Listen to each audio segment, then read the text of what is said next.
I don't know if I'm an icon. I think becoming an icon is definitely no easy feat. You know, you have to go earn it and you have to prove yourself. And then over time, like we see with this 1926 watch to the 2020 Oyster, you see the evolution and everything that's gone into it, and you achieve excellence time and time again. And then over time, you actually even become better than at the very beginning because of your experience potentially.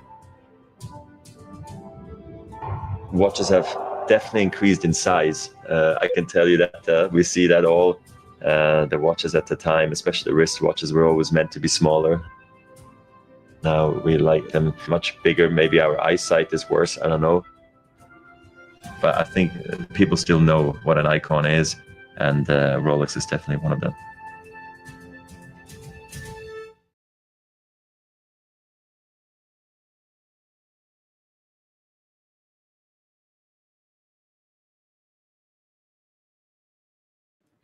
What's up, guys? Breaking news. Breaking news in the wristwatch world. Rolex is jacking up prices. Rolex, we have an exclusive. We have the leaked memo to dealers summarizing the price increases for 2025. Are they real? We don't know. But we have all the information. We have the full rundown on all the price increases. David SW has confirmed that the memorandum is real. So we'll be going through in excruciating detail what this means for you, an exclusive right here as part of the Watch Colony Network. An exclusive, we have the memo, and we will be pulling it up, and we will be reviewing all the price increase impact in 5 minutes. Now, before I get started, customary wristwatch check. No customary wristwatch check here. What we will do instead is drop a link to join the panel. Well, that's what we will do. Boom. That's in the chat. The next thing we will do is remind everybody to upvote the live stream. And now the third thing, and probably the most important thing, is we will say hi to everybody. Diego M is the first in the chat tonight. Logan Hall, too busy eating. First, Diego. We have, by the way, blockbuster news. We have bombshell news from the gray market. They say that they tell their customers that watches are not investments, but we have the inside scoop. We have the leaked graphs that show the most incredibly false and misleading information you've ever seen in your life. It is mind-blowing. And we're going to point the finger at Hypebeast. We are going to call out Hypebeast.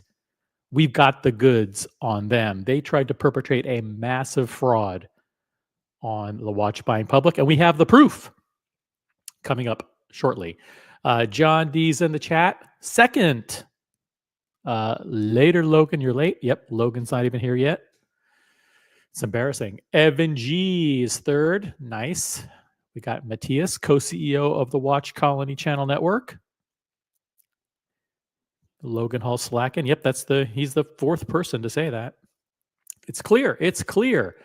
Got Omar in the chat. What's up, Omar? We got Ryan Hofrey. Ryan Hofrey, how dare guy? That makes no sense.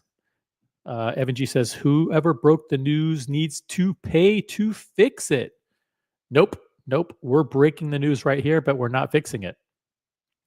Alex says, is this information confirmed? The information has been confirmed by David SW. He says that the memo is legit. Is it true? I don't know. I mean, he says it is. Do I believe him? Maybe CQ wants to jump on. Maybe he's seen the memo. I know David SW typically gets the memo directly from authorized dealers. He's very, very tight with a lot of ADs. They usually forward the memo immediately to him.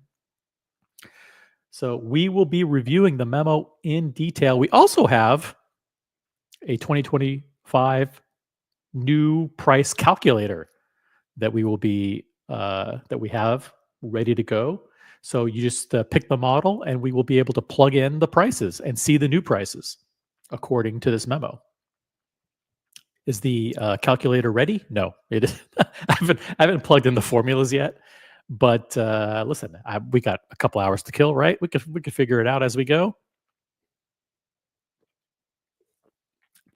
Mr. Ghost in the chat. What's up, Mr. Ghost?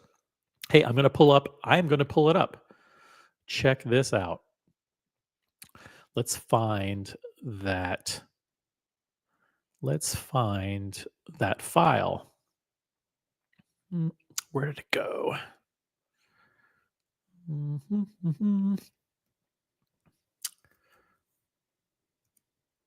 There it is.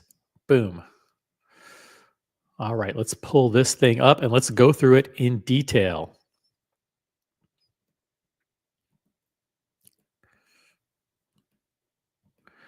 Feel free to jump on the panel, anybody that wants to. And we will go through this in depth. Here we go. Dear retailers, we hereby inform you that the ex-Geneva prices of Rolex watches will increase as of January 1st, 2025, according to the following details. Ex-Geneva, I think, means shipping out of export Geneva prices, the export Geneva prices. So those are the prices shipping out of Geneva. Here we go. And here are the price increases, guys. 1% increase on steel, Releasium, and platinum. Now, what is Releasium? Releasium is basically steel with a platinum bezel. They call that Releasium. It's a dumb name, but hey, that's their name. So in other words, if it's a steel watch, or if it's steel with the platinum bezel, or if it's a platinum watch, the price is going up by 1%. If it is steel with a white gold bezel, so that would be a Datejust with a fluted bezel. If it's any watch with a white gold fluted bezel, price is going up by 2%. Not bad, not bad. It's kind of reasonable, right? Here's where things get a little crazy, right? Here's where it gets crazy. If it's two-tone, either two-tone yellow gold or two-tone rose gold or titanium, the prices are going up by 5%. 5%.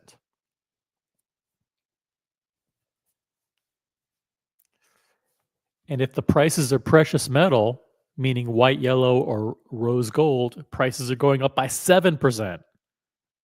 Oh my gosh, guys, we're going to be plugging in prices. If you want to enter a highlighted comment, what we will do is we will pull up the reference price. We will plug in the price into the calculator. We'll create the formula, and we will look at the new prices. Now, here's where it gets even worse. This is even worse, guys. Daytonas will be increased at different rates. No.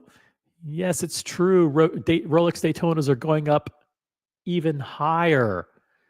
A 1% increase if it's a platinum Daytona, 3% increase if it's a steel Daytona, 6% increase if it's a two-tone Daytona, and are you ready for this? Are you ready for this? Gold Daytonas going up 14%. 14%. This excludes gem set models, so not the models with the gem dials, full pave dials, or full gem set bezels. Those are excluded. Those are already like astronomically priced, over $100,000. But just regular gold Daytonas are going up by 14% on January 1st. Is this true? I don't know. Do I hope it's true? Do you hope this is true? Or do you hope that this is a dream?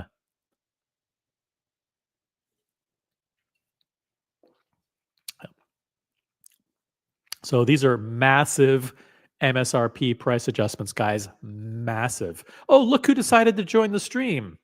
Logan Hall. Yeah, the stream started like 35 minutes ago. Where have you been? Logan Hall's grill streams, not first, out doing some last minute Christmas shopping. Oh, you know what? That's not really a good excuse. That's not a legitimate excuse. Logan is expected to have notifications enabled, set to all, and to respond with lightning fast precision anytime a live stream is started. Boston Collector is in the chat. We got Scott Wexlin in the chat. We've got John D. We got Billy Jeans. We got Cloud Ken. Got Doc Mick in Florida. Holy shit. We have 30 people watching already, guys. About the live stream. Let's get to 15 likes. Guys, we're going to be analyzing this in excruciating detail. So if you have a particular model that you would like analyzed using this, or if you just want to tell us what the price is in the chat, feel free. Like, hey, you know, the model that I wanted was this, reference blah blah blah. It used to be this, and now the price is going to be this. We would that would be interesting. Please feel free to share. Do you think these price increases are too much, or do you think they're not enough? Should Rolex be doing price increases at all? We will we'll be reviewing in full detail. John D says the 6 and 7% increases are on the cusp of being too much, but I'll give that a pass. But 14% is irrational and would send me direct to a competitor merely on price alone. Better watches elsewhere. Yeah, this what this memo means, if true, is that prices on precious metal Daytonas on Oysterflex are going up by over $4,000, right? Maybe $4,500, and prices on full gold Daytonas with the gold bracelet are going up as much as $5,000. Daytonas are going up $5,000, and it's absolutely insane. It also means, by the way, that the full gold Sky Dweller, will be $58,000 on Jubilee. Okay, I know you guys are like, went into shock. The Sky Dweller, the gold Sky Dweller, rose gold Sky Dweller with the blue dial, on Oyster is going to be $57,000, and on Jubilee is going to be $58,000 before tax.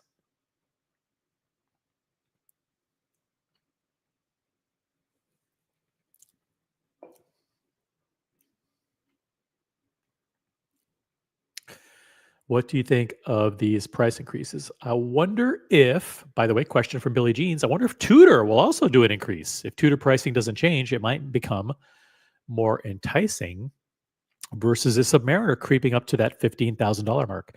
Well, I think the Submariner, is not going to be that expensive. We will do the math. We'll do the calculations. But let's not get carried away. Let's not, Tudor is never going to be a desirable watch. So no one ever considering a Submariner would would switch and look at a Tudor just because the Tudor went up by 1%. So listen, that's a non-starter, Billy Jeans. Tudor will continue to be hated by watch collectors worldwide, and Rolex will continue to dominate. But is this the wrong timing? I mean, Rolex watches precious metal watches are really, really expensive. Are they screwing up, or are they pushing the Daytona up market? And you know what? Why not? Why not? Have you seen the prices of Patek Philippe gold watches lately? You know what? They're a lot more expensive. A lot more. Hey, we got Lolex in the chat too. What's up, Lolex? Good to have you with us. So let's go through. We got a first highlighted comment of the show. Billie Jean's $2 highlighted comment. Can we compare a stainless steel date Submariner? We absolutely can. Absolutely can. Let's do it. Let's go to the Rolex website. And let's go to the Submariner. Question, Billie Jeans, are you referring to the Submariner date or the Submariner no date?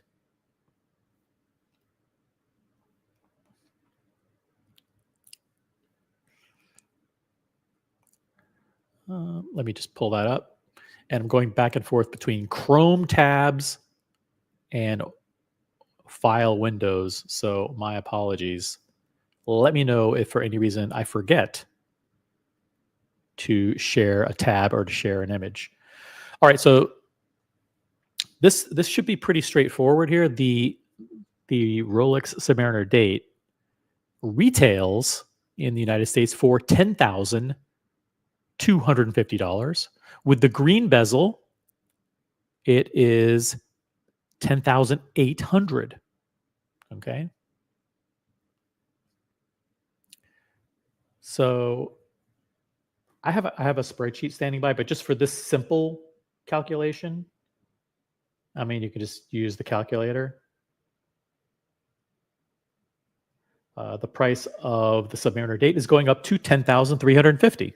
So it's a $100 price increase. Very simple. And the price for the Cermet is going up to from 10,800 to 10,900 approximately. So these are $100 price increases. Absolutely nothing. It's a drop in the bucket, drop in the ocean as far as price increases go. Because if you look at the memo says that price increases are going up for stainless steel models 1%. That's it. 1%. So 1% of 10,250 is $100. Now, that is probably the best news you're going to get on this show today, because almost every other watch, anything not in stainless steel, anything that has a white gold bezel, anything that's two-tone, anything that's gold, or anything that's a Daytona is going up more than that. But Billie Jeans, thank you for the comment, highlighted comment, and I hope we have done you right with the analysis. Or breaking news right now: the Submariner date is going to 10,350, and the Cermet is going to 10,900, according to this memo that we have and nobody else does. It is an exclusive here on this channel. We're the first persons to break the news. We have the memo direct from Rolex.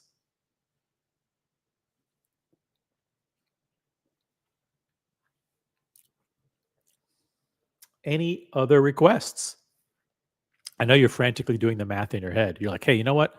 I wanted a Daytona on Oyster Flex. Holy shit, it's going to be what?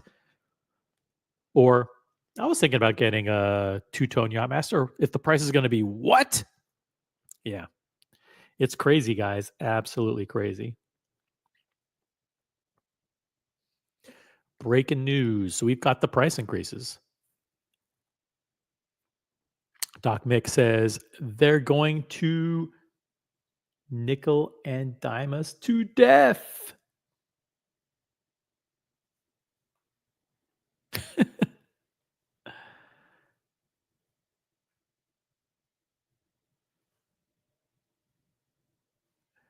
Yep. They're gonna.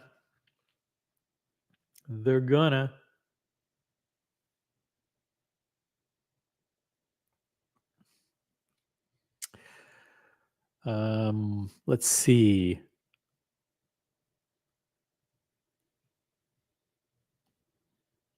Cloud Ken says, I don't believe the Gold Daytona increases. It's unlike Rolex to do that for a single line. Full white gold Daytonas are pretty soft. You know what, Ken? I don't think they care. I don't think they think that they're soft. I think they see the price of gold going up, and they want to push the Daytona into more premium territory. And there you go. So I think could this be not real? It's possible, but David SW has confirmed that this is real. Let me just double check my notes again. He said, nope, he said the document is accurate. All right. So listen, I trust him.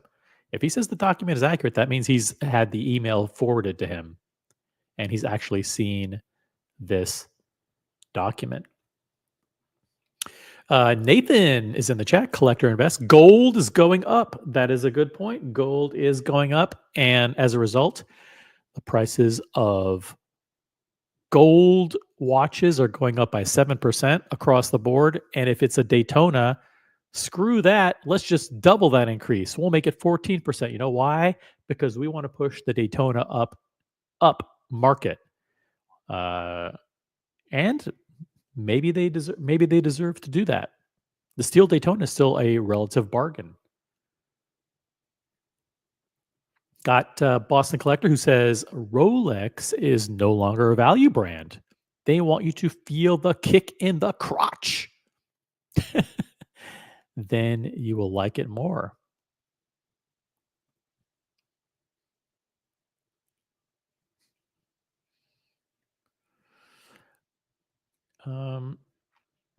Mr. Ghost is in the chat. Welcome, Mr. Ghost. I got offered a white gold blue dial Daytona for 28.5 euro full set cheap. Yeah, that is probably, that's a discontinued model.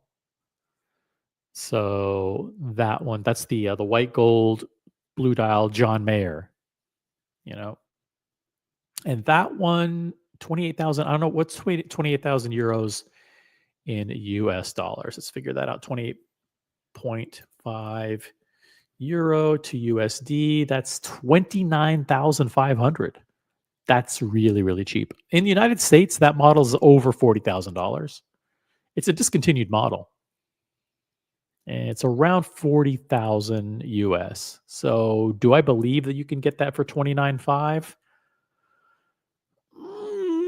Highly unlikely, Mr. Ghost. Full set? How old was it? Like 5 years old, 6 years old, 7 years old?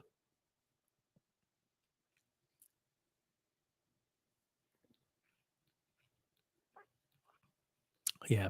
The thing is, you never know with that one. It could be a fake, it could be a counterfeit blue dial. You never know with that kind of stuff. So if you got offered one, did you get it offered from the AD or was it from the secondary? Yeah. I don't think Mr. Ghost says in dealer chats you can find them for 31,000 euros. Not in the United States you can't. United States, those are at the absolute low end, 38,000 US dollars.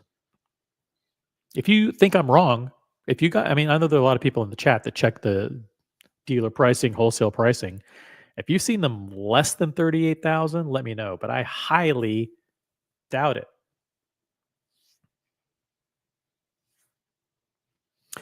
We've got Ryan Singer in the chat reminding everybody to upvote. Thank you, Ryan. Guys, let's get to 20 likes on the live stream. There's over 36 people watching now. Let's get to 20 likes. Boston Collector says, what is the price difference between a yellow gold royal oak on a strap versus a new price full yellow on bracelet Daytona? That is an excellent question. Well, let us talk about that. So first of all, let's find out the price of the new 2025 price of the yellow gold Daytona. Not on Oysterflex, but on full bracelet. Okay. Let's head on over to the Rolex website. Boom. Let's pop that up.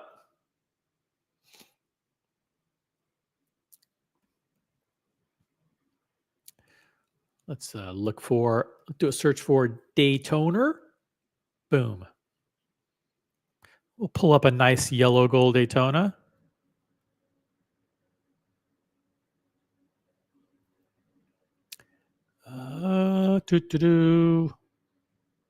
Here's one, yellow gold Daytona. Let's get rid of the diamond bezel option. Let's just pick a nice one here. Let's see. Let's get rid of. Let's configure. Let's just configure it. Yellow gold. With the yellow gold bezel. With the oyster bracelet. This is a beautiful configuration right here. This one is currently $41,200 in 2024 prices.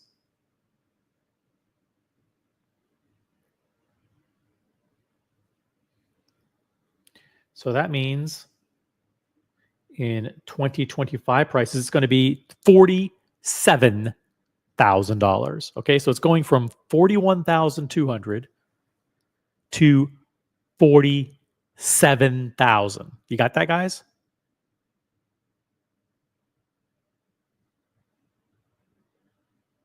So that is a price increase of $5,800. An price increase of $5,800. I got to do the math again. I got to make sure that's correct. Yeah, that's correct. Okay. Price increase of $5,800 is going from $41,200 to $47,000. If the memo is true. Okay, so $47,000. Now, let's check out the AP website. Let's check out a Royal Oak.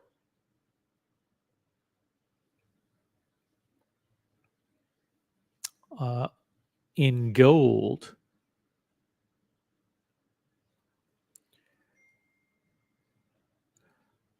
Boom. Okay, now let's check out the Royal Oaks. Let's zoom down here, not a tourbillon. Let's just go to a regular old Royal Oak. I think Boston Collector said he wanted to see yellow gold Royal Oak on a strap. Okay, I think that's a decent request. Let's find one here. Okay. I don't think they have yellow gold on a strap. I think they have rose gold on a strap. Is that good enough? In the 41 size. Here we go.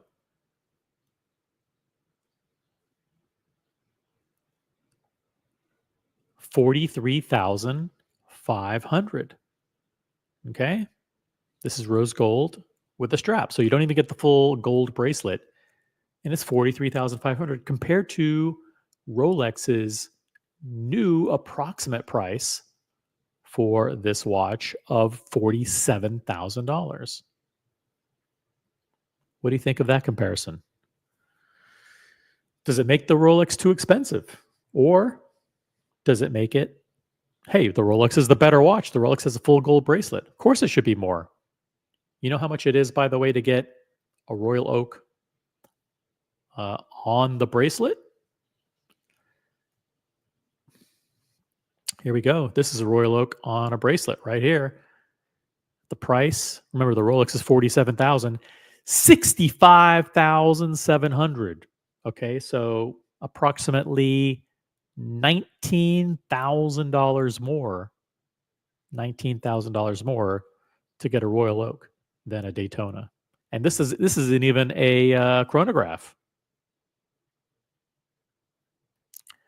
Yeah, it isn't even a chronograph. Should we look at the chronographs? Yeah, let's look at the chronographs in gold and see it. First of all, chronograph in gold without the full bracelet, $53,000. 53,000. Okay, without the full gold bracelet, and with the full gold bracelet chronograph, $78,000. So 78,000 versus 47,000. $31,000 difference. So guys, how can this be too expensive? How can this be too expensive? I think Boston Collector has a very good point.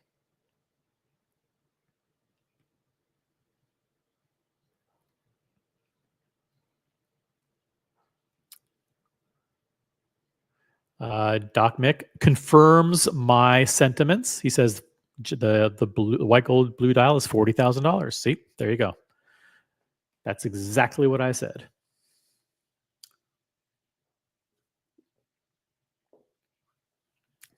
That is indeed the market price. We got Flow House in the chat. The exchange rate makes these increases even more compelling. Notice that the price list is in Swiss francs. I didn't actually see the full price list. I don't have the full price list. I just have that cover page. I know the price list is floating around, but I'd rather wait for it to see it in US dollars. I don't want to deal with the conversions, all that nonsense. We have the percentages. The percentages are good enough. So we have Rene Delapin in the chat. What's up, Rene? Good to have you with us. So yeah, breaking news. If you just joined us, leaked memo from Rolex outlines draconian price increases set to take place on January 1st. 1% increases for platinum, steel, and steel Yachtmasters. 1% increases for platinum Daytonas. 2% increases for fluted bezels. 5% increases on two-tone and the titanium Yachtmaster. 7% increases for gold, and then for Daytonas, 3% increases for steel, 6% increases for two-tone, and 14% increases for gold. Crazy prices.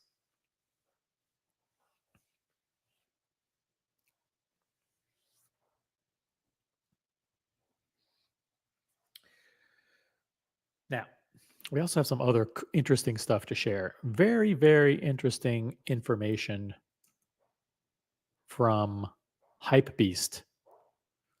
And I want to pull up Hypebeast because you guys are going to be absolutely shocked that this information was published. Let me see if I have this handy here.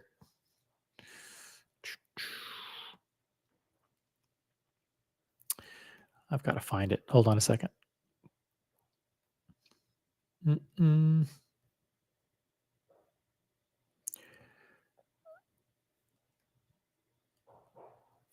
Let's see. Where was that?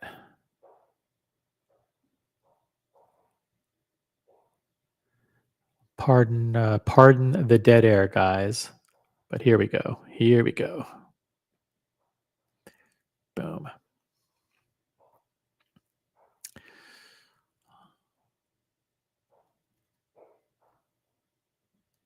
This will blow your mind here. All right.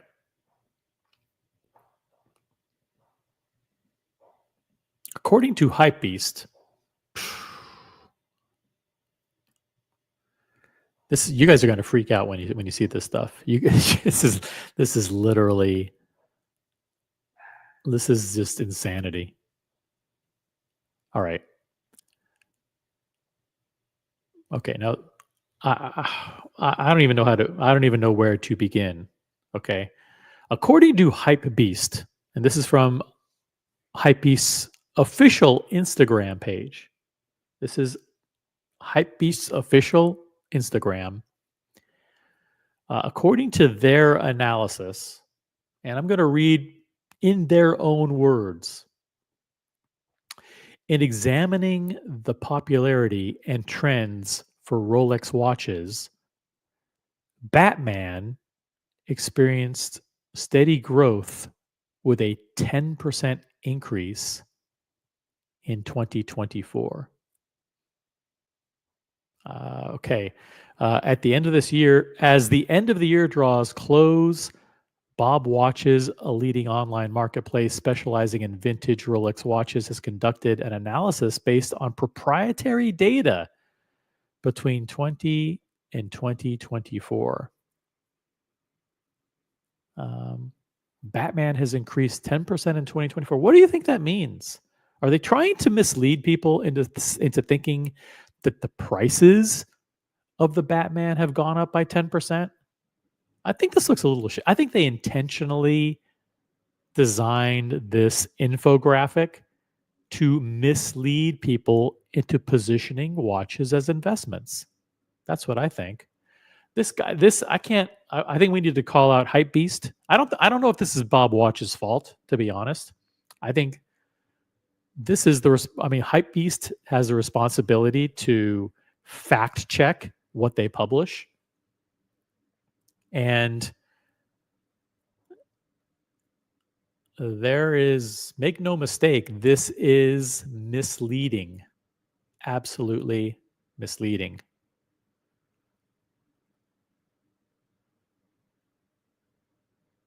Now, you just can't make this shit up. You just can't make this shit up.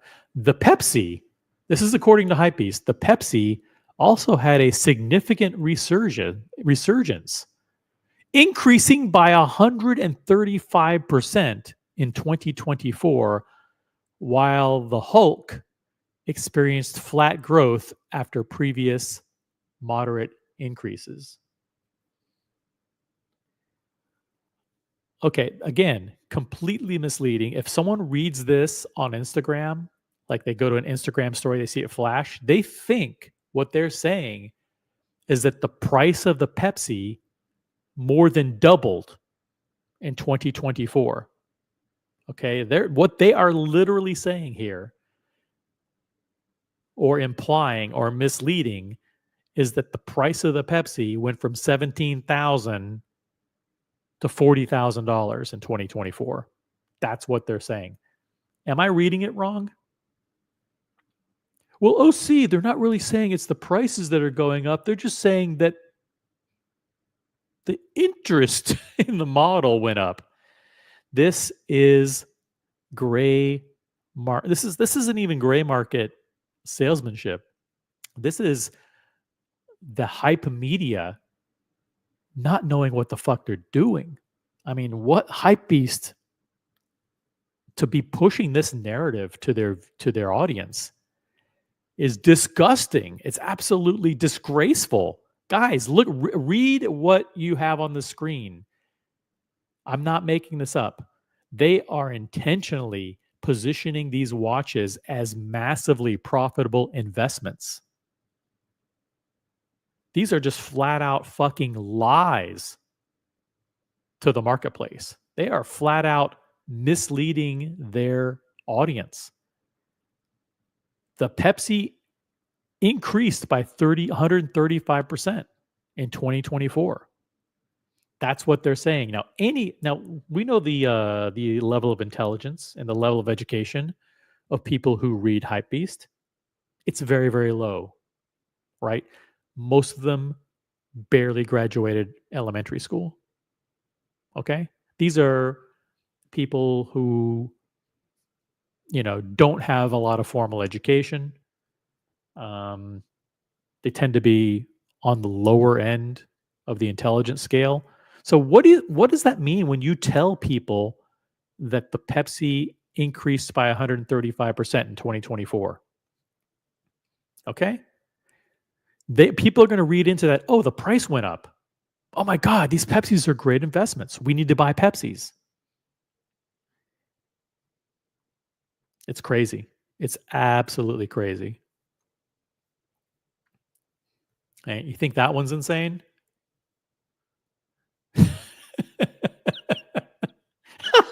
I mean, get ready to shit your pants. Get ready to shit your fucking pants.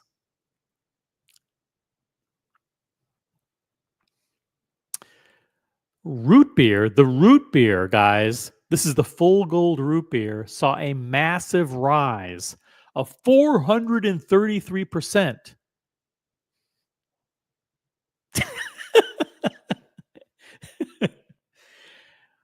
Oh my! I mean, they're essentially saying that the full gold root beer in secondary is $175,000 watch.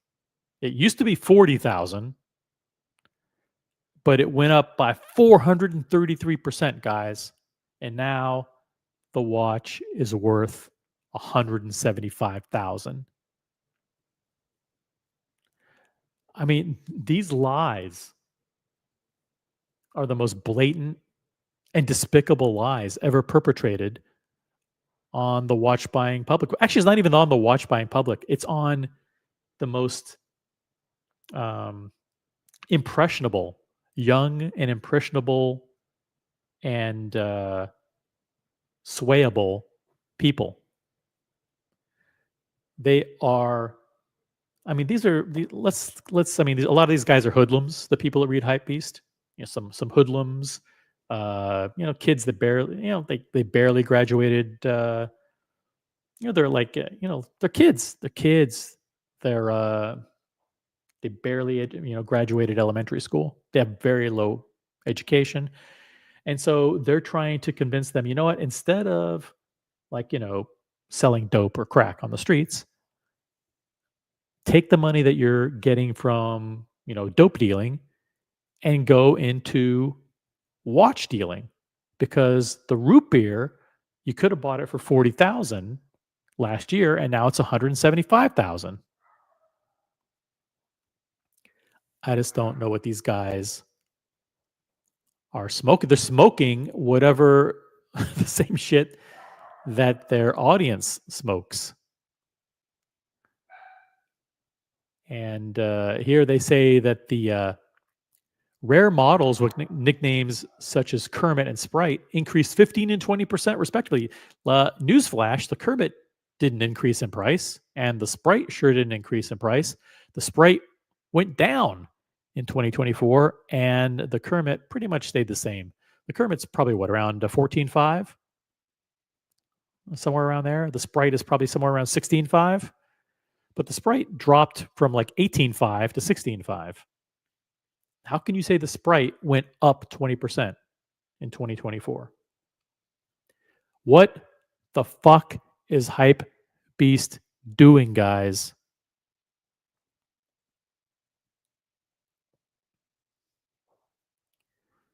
This is a travesty.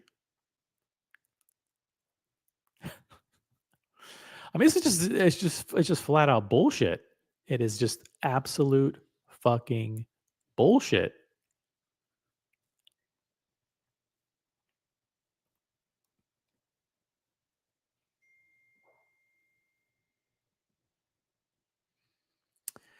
Mr. Go says, are they on crack? It's possible. They might be on the same shit that the readers are on.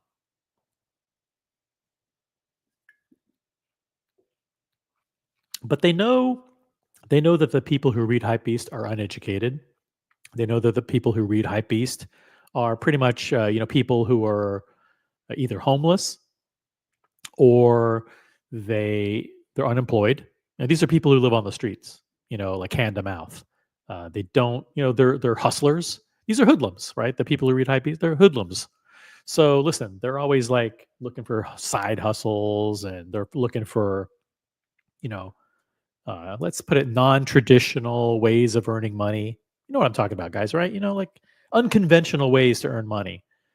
And so what they're basically saying is, hey, buy these watches, guys. Buy these watches, and you can buy one for 40 grand, and it'll go up to 175 grand. It's called the root beer. Quick, go to Rolex and buy it. Can you think of anything more irresponsible? I mean, let's get, listen, I'll drop the link for Hypebeast.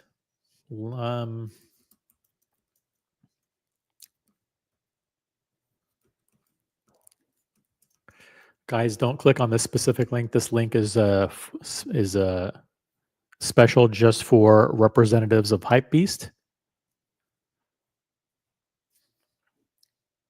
Feel free to click on the link and join the stream. John Doe says, sounds like Hypebeast don't know the watch market. So they're just going with clickbait, soundbite, watch asset narratives. Yeah, this is highly irresponsible. Just flat out, it's not even, you can't even call this journalism. Nobody fact checked this whatsoever. I think it's intentionally deceiving. It's intentionally misleading.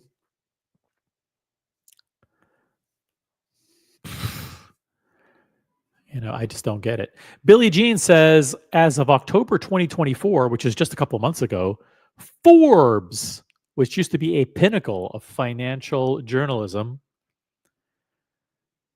is still saying that, quote, alternative assets like watches are still a good idea. Are LVMH and Swatch Group lobbying them, or is the entire Swiss government pushing this narrative? I think there are probably people pushing that narrative to the mainstream financial publications like Bloomberg, Forbes, Fortune, and others. But those publications have a responsibility to fact check and to not just swallow the garbage that these guys feed them. And if Bob's Watches tells you that people searching for Batman went up, but you phrase it so it sounds like the prices are going up, that's a big difference. When you intentionally phrase an infographic like this on Instagram, where it says root beer saw a massive rise of 433%, most people, okay, maybe intelligent people are going to know this is bullshit. But the people who read Hypebeast, the hoodlums on the street, the people who, basically homeless people, people who don't have jobs, hustlers, they're gonna, they're like going from shoe store to shoe store, buying all the hype shoes.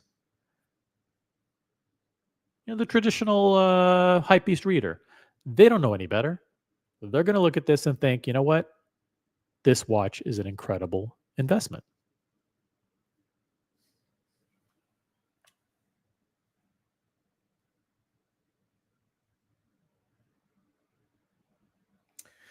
What say you? Do you agree? Or do you agree with Hypebeast? Let me know in the chat.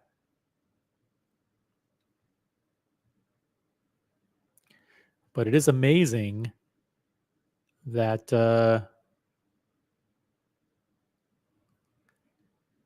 absolutely amazing that Hypebeast would do something like this.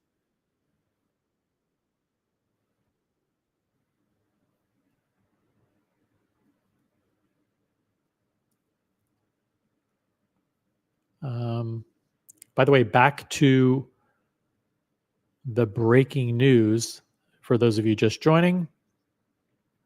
It has been confirmed by David SW that Rolex is introducing price increases on January 1st. Massive price increases across the board, up to 6% on two-tone models, 5% for two-tone two-tone Datejusts, two-tone Yachtmasters, and 6% on two-tone Daytonas, and massive increases on gold watches. 7% on all gold watches, 14% increase on all gold Daytonas. This has been confirmed. So if you want us to plug in a watch and determine the new 2025 price, happy to do so. But we are bringing you an exclusive here. Price increases across the board coming on January 1st, according to this leaked memo. An exclusive here on this channel. Nobody else has it. Nobody else is covering the shit that we cover. Other people watch the show and then they do the same story a day or two later. We've seen that a lot frequently, which is a testament to how great the quality of the content is here on the Watch Colony Network. John D says the root beer is a great model, but it's not something on the steel hype train. It costs a little more than the steel, and so modest income folks won't chase a root beer. The root beer costs a lot more than a steel model. You know how much a root beer is? A root beer is quite expensive.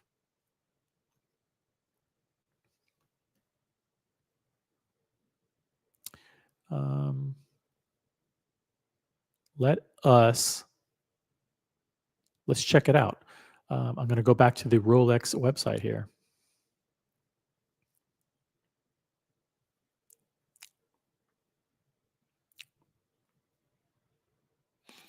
Pull the Rolex website up. Boom. All right. Now, let's go to the root beer.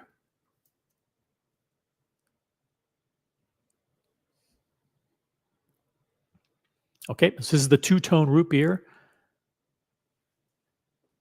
The 2024 price is $16,700. Now that's quite a bit different than a Submariner. We were just looking at the Submariner date, which is $10,250.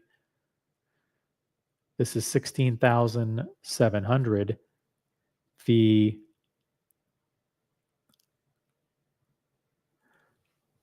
After the price increase goes into effect, that price is going to be approximately $17,500. So it's going to go up from $16,700 to $17,500. That's a pretty big $17,500 for a two-tone root beer. So that is a pretty sizable jump. And then when you look at the full rose gold root beer, that's a watch that currently retails for $42,300. That price is going to be going up to $45,200. So it's going to be going up by $2,900. Full gold root beer over $45,000.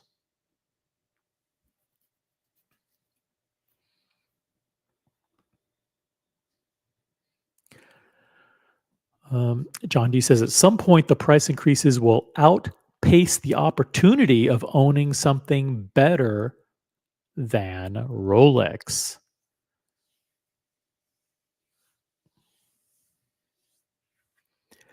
Rolex is the king. So you got to hand it to them. They feel like they have incredible demand and that the costs are going up. And why not pass along some of the higher costs to the consumer?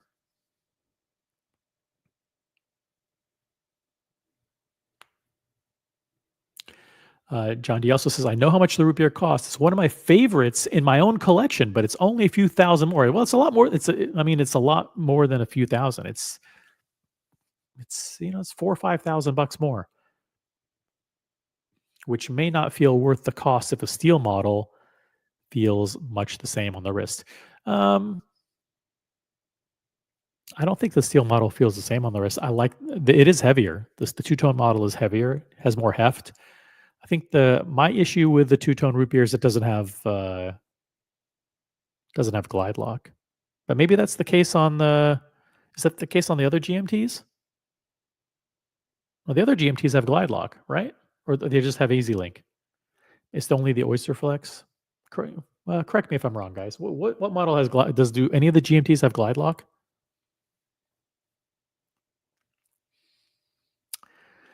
Full gold root beer is more expensive than a rose gold royal oak on a strap. That is pretty close. If you're talking about the non-chrono Boston, talking about the non-chrono, then yes, the royal oak on the strap is 43,500, and the full gold root beer is going to be 45,200. Yeah. So, yeah, full gold root beer will be more expensive.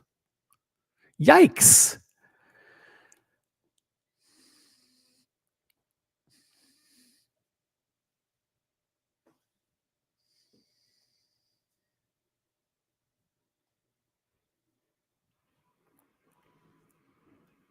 Just Easy Link on the GMTs. Okay, so there you go. You got Easy Link on the GMTs. Thank you, Doc Mick. I always get confused on that one because my two-tone root beer has Easy Link, but I really wish it had glide lock. So just Easy Link. But yeah, the two tones are heavier. They're heavier because of the gold center links.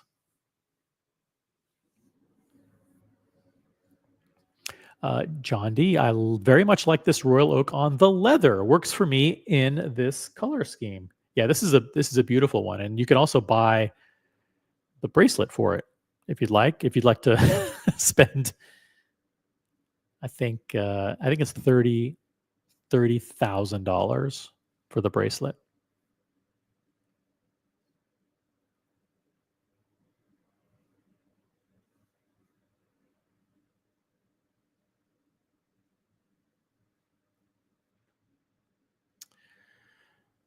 Yeah, the prices are going up. Guys, we've got over 40 people watching this garbage. And by garbage, I mean Thursday night live stream. It's the 19th of December. Hope everyone's doing well. Let's get to 30 likes. 30 likes. Upvote the live stream. But that's really all I had. That is all I had. But listen, I guess I have to say, as much as this GMT Master 2, beautiful full gold GMT Master 2, as much as I like it, there's no way in hell that we should be believing Hypebeast with their absolute misleading, completely false, and intentionally deceptive Instagram posts that are intentionally lying to the American public, claiming that the root beer saw a massive rise of 433%. And then you have to scroll through all the data to figure out, oh, no. That was just Bob's Watches analyzing views on their website, or analyzing searches. And oh yeah, we saw people searching more for root beer. That is garbage data. Absolute garbage data. Nobody gives a fuck what people search for on Bob's Watch's website. Okay? That meaning that data is absolutely fucking worthless. These Instagram posts are intentionally designed to hook the hoodlums and the hustlers who read Hypebeast. Mainly, a huge percentage of homeless people, people without education, people who are, without jobs, and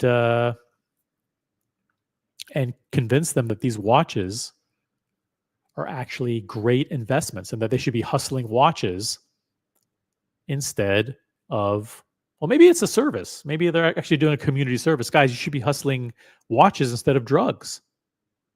I don't know. Maybe that's what they're doing. But it's insane. It's saying like rare models like the Kermit and Sprite had sharp increases in 2024. No, they didn't. The fuck are you talking about? Those prices didn't go up. The prices went down. Guys, they literally typed in here, they had sharp price increases. I'm not making this shit up. Guys, screen capture this. Read it. It says rare models with nicknames such as Kermit and Sprite had sharp price increases of 15% and 20% respectively in 2024. Guys, the Sprite didn't go up in 2024. The Sprite went down. Okay, the Sprite went from 18.5 to like 16.5. Went down by over 10%, maybe 15%. The price didn't go up for either of those models. It's just a complete blatant fucking lie. Where are the fucking executives from? Where are the publishers of Hypebeast? I want the editorial staff of Hypebeast on this fucking stream right now. Get on the stream. Explain yourselves. This is a fucking bullshit. These guys should be fucking sued into oblivion for this absolute garbage. This is journalism? Is this information? This isn't data. Guys, it's time to rise up against the gray market forces and their media puppets who are intentionally misleading the readers of Hypebeast, who tend to be very, very low education level, tend to be hustlers on the street, going from shoe store to shoe store. Now they think that they can buy Rolexes and that the prices are going up by 20%. Come on, guys.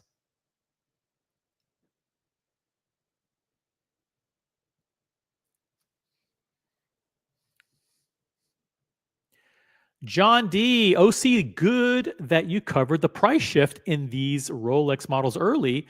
Amusing to see how large percentage increases will or won't shift demand for certain models. Well, you know what? I got to say this. I think demand for most of those models will stay the same. Most of the models, like the Datejust and the Submariner and the GMT, the steel models will remain the same because, just to go back to the leaked memo that we have here, and only we have it, it's an exclusive here on this channel. Though price increases for steel models are only going up by 1%. So if you have a steel Submariner that's $10,000, it's going up by $100. If you have a steel Datejust, it's only going up by $100. You got an Oyster Perpetual, it's going up by $100. Steel Yachtmaster, $100. So these prices, steel GMT, $100. So though I don't think those price changes are going to impact demand for those hot models at all. But when you get into $57,000, $58,000 Sky Dwellers that are already sitting in the cases, That's a problem. When you're talking about Cookie Monsters, yeah, Cookie Monsters, guys. If Cookie Monster's going up by 7%, it's time for a reality check, right? Let's do that one because that's a very, very important model because it's probably one of the weakest gold models in secondary. You guys are going to be absolutely mind blown to understand the new prices. Thank you very much, John D, for the green highlighted comment. Really appreciate it. Thank you so much. I really appreciate the support of the show, guys. And thank you all the members. Really, best wishes to all the members this holiday season. Thank you so much for all your support. But if you want to have your mind blown, and I know you do,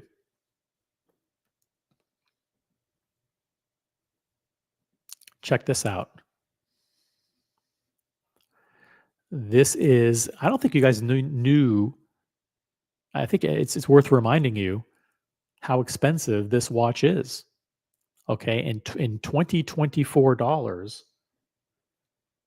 a Cookie Monster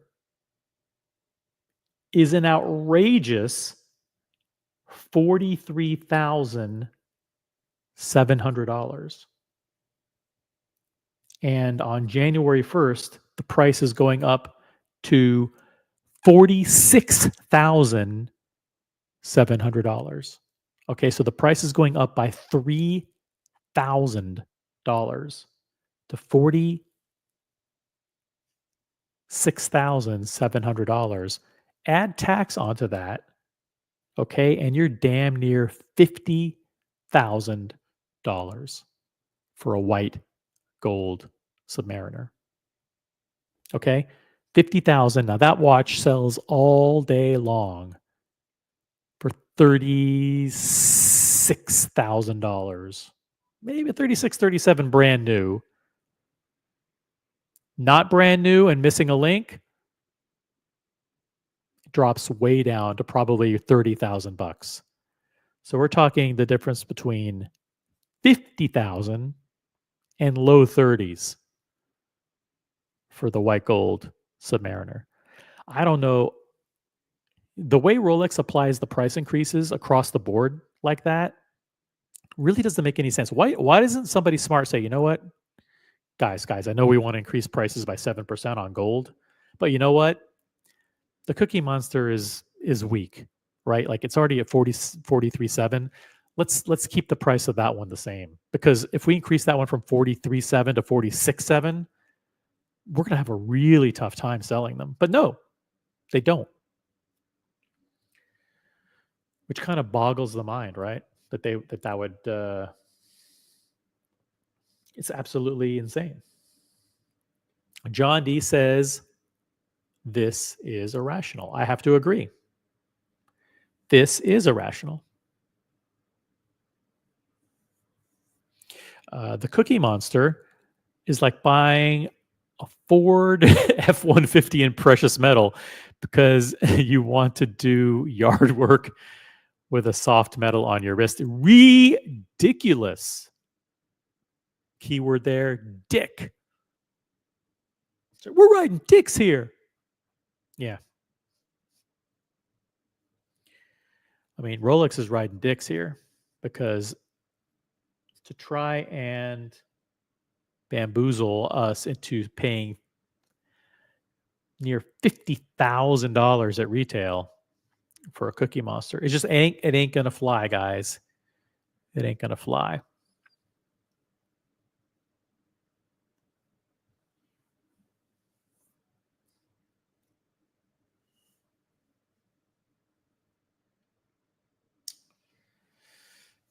All right. I think that's all I had.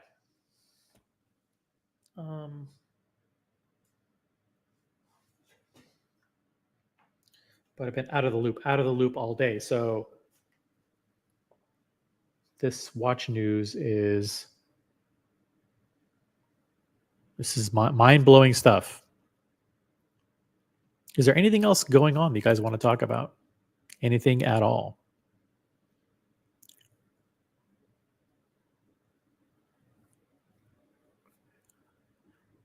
Do you want to talk about 2025 predictions? Not price related, but do you want to talk about 2025 speculation?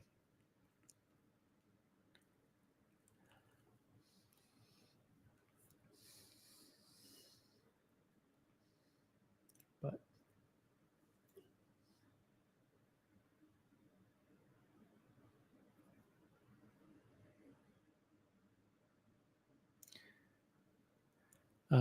John D, another highlighted comment. Thank you, John D. In the $43,000 range, what else is there in the sports watch category? What else would you buy instead?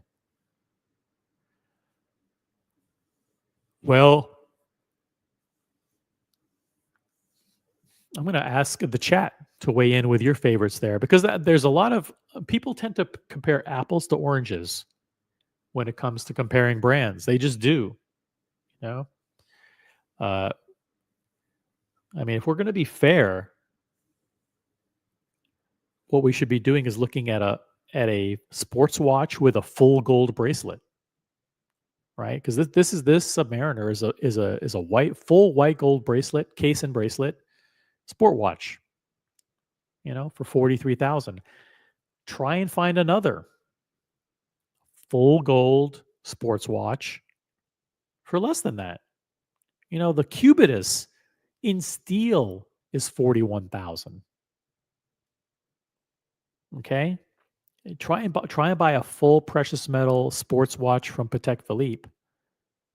Super expensive. Try to buy a full gold Vacheron overseas. Way more expensive than this.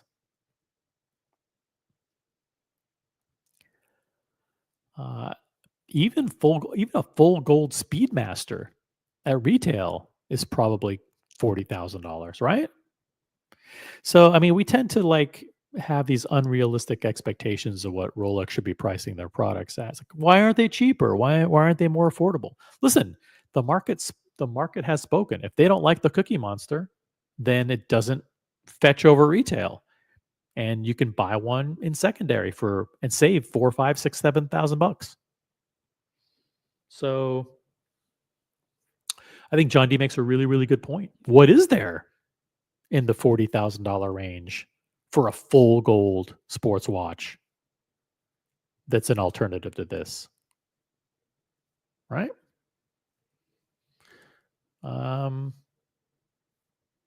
Not much. Maybe the Cookie Monster is a fucking bargain. Now,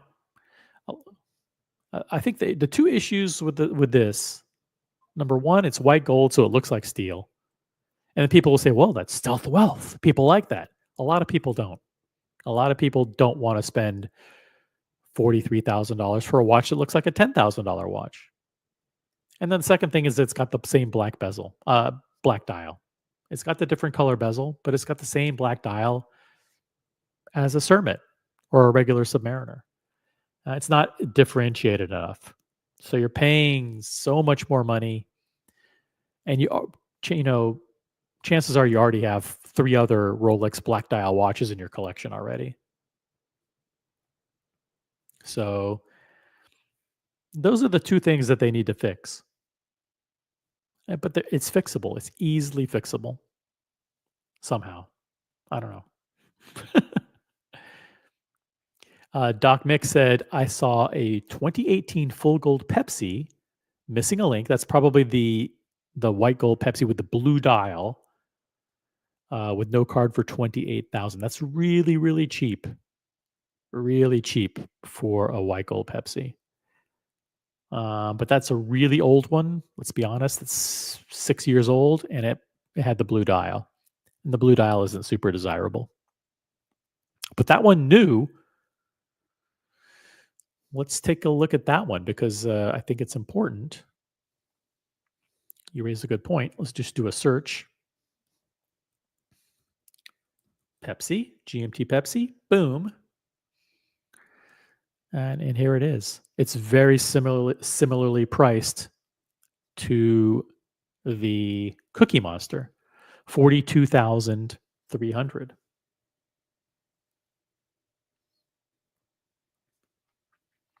So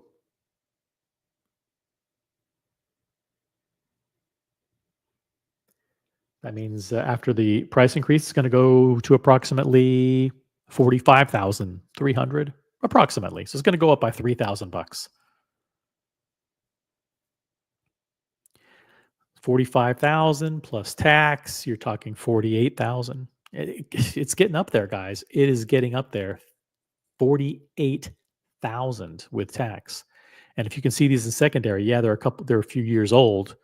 Okay, they're missing a link. How much is a white gold link? $500, $800, whatever.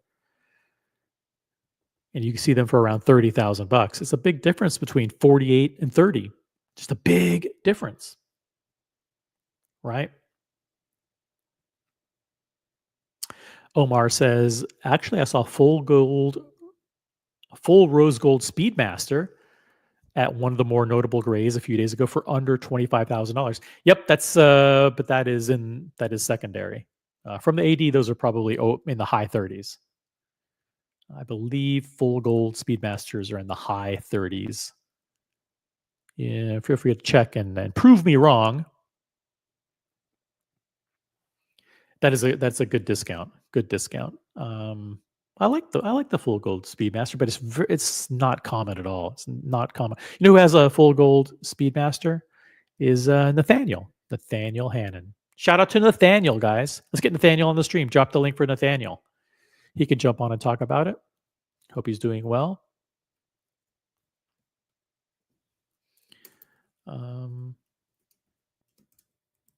Yeah, but these prices, maybe they're not as high as we think. Maybe we're just overreacting. Alex says you can buy a Cookie Monster for 30 to 32 secondary. Yes, you can. If they're brand new, like brand spanking new, then it's going to be in the high 30s, probably 38, 39. But you can save the sales tax, so you're going to save $6,000 buying it on the gray.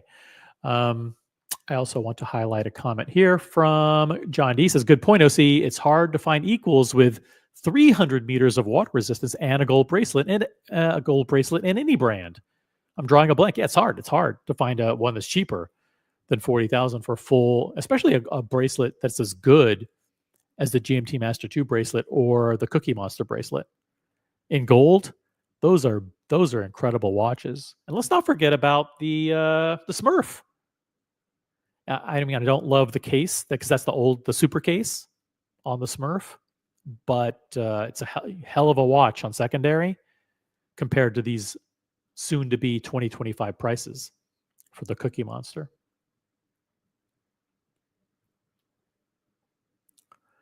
John D says, yikes, Theo from Theo and Harris bought a white gold Pepsi a few years ago. Not such a good deal at retail. Yeah, but who cares? I mean, he doesn't care about that.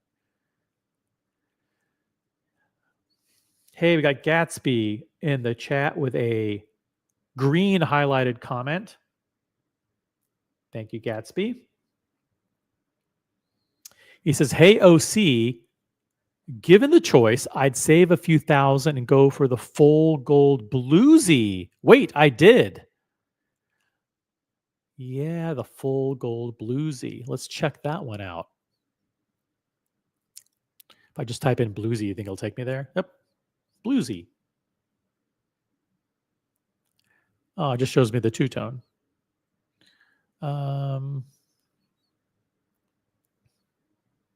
Let's configure.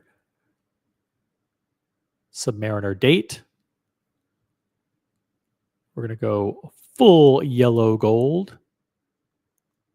And we're going to go blue. Oops, not black.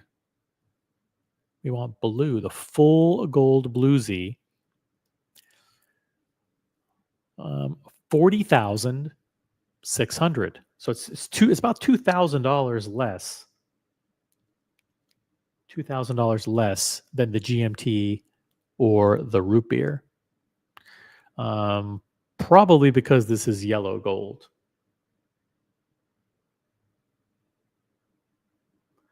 But after January 1st, the price is going to 43,400. 43,400. Full gold bluesy. These are great watches. They're expensive, no doubt. They are the totally optioned out versions of the cheaper ones. Yeah, you can get a steel one for 10. You can get a steel Submariner for 10. You get a steel GMT for 10. But these are the full gold options, the fully loaded models. And it's hard to think of another full yellow gold striking watch like this that's made with the high quality that Rolex provides for less than 40,000.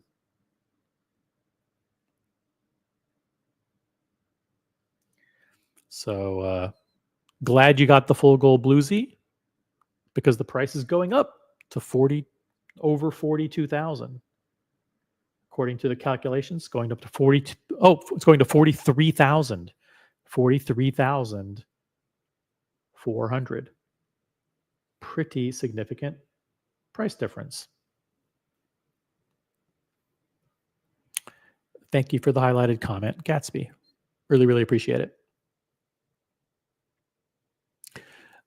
Yeah, there's no other option at that price range. We just not buy anything. Yeah, or just buy a different model. It's like it is apples to oranges. People will they'll go look at a totally different brand with different features, different complications, different bracelet. It'll be on a black rubber strap, and then they'll compare it to this and go, "Oh, look, this is a better deal." Yeah, you're not getting a fucking gold bracelet either.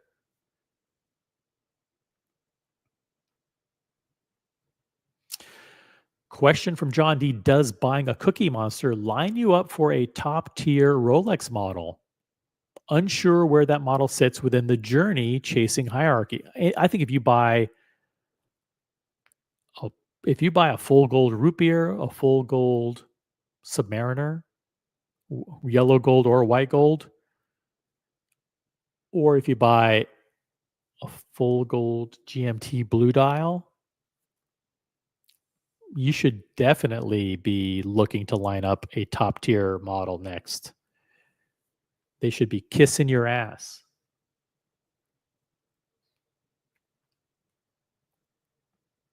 So, for sure. I don't know what the formal journey looks like, but I think if you buy one of these, your sales associate will be celebrating. Doc Mick says full gold bluesy on the gray starts at about $20,000 for beat up models. That's really, really beat up and old though. Up to $29,000 for ones in good shape. Yeah, and the newer you get, the higher the price is going to be. If you get 2023, 2024 full set, those are probably going to be in the low to mid 30s.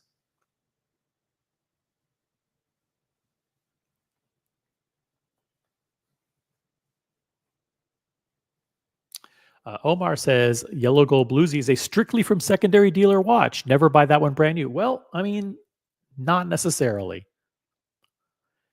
Listen, and one of the shows we'll be doing very, very soon is for which brands does the 80 game no longer make sense? We do have a couple of scenarios that we will go through. I want to wait till there's a panel because I think we'll have a good discussion. But basically, the show is going to revolve around, if you want a Daytona, just a Daytona, does it make sense to start the Rolex journey? If you want a Royal Oak and just a Royal Oak, does it make any sense to start an Audemars Piguet journey? If you want an Aquanaut or a Nautilus and you only want an Aquanaut or a Nautilus, does it make any sense to start a Patek Philippe Journey, we will be discussing those topics in depth. But I want to make sure we have a smart panel because I'm not qualified to really talk about any of those things. I've only been in the hobby for like 6 months, guys. I don't know anything about watches. I don't even know why you're watching. It's a terrible show. Wait, there's no good information here.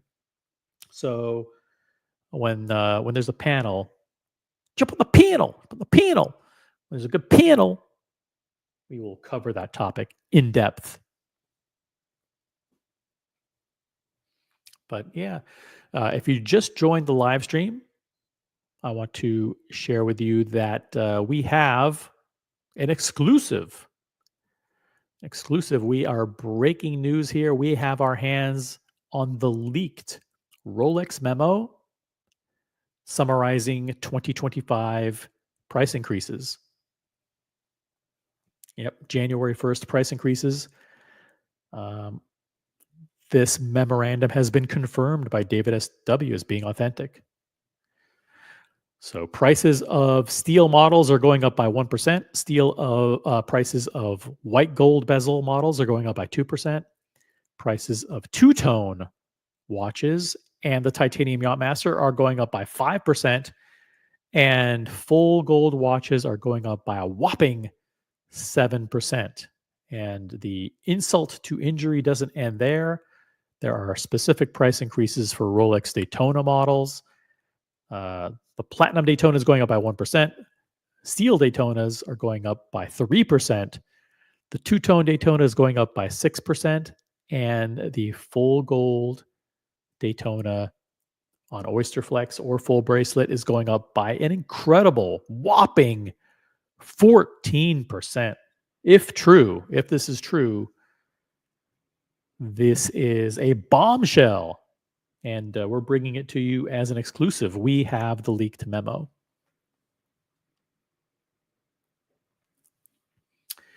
I don't know why people don't know how to break stories like we know how to break them. But the truth is we have our ears to the ground. We have the best sources in the business. And we're able to break this news and bring you the information that you need in order to be a smart collector. Hey, Macallan Drinker, OC with a scoop. What's up, Macallan Drinker? Good to have you with us on the Strem. Good evening, all. I don't have to worry about Daytonas going up. I have 19 more yearly price increases. Maybe he has pride increases. Do you have some, maybe my pride is going up. I'm very proud. I have 19 more yearly price increases until I get mine, I'm told. Macallan Drinker, there's no way that you should be waiting years to get a Daytona. How long have you been waiting? When did you request a Daytona and which model specifically and which dial color? Let us know in the chat exactly when you requested it. And by the way, I just want to tell everybody, no one's really watching. No one's really watching, but it is also breaking news that I've requested to be pulled off the list for the Platinum Daytona. It's a long story. It's a very long story, but I did tell my AD today that I would no longer buy the Platinum Daytona.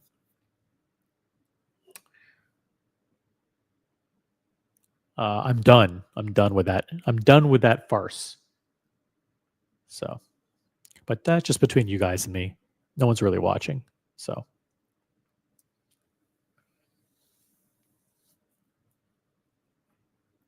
yeah, breaking news. We have the memo. We have the exclusive memo that went out to retailers in just a week or so, a week and a half. Prices are going up. Now, is this just for Japan or is this just for the UK or I don't know. But according to David S.W., this memorandum is authentic. Maybe it doesn't apply to the U.S. Maybe not. We'll see. We'll have to wait and see. Maybe if we see versions with a U.S. dollar price list attached to it, then we'll know that we're screwed. But other very fascinating tidbit of news today was released by Hypebeast. Hypebeast engaged in a massive fraud campaign on their readers. This is really shocking. I can't believe more people aren't outraged by this. Mr. Ghost says your platinum day date is way nicer than your platinum Daytona OC. Thank you, Mr. Ghost. That makes me feel better. Thank you. That I make that sentiment is very heartwarming because I don't have positive feelings associated with the platinum Daytona. I just don't have. I don't have it anymore. And as a result of that, the watch doesn't. As nice as I like the watch, the I only have negative feelings about it. Does that make sense? Yeah, I can like the watch, but I don't like the feelings when I think about the watch. And so the watch it was not meant to be. I don't think it was meant to be. So it was quite a shocking text message exchange. But basically, I said, take my name off the list for the Daytona. I don't want it anymore. Yeah, my essay said, well, what do you want? And I said, nothing. How about that? So, yep, that's the way it goes, man. I just don't want it anymore. I just don't. It just doesn't give me good vibes. So, but thank you, Mr. Ghost. He says you don't need the Daytona. Thank you. I wanted it at one point, but why the negative feelings? Was it the watch or the AD experience? It was the process. I don't want to blame the AD, but there were a lot of things that fed into the whole process that were negative. So I really can't in good conscience buy that watch. So I told them today, like, I don't want it. So it was a little bit of a shock, but I felt it coming for at least a couple of months. It was just a matter of time before I expressed it. OC, I could see you being a Rolex Sprite guy. No, I could not. I do not like green. So I do not buy any watches with green on them. So, let me correct that. I don't wear any watches with green. Have I bought watches that have green on them? Yep. I bought them, but they didn't last long. But I did buy I don't wear green watches. Period. I spent like an hour and 15 minutes at AP the other day, and they tried to convince me that the rose gold code 1159 with the green dial is a great watch. It's like, it may be great for other people. It's just, I don't want a green watch. Doesn't matter. It doesn't matter what you say. I won't buy a green watch. McAllen Drinker says, I requested a simple white dial Daytona. There you go. A steel white dial. Hey, well, it's, getting a Panda Daytona is hard. Requested in March 2021. The AD said that his father has been waiting 5 years already. I have 55,000 history. Shit, you should have that watch, man. You should have that watch.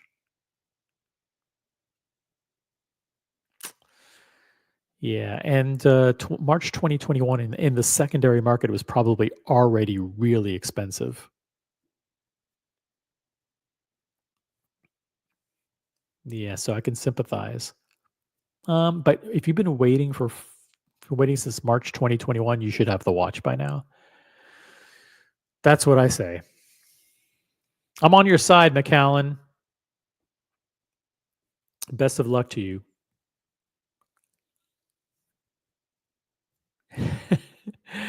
MJ, Rolex in the rear view.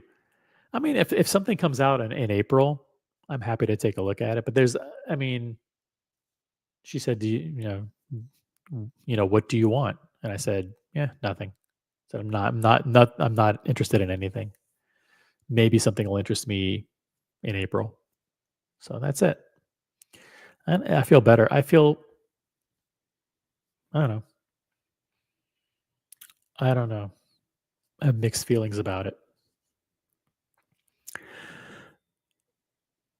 I mean, hey, what do you want? But what do you want instead? I don't know. I guess I could have named another watch, but you know what? Right now is not the time. Right now, I'm just, I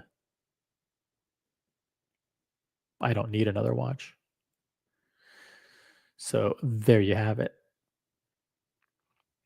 John D, if you have all your favorite models and the journey is over for you for that brand, onward and upward. Yeah, maybe that's the case.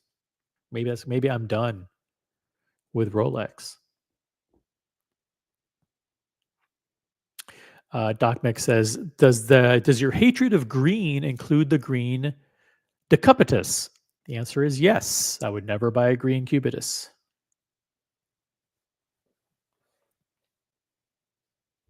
Scratch that. I would never own and wear a green cubitus. Would I buy one if offered? Sure. But I wouldn't wear one. Alex says, "Oh, I appreciate the pep talk, Alex. It's okay, OC. You have a nice rose gold Daytona and a platinum Data. You don't need another platinum Rolex. There you go."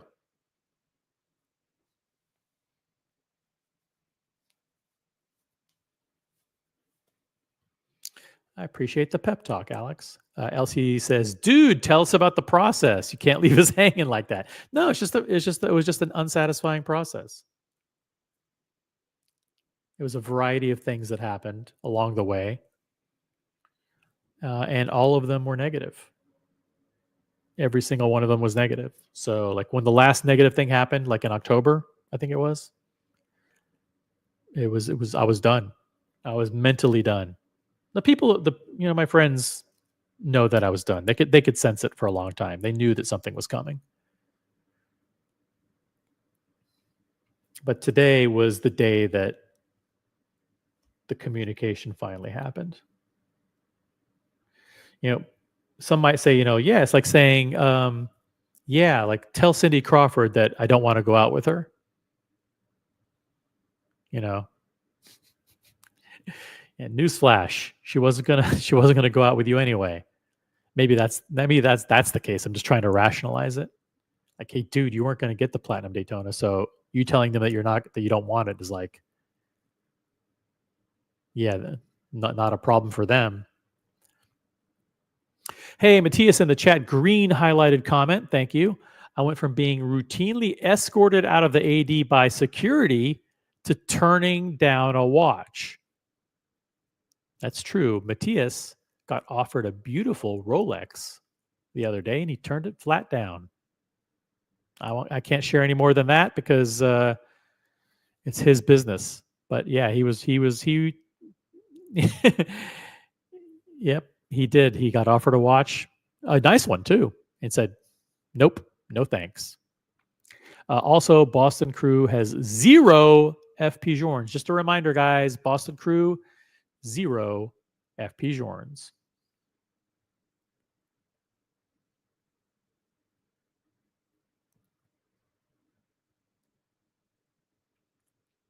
By the way, the other scandal is what Hypebeast published today.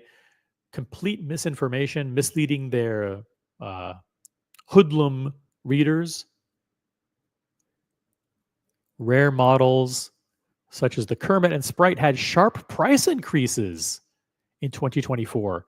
Can anybody show me an example of the Sprite going up 20% in 2024 or the Kermit going up by 15% in 2024? A single case, any data, any shred of proof whatsoever? This is absolute garbage journalism. I mean, Hypebeast isn't journalism anyway. It is but it is a complete disgrace to dupe their readers into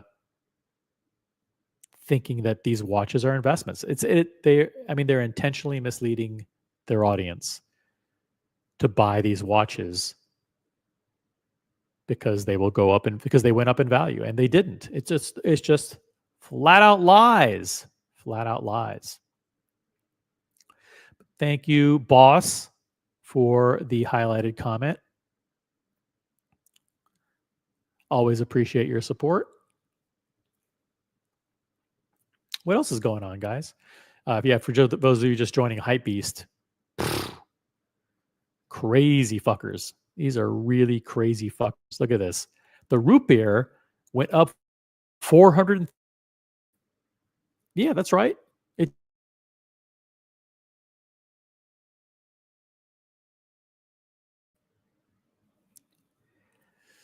the root beer went up 433%. Wow, that's incredible. Really? What was it? It was 35 and it went to what? 150? These guys are fucking nuts.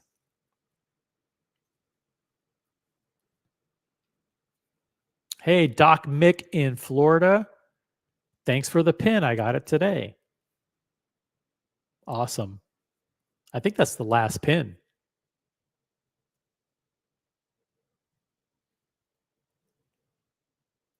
The absolute last pin.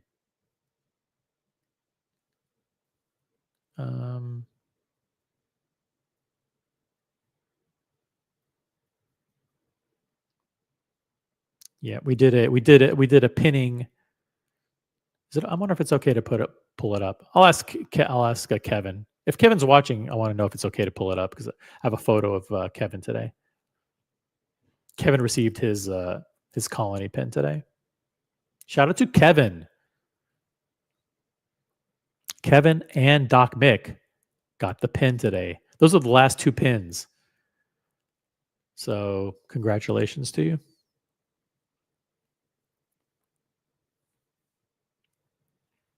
I think we will be doing another run of the pins in 2025. So if you didn't get a pin, don't worry. You'll get second edition. Stephen Reisman in the chat. Does the increase apply to Oysterflex? Yes, it does. It sure ass does. So those prices are pretty phenomenal. 7% for precious metal, 7% increase for precious metal, yacht masters, and sky dwellers on Oysterflex, and 14% increase for Oysterflex for Daytonas on Oysterflex. So if the memo is true,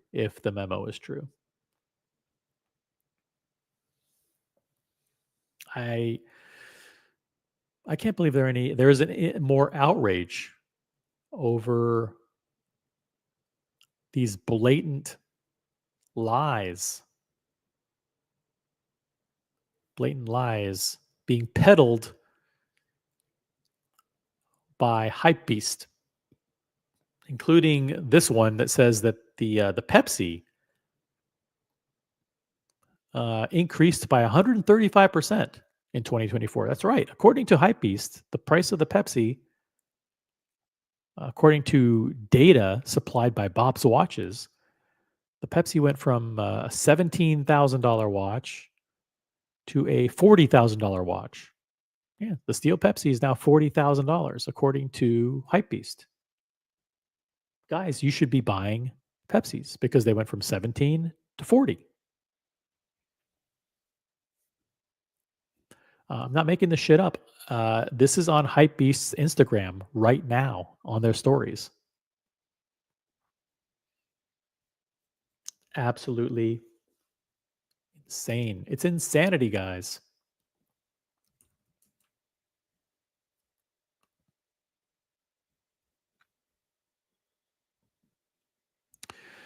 So yeah, I think that's pretty much it. I'm going to drop the link for anyone to join the panel. Otherwise, I don't know.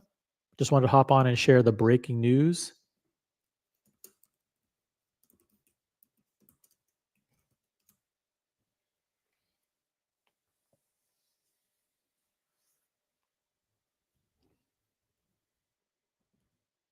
I don't think much else is going on. I mean, the watch news is pretty dry.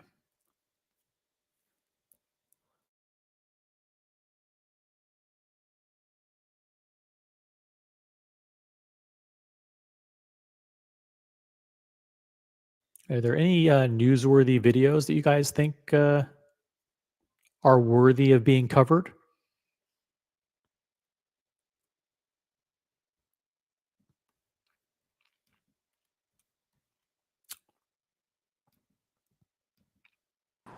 Yo, Lobix, what's up? What's up? What's going on? I'm here to save the day, Yeah, OC, Lolex. with topics Check, and check. conversation. Hello? Hello? People in the chat, can you hear me? Type a one if you could hear me. All right, now I can hear you. That was my Wi-Fi, not you. It was not you. It Okay. was me. God damn it, OC. I had a great intro. You ruined it. Sorry. Okay, hold on a second. That's okay. You can hear me. Lolex, what's up? Hello. Hey, how's it going? Perfect. Again, as I was saying, Hello. I'm here to save the day with topics and conversation. Awesome. Yeah, we need Let's it. do We it. need it on Let's this do it, Thursday dude. afternoon. Let's Do you go. want to comment on either the price increases, the alleged, supposed leaked price list increases, Mm. or do you want to talk about Hypebeast or something else? We can talk about the price increase for a little bit before I dive into my serious topics, All right. the serious stuff we need to talk about. But so, am I right in assuming that a solid gold Daytona now will be $50,000? Am I right in assuming that? Not quite 50,000, Yeah, but but like after tax, probably yeah. taxes, yeah, $50,000 watch. Yeah. Let me ask you this though: what other iconic, super desirable, full gold watch from a major flex brand is Mm. available for less than $50,000? I don't know about all that, OC, but I feel Well, like it's once pretty important because when you think I about know, Vacheron and you think about AP and you think about Patek Philippe, who are Rolex's competitors, yeah, what else can you get from them that's under 50,000? That's full gold, I just think even within the Rolex lineup, once you start to look at precious metal sports pieces, if you're going secondary, you can get great deals on stuff. And I'm just talking about Rolex. I'm not even going to touch the other brands. Like the Cookie Monster. I think you were talking about that already, right? but Hmm. you could find them for sub 30,000. And we're talking about a full gold watch for $29,000. Right, Is that Daytona $30,000 more? Or apologize, $20,000 more? I don't right. think so. You know? Yeah, you make a good point. Yeah. I mean, good lord. You could get I forget what the price point was because I was talking about it not that long ago, but you can get a full gold Speedmaster for pennies on the dollar in comparison. You know what I mean? Yeah, you can easily probably get one for 30 to 35% off in a Yeah. relatively new condition. Yeah. Yeah, exactly. And especially if you're getting the ones without the bracelet and you get maybe the green dial instead of the champagne one. I mean, Yeah. I have to look at the prices again. I think I saw them, don't quote me on this, for like 18, 19. I could be wrong. I think Wow, we could that's find really them. Yeah, exactly. You're getting a solid gold watch. So I don't know. I think $50,000 is a little too much for a solid gold Daytona. But these other price increases aren't that bad. 1% for stainless steel. It's not that that's crazy. cheap. Yeah, it's not that Yeah. bad. Yeah. Still 1% for expensive. steel is cheap. I think when it starts to get expensive is 5% for two tone. You Yeah. know, 5% for Yes. two tone. The two tones are already 16,000. So Hmm. 5%, it adds another, Huh. 800 bucks. And then the full gold is, full gold is so expensive already that when you add Yes. 7% on top, yeah. It's a lot. I got to look up this Speedmaster thing as we're going through it. But yeah, very expensive, very crazy. I wonder what the whole point of it is, though. Do you just think manufacturing costs are going up, OC? I Price of think gold? it's the price of gold. I think they want to stay competitive with price Hmm. increases from other people Hmm. as well. There might be a little bit of currency evening out, but I think Hmm. it's just mostly these guys are, I don't want to say greedy, but they're raising prices because they can. Again, if you're thinking how iconic the Daytona is, what else? They they obviously think that Daytona is their Mhm. flagship. Well, the problem is that they tried to position the Sky Dweller as their flagship model, which was a fucking mistake. You Yeah. know, the Sky Dweller is going to go to 58,000 now. For a precious metal Sky Dweller? Yes, Sky Yeah, Dweller it's fucking full insane. full precious metal on Oyster is going to be 57,000, on Jubilee 58,000. Why didn't they exclude the Sky Dweller from the price increases? They know that's a fucking dog Yeah. in full precious metal. Yeah. I don't think they probably do get that granular with it. But yeah, if I was them, I would leave certain models off of the price Yeah. increase. Like the OP, for instance, I wouldn't touch it. I think at its current price point, it's good, if not a little too expensive. 1%. I mean, what's 1% of seven? You're gonna add another $500, $600, $700 to it. I No, mean, that's you're not your math isn't correct there. So like probably wrong. if it's $6,600, the Yeah. 1% would be $66. Oh, you're So right. maybe I did $100. 10%. Yeah, Wait, maybe easily. $100 price. But Sorry, I'm chewing gum as I'm walking right now because I'm also yeah, looking up these. that speeding tickets. affects my ability to calculate percentages too a lot. Okay, first of all, so the solid gold speedy, you could find them for 18,000, 17,000 on Chrono 24. So Yeah, think but about what you're paying are those on from like Moto. 17 years ago? 17. No, this is the new one with These are the new. green dial. Yeah, the new one with the green dial, the Sedna gold ones. Mhm. It just doesn't have Yeah. the bracelet. These are with leather straps. Yeah, 28. Doc Mix says 28,000. Yeah, with the gold bracelet. If you're getting them without the gold bracelet, like I could even share links right now so you could see how crazy this is. But they're good bang per bucks. I thought about possibly picking one up on the secondary market. I didn't do it, but I thought about it for sure. Yep. AB in the chat says, unfortunately for us collectors, Rolex is still going to sell everything they make, no matter how much people bitch, moan, and complain about price increases. And that's likely true, except it's going to get much harder for them to sell some of these dog models like Sky Dweller on Oysterflex, full gold Sky Dweller. And if the Cookie Monster price is going up, it's going to get harder. If the GMT full gold root beer is going up, that's going to get harder. So, but yeah, I mean, they'll eventually find people to buy them, but there are certain models that they should not be increasing the prices on. Yes, I agree. I agree. Is this going to change your purchasing habits, OC? Are you no longer going to buy that gold Daytona you keep talking about? Oh, you probably didn't hear the a little bit earlier. Nobody's watching anyway, but Yeah. I did formally remove myself from the request for the Platinum Daytona. Did you really? Yes. It wasn't because of this, right? No, not because Okay, of good. this. I was like, Because 'cause we don't even know if this is real, man. No, I mean, if you think about it, the price is going up by $800, which Okay. is, if you're buying Not really much. $78,000 Yeah. watch, you shouldn't be worried about $800.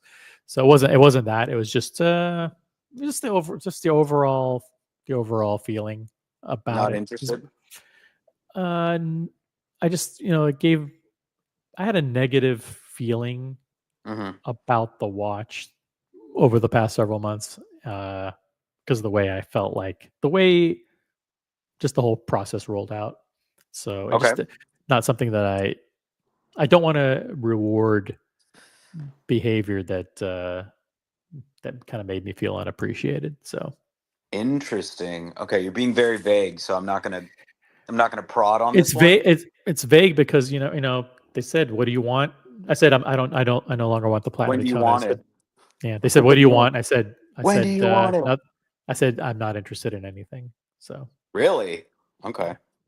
Interesting. That's how I feel right now. So Well, okay. So I mean, you did get this. You did get a Patek Philippe recently. Very expensive. that was Precious September. metal. Yeah, it was September. Yep. And then so that's it. I mean, I don't What about an Aquanaut? Entry level Aquanaut OC. that's not something that I could get for my AD. So Really? Even after spending all that on the dress watch? Yeah. I don't Yep. know Even Patek. Like I don't know the Patek, hierarchy or like how much you have to spend to get, a 5167. But I would that's not. assume after buying that, you would, be in line. No. I don't love that watch. So I don't Okay. love the. I don't love the stainless steel aquanauts. I don't even like any aquanaut. So Okay. yep. I still feel like you should And get it though. and I See. don't and I don't and I don't like a lot of the Nautiluses either. So Okay. Okay. Fair enough. If so you don't like it, you don't like it. But I feel like it's right there for you. See, maybe consider it. 2025. it's not right there. Is it Rose real? Okay. is in the chat. Fair. Rose says, if you're, hold on, my computer's laggy. Bear with me.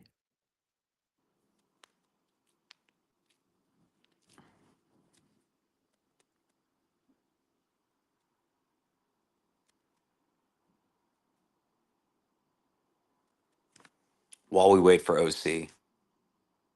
Let's see here. Cloud Ken, if you don't want anything else, why remove the Platona if it just comes in?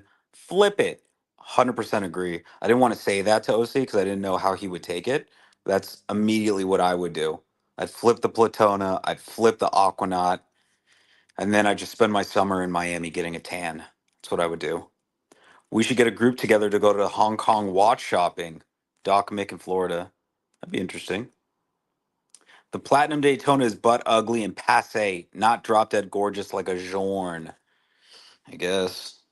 I guess if that's what you're into, man. I know somebody. Oh, there you go. See, Yeah. Rolex shutting off my Wi-Fi. dude, what can I do? What can I do? I was just about to say I know someone in the community that also turned down a Platona. So you're not the only one. See, don't think you're special. Okay. Yeah, I'm not special. Um, Ugh, Cloud Ken says, if you don't want anything else, why remove the Platona? If it comes up, just flip it. I was gonna ask that. They may still say, like, are you sure you don't want it? But I mean, I don't want it. So, but if they say, do you want it? Maybe I will take it. You never know. But OC, flip I that don't know. shit. Flip that shit. Get it, flip it, get an Aquanaut, flip that too. Come on, OC. Go on a vacation with the money. That's what you gotta do. Okay? Question for Lolex: how easy or hard is it? Asks Steven Reisman to get a Steel Explorer 36 millimeter. I would say, go ahead. Okay.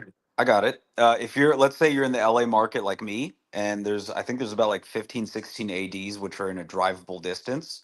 I feel like if you were to call around, you dedicate a Friday to calling it around, you'll get one by Saturday. 36 mil Explorer.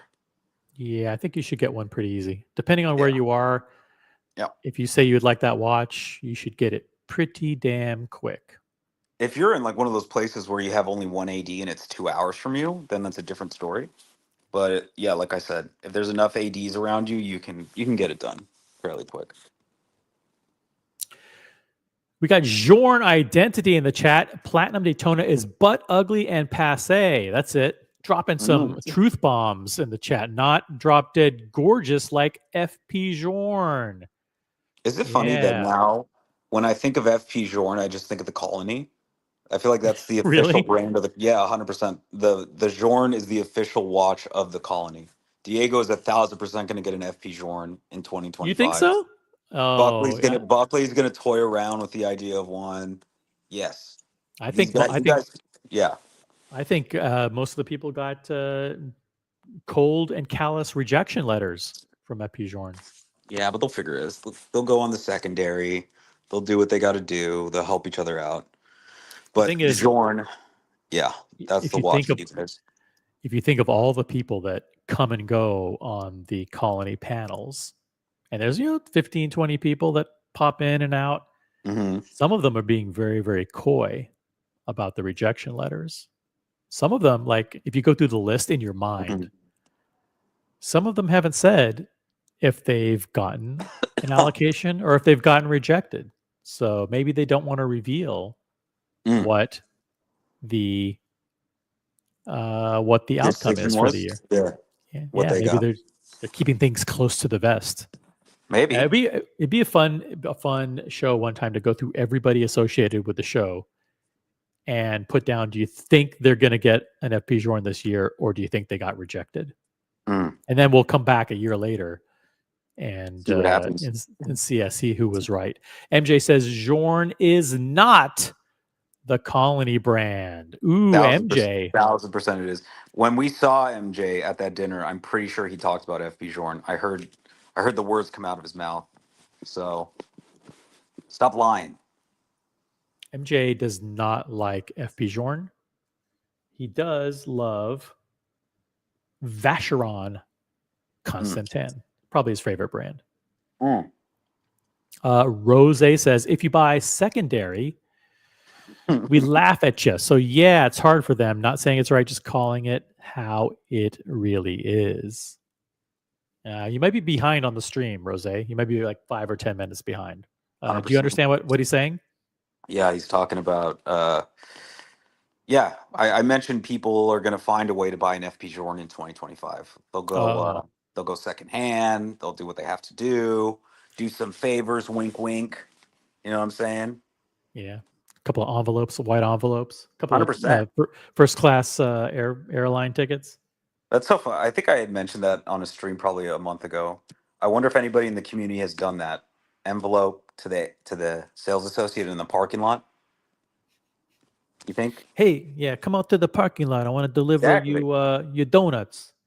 Yeah, exactly. And yeah. Let me get a panda. Here you go. Here's an extra 10 grand. Let me get a panda. That's a lot. It's a lot to fork over for a panda.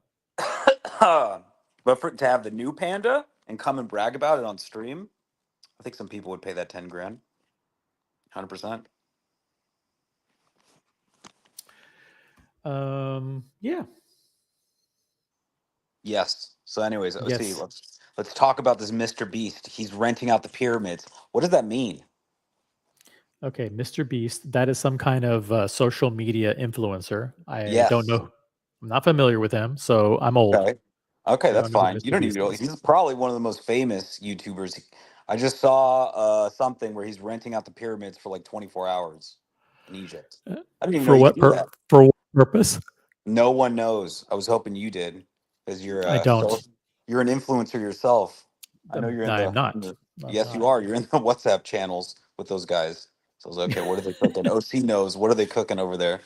I think maybe you're the social media influencer. Lolex, after you joined the stream, we've skyrocketed in viewership. We now have 57 people watching because of you. Hell yeah. You guys are welcome. I had like 12. There were like barely 12 people watching, and most of those were bots. I'll be honest. I have paid bots.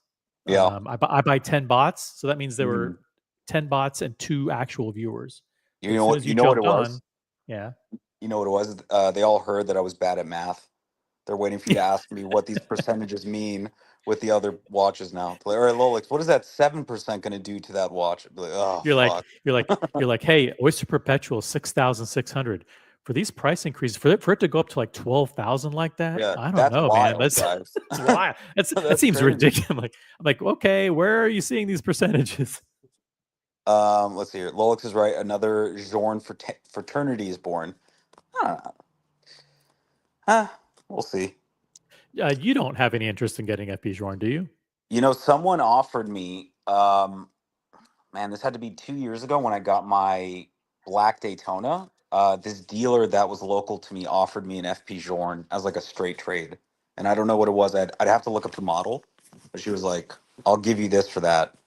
I didn't do it, but Well, why didn't you do it? Number one, because you thought the watch was weird looking, or number two, yeah. because you thought the brand was unknown and unrecognizable, or No, I think I even talked to Diego about it. And he was like, that's cool.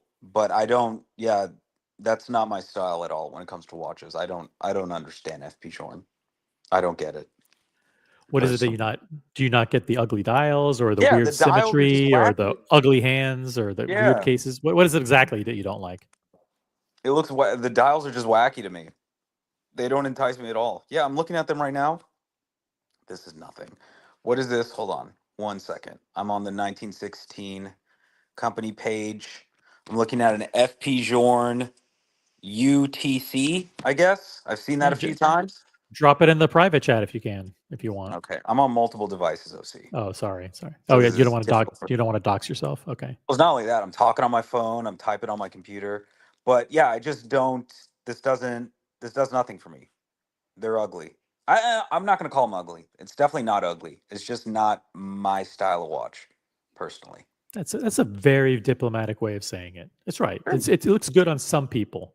hmm Yeah. I don't like the whole where the watch dial is like small. Do you know what I Yeah. mean? And Yeah. there's Yeah. other stuff on the watch face.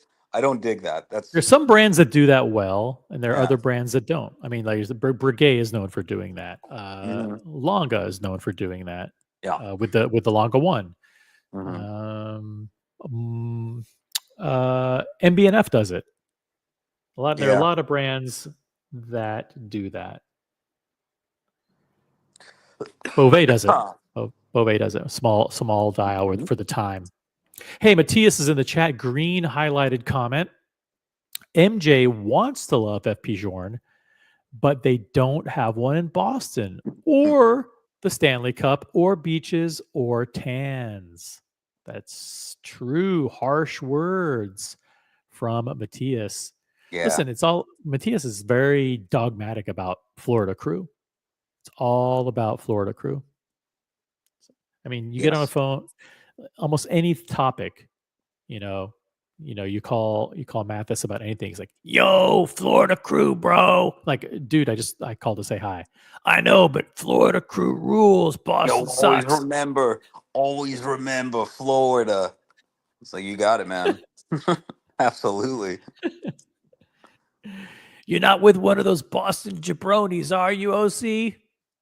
No, I'm not. Rolex, you too pale, man. You got to get down to Florida. Hey, dude, I'll burn to a crisp. Don't worry, I gotcha. All right. I do a Miami trip. That'd be interesting.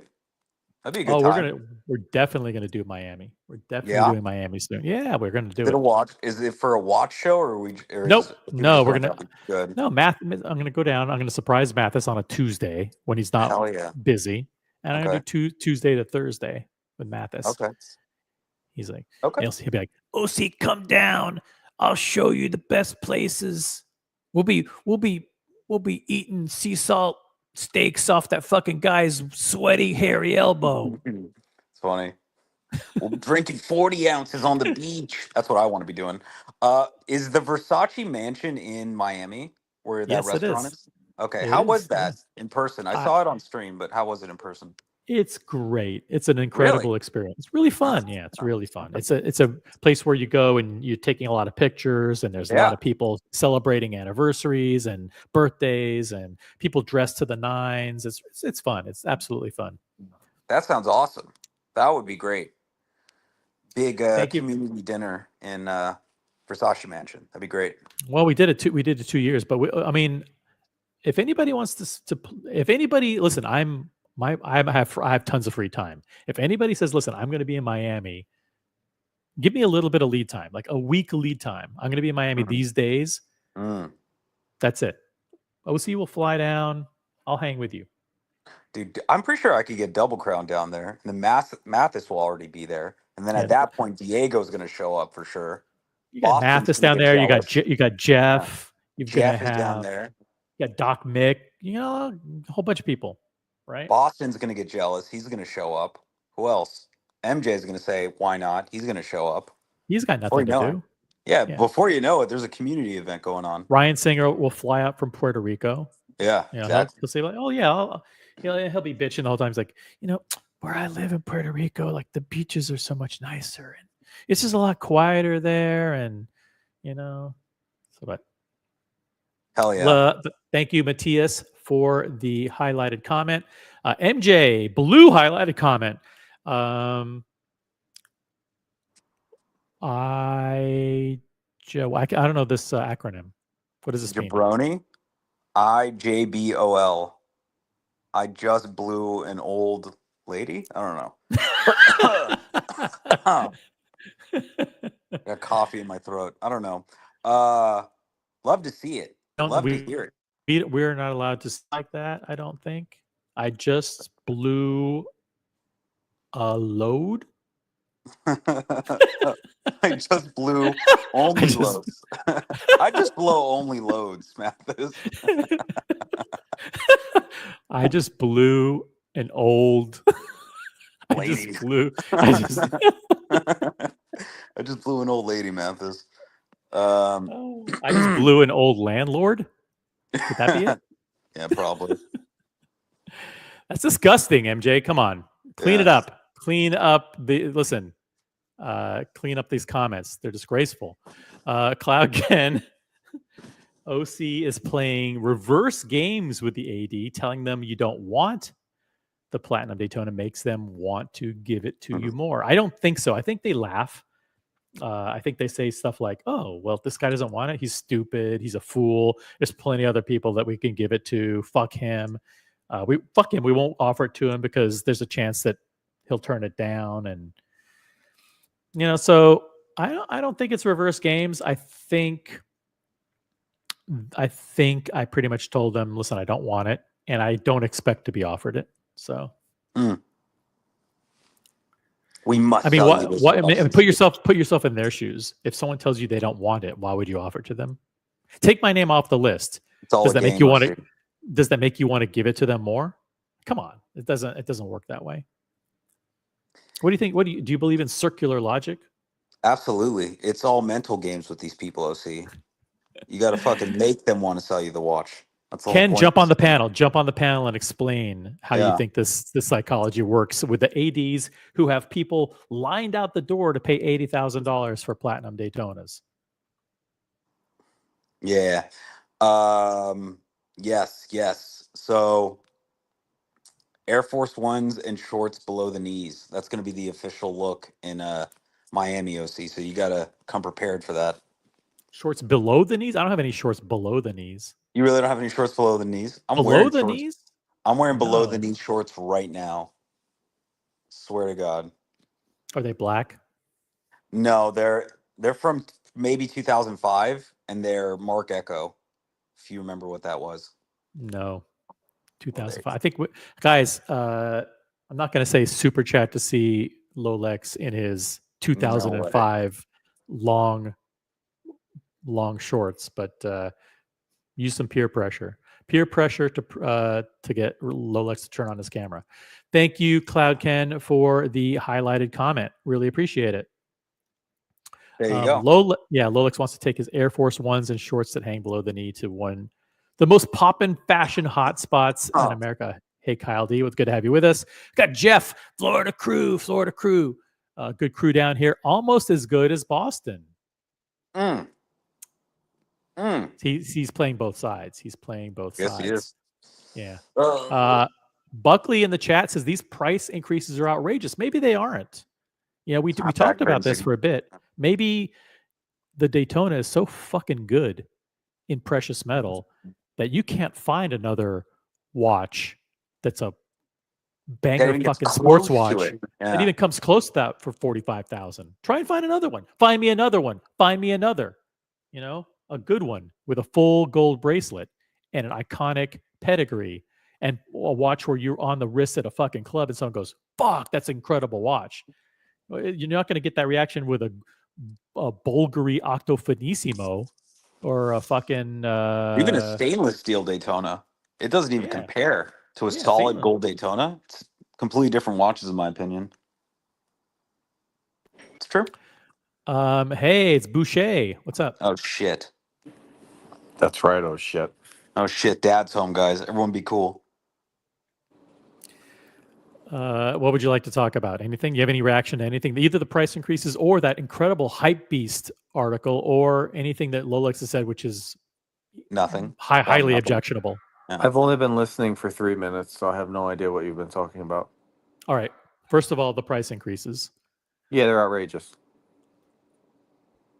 Outrageous, and like what part of it is outrageous? All of it? Tone deaf. Okay. In what way? Rolex, the brand, is tone deaf and greedy. It's going to blow up in their face. All the precious metal watches that they're not holding behind the counter will be in the case. I expect, obviously, I'll give you a list. full gold root beer, Cookie Monster, yellow gold black dial sub, an assortment of rose gold day dates, champagne, all the champagne yellow gold day dates, um, maybe even like the shitty versions of the two-tone Daytona, two-tone black Submariner, all going to be in the case. All be in the case because people can't flip watches. Watches sit in cases. They're not good enough to overcome that, and increasing the prices. What is this? An extra $6,000 it's going to cost me for a full gold Rolex? Is that the number? OC? Yeah, over 5,000. I would say 5,000. Yeah, they're already below retail. They're already below retail. Mm. So everyone thinks, oh, the gray market's going to move their prices up. I don't think so. I think the gray market's going to sell all their shit and continue to pay market price. So do you, Go ahead. okay. Do you think this is so you're saying this is just a greedy move by Rolex? There is no It's a tone strategy to this at all. tone deaf greedy move unless in 2025 they're about to change up their whole system of releases. Okay. In So who what way? knows what they're doing? And anyway, they do something, everyone else follows. So what did Mm. they do? What did they do a few years ago? They did CPO, right? They started setting up CPO. CPO's here now. Who knows what they release? They might start deleting shit because that's the way you make people want stuff. You delete it. So if you get Okay. rid of fucking Cookie Monster, right? Everyone goes, "Oh Mm. man, I should have bought the Cookie Monster." Yes. And people who've been buying Rolex are not going to want to continue to deal with shoulda, woulda, coulda. And Rolex is going to sit there and said, "Yeah, next time do.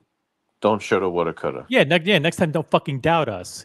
Yeah, Don't pretend like you don't like this don't. model when it's actually a Mm. classic in the making. Here's the stupidity. See, here's the thing about Rolex, and here's the thing about people buying Rolex. The stupid people right now, I shouldn't say stupid. The people who don't understand what a good Rolex is are attacking different colored ceramic bezels. That's me. Yeah, that's what No, I it's do. not you. It's not you. Oh, okay. It was you. It was me. It was Lolex. It might still be Lolex. Okay. But if you're sitting there on the list for 4 steel Rolexes, Mm. just because they're different colors, you don't understand what the hell you're buying. Mm.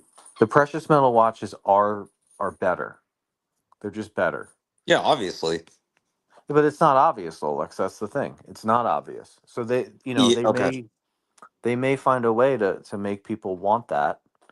Um, you know, they're very capable of pulling on the strings to inflate and deflate a market. They're the kingmakers. Mm. They make more watches than the Holy Trinity, all the independents, and the second and third next in line combined. Literally, if you take Omega, Cartier, all the independents, and all the Holy Trinity, they still don't make as many watches as Rolex.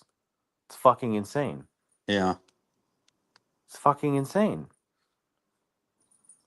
But It's interesting. With with the increase in gold, and again, we don't even know if this is going to happen or not. But if they do increase gold watches at that price point, do you think they might not sell as much as them or not sell, but produce as much as them? Like I don't ADs only know. maybe get 1 to 2 gold pieces a month or something like that. It could be. It could be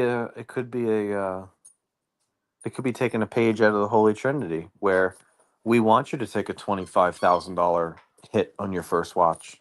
Mm. Then we'll give you your whatever the fuck, whatever people are looking for these Mm. days. The it changes with the wind. Yeah, It's very hard to keep track of, but it 50 would be. grand, Yeah, 50 that's a grand lot. for a full gold sub out the door is a lot of money. It's interesting. I wonder if this could be a move by Rolex to make their precious metal watches more desirable. Do you know what I mean? Let's No, I make don't. it so expensive that only the upper elite can afford them. No, but that's not how it works. See, I understand Good. what you're saying. Yeah. And that's people say that all the time, but that's not really how it works. Mm. because it would have done that before. Like everyone thinks all of a sudden in 2024, everyone's elite. You know, everyone has a ton of money. People had a ton of money in 2015. People had a ton of money in 2005, 1995. You buy something, rich people buy things below market value so they can Hmm. feel like they're winning. That's why this shit sells. That's why all these brands sell. Now that they're sitting in the case, the codes, the offshore sit in the case. All these gold Rolexes will sit in the case.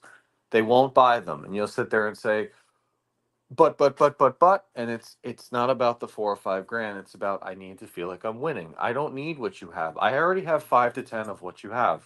So what's going to make me buy number 11? Well, and I think they're fucking that up. They're fucking that up. We can tell that they're hurting for number 11, right? Because they've done weird shit. The last 3 years, what has come out? Titanium Yachtmaster, very strange. Le Mm. Mans, very strange. Uh, Lefty GMT, Very strange. all very strange Very things. strange. So I Yeah. wouldn't I if they increase all these prices on gold, they're going to put them in the case, and from January to March, we're going to say, oh fuck you, and then all of a sudden they're going to drop some shit in April, and everyone's going to run back. You're going to get it. It's going to go from maybe Luchabetic Mark saying fuck these Omegas. I'm going to get the Titanium Explorer, and it's going to come from Cars and Chrono Jeff and Mm. George Voorhees saying, yeah, I wasn't interested, but now I'm back for the Platinum Submariner. You know what I mean? Yeah. If they don't deliver that though, and they increase the prices, they're going to drain the market. They're going to drain the whole market because people don't buy things. You can't show me a situation where people buy things at retail or above unless there's something attached to it, right? It's that's why we call it the game. Well, like if I take you into AP right now, or I take you, Yes. I can't say Patek because I don't know for sure about Patek because I don't visit Patek. But if I take you into AP in New York, any of the locations for the most part, Okay. within 45 minutes conversation, you're walking out with a code or an offshore because it's ready and available and they went through the list and Yeah. everyone turned them down. Right? Okay. So this whole like, oh, we only make so many watches. No one cares if you can make 5 watches. Those 5 better be over retail. If they're under retail, you're not selling 4 of them. It's true. It's true. It's all a game, Buckley. They're just yanking our chains over here. I was gonna tell, and it's not even that interesting of a story, but at Rolex, I bought something 2 weeks ago. I don't have it anymore, but the sales associate, I've known him for a while, and he was coming out of the back room, and I was standing kind of somewhat in front of it, looking at the display case, and when he opened the door, he kind of stood in the doorway and was just talking to me, and we're just chatting, and I could see behind them the inventory. Wasn't in a safe.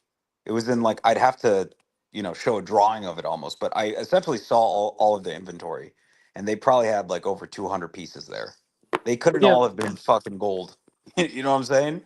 So No, stuff is it's there. it's Yeah. I do think for a little blip, Yeah. I think from I'm gonna say from the beginning of 2021 all the way to halfway through 2022, maybe even the end of 2022. They couldn't put watches in the case because they were selling them. They literally Yeah. couldn't do it. Yeah. Um, I believe that, but all of 23 and all of 24, that is a pile of bullshit. They're not putting them in there because they're heavily trained, right? Rolex bought Bucherer. They're heavily trained on well, I shouldn't say they're heavily trained. They should be heavily trained, and they act like they're heavily trained on how to make you believe that the yellow gold day date with the champagne dial, they're only going to have one of them. Yeah. That's their job. If you go to Watches of Switzerland, that's not how it is. Watches of Switzerland will tell you what they have in the case. Mayors Mayors has a separate case full of watches that are available. Go to Mayors in let's see, Miami-Dade Mall, right? Miami, one of the top watch city, probably top 3 watch cities in the US. I'd say New York, LA, Miami are the 3 top cities. The creme de la creme. You're fucking fighting and clawing for anything in those cities. Miami-Dade had last year had a separate case. There's about 15 watches in there. They were all available for anybody. Anybody in the country could have called up and said, "Hey, I heard you have this. Will you ship it? Here's my card." Yeah, we'll do it. 100%. 100%. I sound like Archie right now.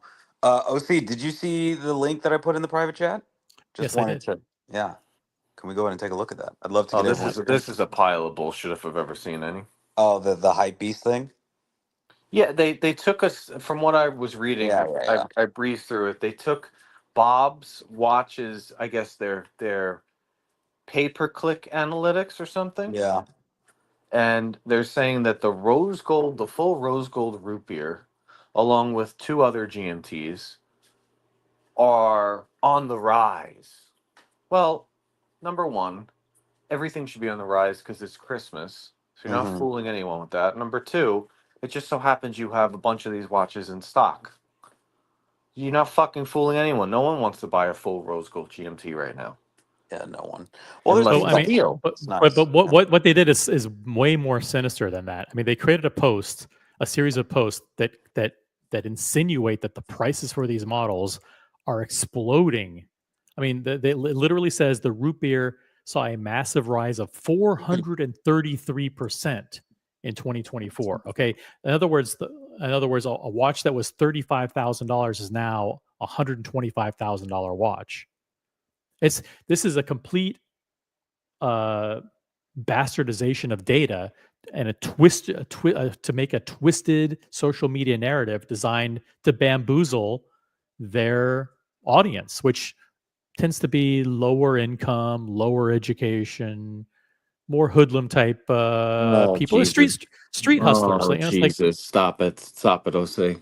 well, Stop it! who reads Hypebeast? Help me out there. I'm not Me. familiar with the publication. Who reads Hypebeast? Yeah, Me. yeah. The entire country of Korea. Half of New York City. Half of New York City's homeless. Half of LA. Half of Miami. Come on, this is for people who dropped out of high school, very low education. These are people who you see them camped out in front of sneaker stores in the morning Mm-hmm. at 9:45, because there was a drop of the latest Jordan or whatever the fuck it is. You see them standing in lines in the freezing cold in New York City, waiting for some pop-up shop with some crazy rapper brand, to go on sale so they can sell these on the gray market. That's You were just telling me how much of a Jay-Z fan you are. huge fan. But I mean, let's not mince words. What they have done here Horseshit. is horseshit. But they're actually not they're actually lying, because if you read this, it doesn't say, listen, searches went up. It doesn't say like people views went up. Some idiot editor actually typed in rare models such as the Kermit and Sprite had sharp price increases They haven't. of 15% and 20% respectively. This is them telling their very Lies. naive and uneducated audience that these watches are great investments. They're flippable. You shouldn't be spending your time outside of Champs and Foot Locker at 9:45 in the morning in those long lines waiting for those places to open.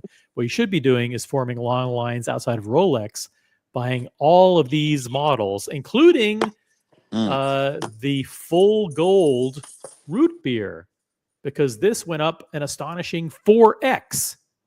I promise you, this watch around the world is in the case right now. Yeah, but it's a beautiful watch. I love this watch. No, that's the thing. Yeah.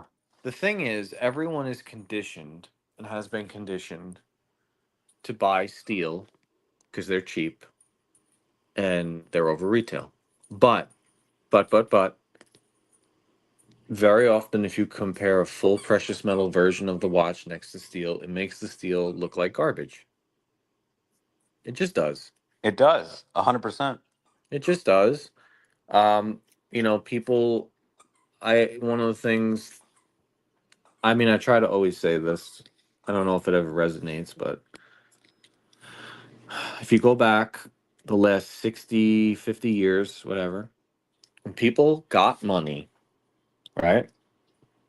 Rolex, when they made that paper and they went into Rolex or they went into their local watch store that had all the brands, They bought a gold watch. they bought a gold date Bought it. because visually, when you compare it to everything else, nothing really touches it. Now, of Mm. course, this day and age, with all the brands and all the things we know, lots of things touch it.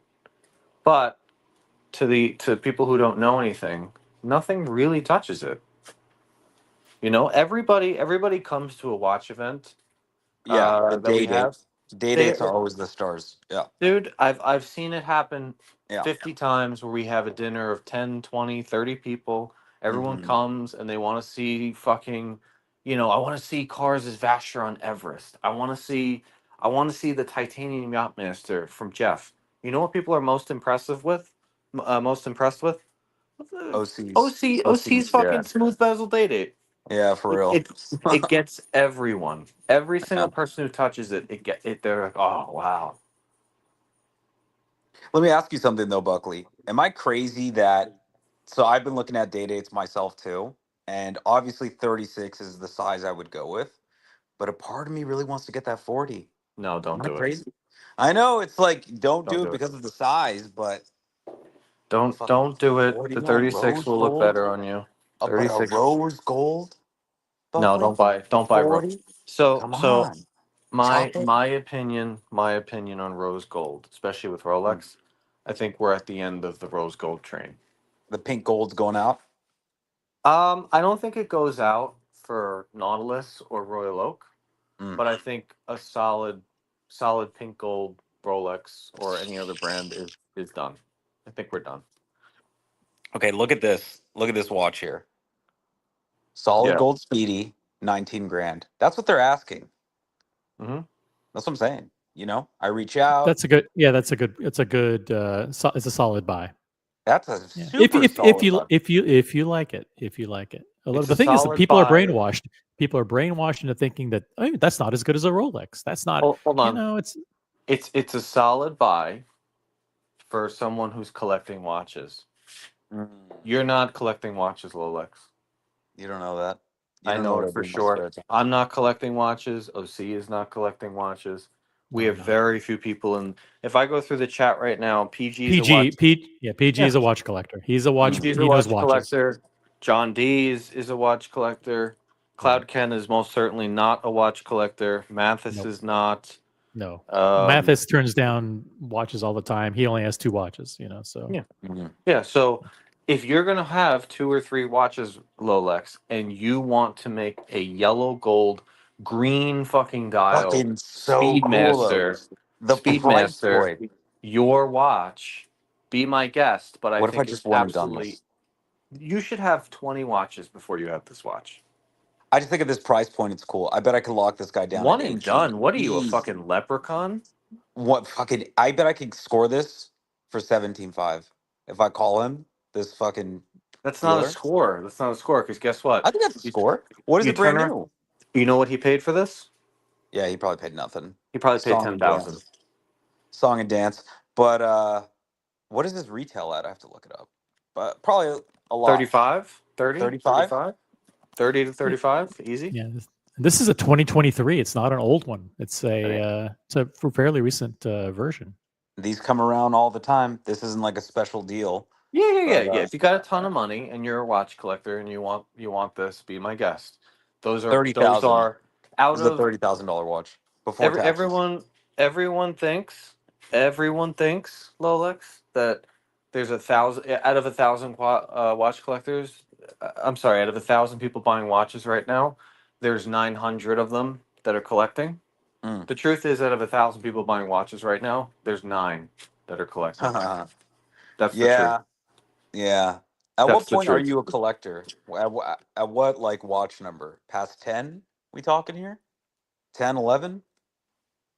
Watch collectors usually don't sell. No, no, They, no, that's bullshit. That's bullshit. and Because here's the thing. I would consider Diego a watch collector at this point with his recent acquisition. That's a watch collector move. You know what I'm saying? yeah, but at the same time, Diego says all the time, "I'm not a millionaire, and it has to be a deal that makes sense, aka Mm. over retail and not losing." I'm not calling him out for it. I'm in the same Yeah, position. yeah. You know, if you're going to spend 10 grand, it's worth 15. Not bad. You get to enjoy it. Not bad. If you're going to spend 10 grand and it holds 10 and you enjoy it, not bad. But Rolex, you're going to take Rolex and turn it into yellow gold green dial Omega. You're in it. You're fucking stupid if you do No, that. that's bullshit. That's You're bullshit. fucking stupid if you do No, that. that's Yes, crazy. yeah, you're 100% stupid if you do that. No, I don't think so. I 100%. think this is a lot of watch that you're buying at a Yep. good price. Yep, and the market seems to really value it. That's why it's fucking falling like a brick. Dude, the market's wrong all the time. No, it's not. The market's The right. market's always fucking wrong. You No, kidding the me? essays. See, the market's not wrong. The market's right. People buying watches and essays are wrong. They're lying and they're wrong. That's No. who's wrong. The market's not. The market is reactive to the reality of the situation. The They're reality is reactive to whatever John Mayer and Ed Sheeran says in their no, next they're not. video. No, they're Yes, they not. are. No, they're not. 100%. What's reactive to what John Mayer says is fucking people buying watches. The Sheeple, you market mean? price is not. The gray market dealer does not care. They're there to make 20 to 40%. They Mm. don't care. They don't care. If John Mayer tomorrow is in the sex ring with Diddy and Jay Z, and he gets canceled and fired from AP, Yeah. they don't. Bob's Watches does not care. I think this is a great deal. I think if someone is in the market for a gold watch, this would be top two, three choices that I would say. And You'd I be will leave it you'd at that. be you'd be horrifically wrong. OC, do you think this is that terrible of a buy at this Not price? no, but to Buckley's point, this is for someone who loves Speedmasters. This shouldn't Mm, be your only Speedmaster. It should be someone who collects Masters. Maybe yeah. could buy this, but no, I'm not a big fan of green anyway. Buckley is, so if No. Buckley doesn't like it, this is a nice. Yeah, I And like green. chances are I nobody like should be green. looking at it. Here's what's gonna Yeah. happen, Lolex. Here's what's gonna happen. What's going to happen? You would buy this. I'm gonna give you this at 15,000. Okay. I'm Okay. gonna give you this at Yeah. 15,000, and I'm gonna let you have it for a month. And then you're gonna go to some cafe with Sean on Rodeo Drive, Hmm. and you're gonna remember how stupid of a decision it was. And then you're gonna walk into Rolex and you're gonna say, "Hey, I actually want the 36 yellow gold day date with the green dial." And they're gonna say, "Sure thing, Rolex. It'll be here in 2 months." And the market will continue to drop, and they're gonna call you, and you're gonna turn this into $8,000, and you're gonna run for the Rolex and say, "Never again will I do that." Okay. That's how Here's the this goes. no, no, no, no. Yeah, yeah. Oh, Here's why that absolutely. doesn't work. Here's why that doesn't work. No, We are it not only talking. does it work, it happens. No, no, no. Listen, here's why that doesn't work. We are talking about a $17,000 watch because you could probably score this at 17 versus a 35,000 watch. That is Mhm. a big price jump between the two of them. There's a reason. There's a reason. One is a Rolex, one's an Omega, but I'm If talking about a solid gold watch. this That's what is I'm not a talking solid about. gold watch, this is on a strap. Okay, but still, it is a Solid gold watch gold that you're buying. watch. Okay. So the same exact argument could be made for an Oyster Flex Yeah. Daytona in yellow gold. A Pikachu. Yeah. What do those go for again? That's like 30. They're no. On the gray market, they're over 40 on one. Yeah. But that's what I'm saying. I'm talking about price point, bang per buck here. Well, You know here's what the I'm other thing too, Lolex. I'm sure you've done this. You had to have done this. I know OC has done this. The problem with these other brands, saying? this is the true problem, and people are gonna fucking hate that I'm saying this, but it's true. When Yeah. you walk into the watch store, it does not matter which Rolex you have on. When you take it off, apples to apples. This shit looks like garbage next to Rolex. If I walk in with a Pikachu Mm. and I take it off and I put it on their fancy tray and they bring over that Omega and I put it on and then I take it off, I put them both on the tray. On the tray, that Omega looks like shit. And the same thing can actually be said about a lot of the Holy Trinity versus full precious metal Rolex. Yeah. I'm not gonna go watch by watch because I don't want to get anybody upset. I don't want to diss the Holy Trinity tonight, but Yeah. it's the truth. You just call out certain people's watches. No, I agree with you. Listen, Buckley, I'm on board. I get it. Nothing beats a day. It is top tier. It is maybe the nicest watch ever created. But if we're talking about bang per buck, there are other options that are gold that, That you know, doesn't mean anything. You could go buy that piece of shit fucking. Well, I should be careful. You can go buy a yellow. You don't can be go buy. careful. Fuck being Okay. careful. I'd rather pay $50,000 for a full gold sub on January 1st Okay. than $18,000 for a full gold Tudor. Well, okay, we're talking brands at this point. Yeah, Tudor. Yes, I agree with what you're saying. But a Omega solid too. gold. Omega is Seamaster and it is Speedmaster. It is Mm. going to the moon and it is fucking saving the world on James Bond's wrist. It has no business being full gold. Can I tell you a watch that I always, every time I meet up with these LA guys, and this person brings their watch, I have to put it on. Sean's Gold Panerai. It is fucking phenomenal in person. Black dial, black strap. It's fucking beautiful. But you're not, see, this is the thing when you say that, you're not actually talking about a gold watch. You're just talking about another version of a rose gold dress watch, which is fine. I'll agree with you. That makes no I'll say, sense. Okay. no, it does make sense because you're if you're comparing Sean's rose gold on a black strap, because I know exactly which one you're talking about. You're talking about the Exactly. radio mirror, right? Is it the radio mirror? It has to I'm be pretty sure radio. it's a radio mirror. Is Beautiful it radio mirror? watch. Yeah. Beautiful. It really is a beautiful watch. I think he stole it. He stole it Yeah. for like Oh, 8 grand, yeah. right?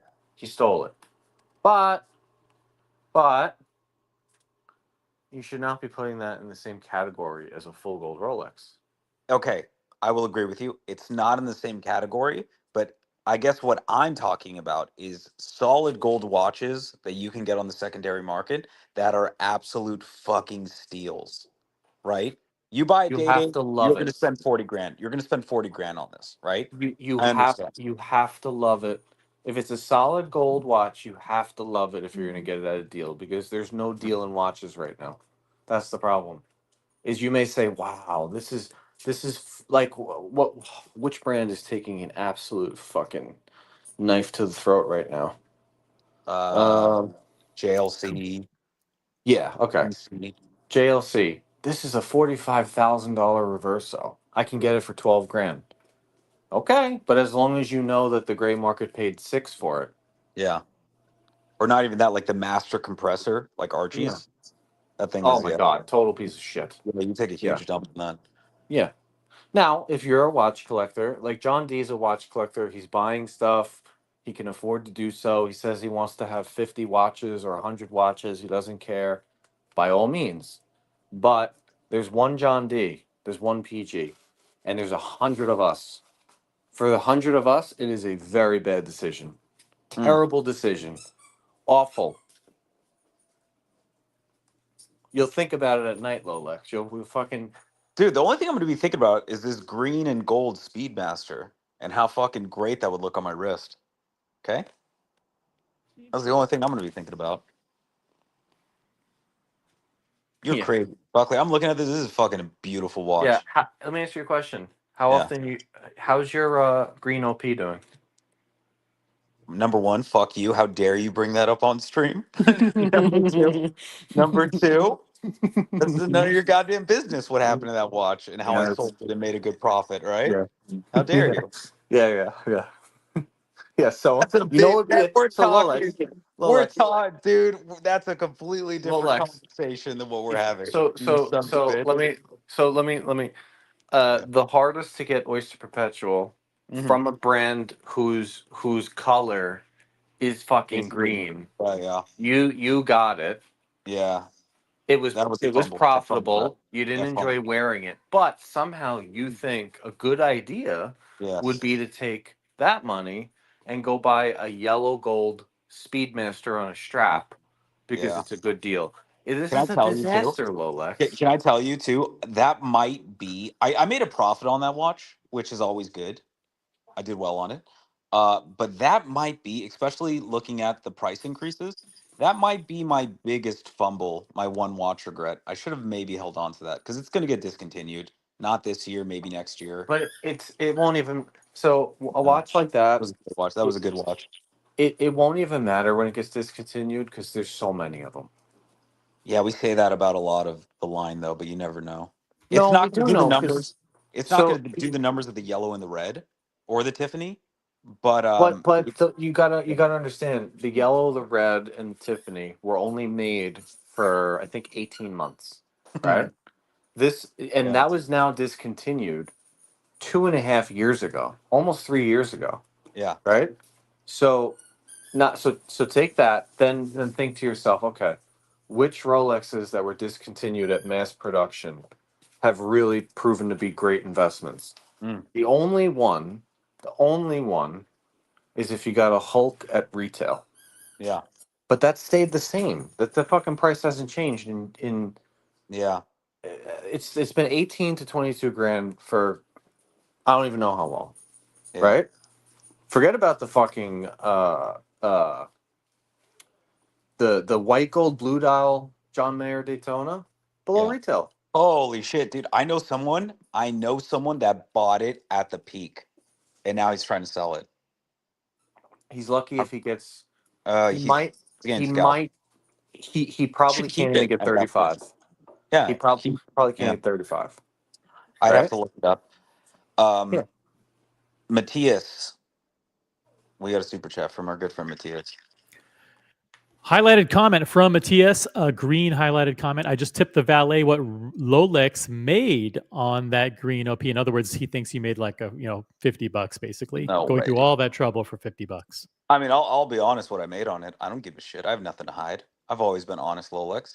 I did a grand on. I made a grand on the green OP, and then Let's not talk about this on stream. why? All right, that's fine. Don't talk about what you made on. Don't do that. Uh, Bad idea. I don't give a shit what's gonna happen, but I did okay on that one, and then yeah, yeah. It doesn't matter if it got I wish I kept that. discontinued. I wish I kept that fucker. That was a really good watch. I think the market price for that unworn is like 9,000. If it got Yeah, discontinued, it might go to fucking 95. 10,000. Yeah, Yeah, 95. like it's not a big deal. Yeah, The stuff yeah. that's truly rare from Rolex is stuff that no one cares about. No one's even talking about it.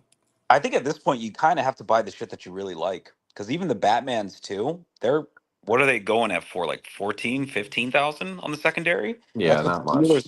That's what the dealers are selling them for. If you try to move it, you're going to make like $1,100, $1,200 right now on those. Subs are sitting right at retail, so you're not going to do anything on them. No, It's you're not making any pretty money on these watches. You're not making it's the money. Pepsi, it's the Pepsi and the Daytonas and some of the rare stuff like OC's Platinum Day Date or the Platona, shit like that. Listen, the thing is, Rolex, this is how stupid the market is. This is why Yeah. it's all bullshit. The amount of people that want a Pepsi is completely it's absurd compared to the actual number of people that want a Pepsi. Yeah. The Pepsi was a dog, literally a dog. It gets highlighted now because there were people in the 70s, 80s, 90s that happened to buy them and wear them. The Yeah. one-offs, right? Like, wow, Magnum PI. Yeah, okay. So one fucking guy from 1980 to 1990. Mel Gibson in some movie in the 90s. Wow. Okay, you showed me two GMTs. I can go show you 100, 200, 500 fucking day dates or No, date just Datejust or that. Dates are the main ones. Yeah, like was Which Michael Jordan wearing a Pepsi? No. let me tell you something. It's so funny that you said that because I've been watching a few movies, seeing a lot of 36 mil Datejusts on people's wrists. Jubilee, kind of a look. I mean, this isn't new information I'm saying here, but goddamn, kind of. The date What was that just movie? the, What was that the- full movie with fucking Tom Cruise? Oh, see, I know you've seen it. Which one? The pool movie with Tom Cruise. With Paul Newman too, right? Yes. What's that movie? oh Color yeah, of Money. Is that no? Is it Color of yeah, Color Money? of Money. color Yeah, of yeah. money. Yeah. Is that Color of Money? Okay, whatever. There's a scene. Remember, he takes off his watch and Yep. he fucking hands it to Tom Cruise and goes like, "Fucking tie me. I'm gonna go get that girl." Whatever. Phenomenal. Looks That's so good. because Rolex, that's what normal people do is when they Yeah. walk in, they buy something that, goes with everything that they think is beautiful and Yeah. that has a neutral dial. This green dial bullshit and all this weird stuff. If you walk into the Rolex AD and you've never bought a watch and you say, "Hey, I want to buy my first Rolex, but the only ones that do it for me is the Pepsi, the Green OP, the Starbucks." I think they should tell you to get the fuck out. Not Yeah. because you're a bad customer, it's because you're retarded. They should I tell don't you to know. get the fuck out, go back home, do some more studying, save up some more money, and come back when you have a brain and you Yeah. actually know what a good one and done Rolex is. Because those are not good one and done Rolex. It's very obvious that you spend all your time looking through Instagram reels and you don't know anything about anything. So go I back just home, walk out, go back home, take a and shower and yeah, come back. Hit the yeah, showers and come back. yeah. I no, I love the idea of wearing a watch and then you don't even remember it's there, that's what these 36 millimeter date just feel like to me. You put it on, you don't even remember wearing it, which I think is cool. It happens. It Yeah. happens. Yeah, like your Patek, right? I'm sure you wear it and you forget it's on your wrist. I The never rest. wear that watch. That watch is a drawer watch. Jesus Christ.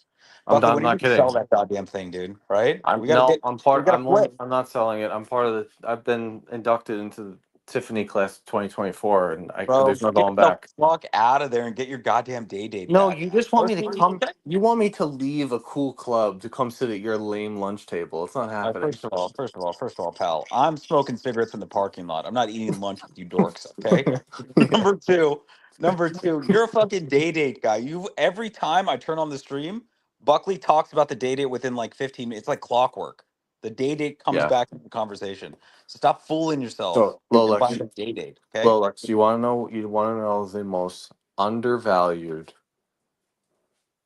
underappreciated. It's not even a watch that people know exists Yeah. because you can't find them Yeah.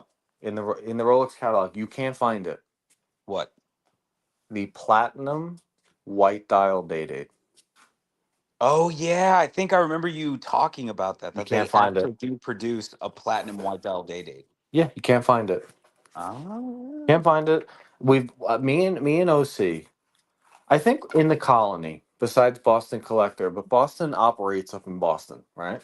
Yeah. He's not at a hub where people come from all over the country or world to come like, hang for a day. We are. We've been at I don't know how many dinners, I don't know how many fucking 47th Street or CPO boutiques. I don't know how many people we've met that I've never seen anyone wear a platinum white dial day date. I've never even seen it on 47th Street. Yeah, because I don't. That's kind of a little bit of a ridiculous watch, Buckley. I got to be honest with you. Like, if I you're know. buying I'm just platinum, you're saying. getting this deal. You know I'm what I'm not saying? talking about Yeah. desirability. I'm not talking about desirability. So all the hype boys, close your ears. I'm talking about for a true one and done classy watch that nobody has. I've never seen this watch. Mm. Yeah. This is a very limited configuration. I mean, I think most people would say that it looks too similar to a white dial Datejust, or it looks, Yeah. it's not as doesn't have a pop or whatever. I understand Buckley's fascination with the white dials and gray dials because I actually share it because I think we have similar taste in that regard. I like the white dial Sky Dweller. I like the white dial Datejust. I like the white dial Yellow Gold Day Date. I like this one too. I just think there's so many choices when it comes So to day I'll dates. But agree. this is When it comes to the day date and these regular colors like black, white, rhodium, I'll agree with you that buying it in white gold might be bad because it's very similar. Although when you put, like I said, when you put it on the tray, it's not similar at all. But take that out, right? A platinum day date though, no one's mistaking that for a date just. Oh, see, you have platinum metal. It is nothing else like it. And who cares if they do? Also, who cares if someone thinks it's a date just? right. Who gives a fuck?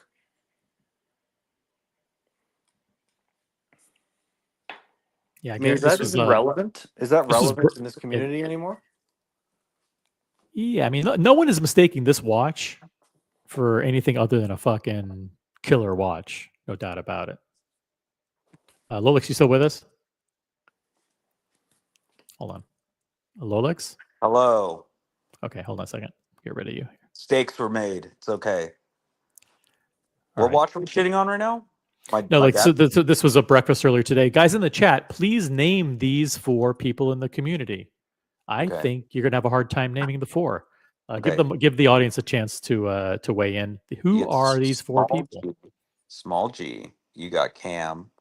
You got you got Tim. You have who else? Red Shovels in there. That's the 4. Close. That's the Very 4. close. T and Tickers. He's somewhere in the mix. Whoever guesses these 4 people right wins a $5 gift card. Wins a Tudor Black Bay. We have one in the back on Tudor reserve. Tudor Black Bay 58 Blue that we've had since 2020. Exactly. We'll give that away to the right answer. Yeah. Yeah. Okay. So your point, Buckley, is well. I mean, people don't know platinum like they do yellow gold. Yellow. If you want something that's unmistakable, you But choose yellow gold. hold on. Are we not above what like do you so okay. Yeah, We we're have above we, what plebes think about watches. People who don't know anything about watches, we don't care about what they think. So yeah, right. people. That's Right. why So I could spend $60,000 on that watch because I know what it means to me, and I know what it means to people who know what it means. right. So who gives That's a it. fuck? That's yeah. That's exactly. Yeah, Who, they really don't understand what we're doing. The no, last few they don't times, know. The people don't know anything. They don't even you know how many times I've worn like different interesting watches around people who know nothing and the only watch that anyone ever fucking says anything nice about is my goddamn Datejust or my Bluesy. yeah, No one else because they don't know. So those people don't know anything anyway. But in our group, everyone already has everything. So yeah, who are you trying to impress? You're not going to win. You're not going to. You can try to compete. You're not going to win. Everyone has everything. yeah. So who gives a fuck? I don't. I don't even care about any of that anymore. What is the one watch if someone were to unbox, you would go, you know, your heart would race. You get interested, get excited. What is the watch? Um, Rolex. There's so few watches that I even care about these days. Yellow gold, Le Mans. No, I think seeing the sand gold open work Royal Oak would be pretty fucking sick. Okay. Let's see. Maybe the yellow gold jumbo fume from AP. Okay. Maybe see it wouldn't be about the unboxing. It would be about The like person too who got it. Yeah. yeah, and when do we actually get to go see it in person? Okay. It's So like a any baby so born. yeah, so for me it's a little bit more like I'm most excited when uh Jeff has an unboxing because I know there's a 70% chance it's going to be in my wheelhouse of what interests me. And I'm going to get to try it on because it's going to fit me. And I'm going to get to see on camera how it looks on his wrist, which is similar to mine. If Hello, Diego Diego, by the way. unboxes, what? I said hello, Diego, by the way. He just entered Good the chat. evening. Good Hello, evening. Diego. I owe you a call back, Diego. Sorry. That's okay. Yo. Sorry, go on, Buckley. No, that's all I was gonna say. But if Diego or Small G unboxes Jorn, it's like, wow, that's amazing. You got a Jorn. But the watch itself, it doesn't do it for me. It does nothing for me. And it's also like, I've said it before. Myself, America, and Jeff should not be buying the same watches as Diego, Small G, and whoever else you want to throw in there. Yeah, and inverse to that, we shouldn't be buying the same watches as you guys buy. Right. Which is, to me, it's even more drastic. Right? I'm waiting for both of you to start insulting each other. Like No, Diego's like, no, we like do those that. No, we big, we We do that agree. during the day. things you guys buy. We agree. And Buckley goes, yeah, I would never buy those There's tiny ladies' watches you guys buy. there's And then fighting there's a too. there's a few watches. There's a few watches that are balanced very well, and they're so classic that almost anyone can wear them. There's a few, right? But it's like less Like than 10. name it. 36 mil day. Yeah, you could argue a yellow gold 36 millimeter dating. You could argue that because you go back and watch The Sopranos. That guy had a fucking fat, swollen 8.5 inch wrist, and it was fine. Fatty. Now That's, we speak we of have fatties. Sorry, I was gonna cut you off. Go on. we have the option of 40, so I wouldn't do that, but it would be fine. Me and OC our Pateks, for whatever reason, the way the lugs are shaped, they're fine. I don't know how. It's Patek Philippe. They figured it out. I don't know how they figured it out, but they did. I don't believe they figured out. I don't believe they figured out the 5712. I think that watch should be reserved for 7.25 and under. It's fucking small.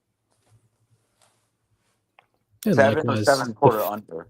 the Yeah. 5990 likewise is big, right? Yeah, 5990 is okay. 5726 is like if America got the 5726, he'd really be pushing the limit. 5811 is a little bit better than both those watches because it's flatter and it's time only, so it makes a little more sense than the complication. But like the 5712, the old 5711, I wouldn't feel comfortable asking and or wearing that watch. I think it's too small.